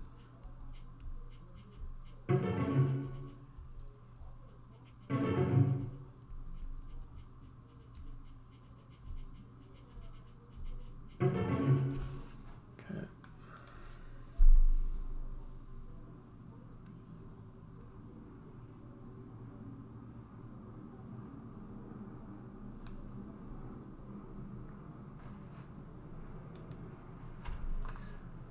The effect is not so bad down below. It's in here where it just rankles me.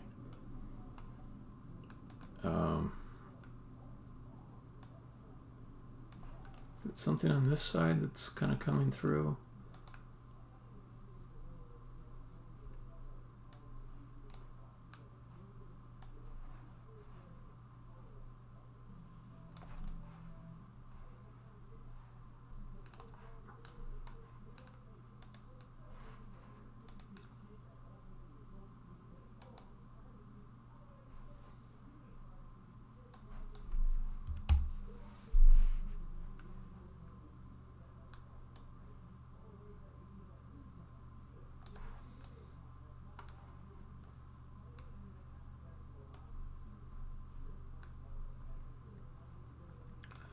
I mean, that's a cool effect if I could get it to just be constant. I mean, let me just increase the range. That's one thing I didn't try. Alright. Maybe there's like a whole bunch of lights that are just kind of right at the boundary of hitting things.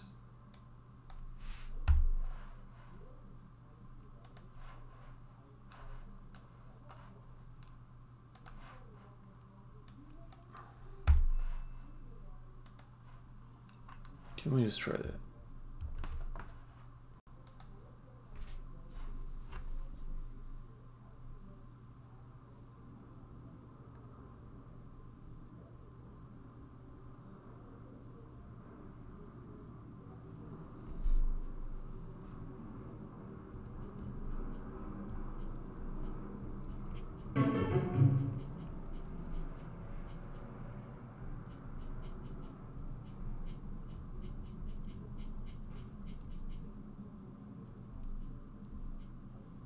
Why?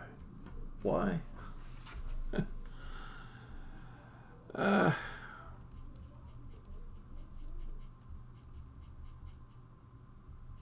think I'm gonna leave it.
Okay, this is it.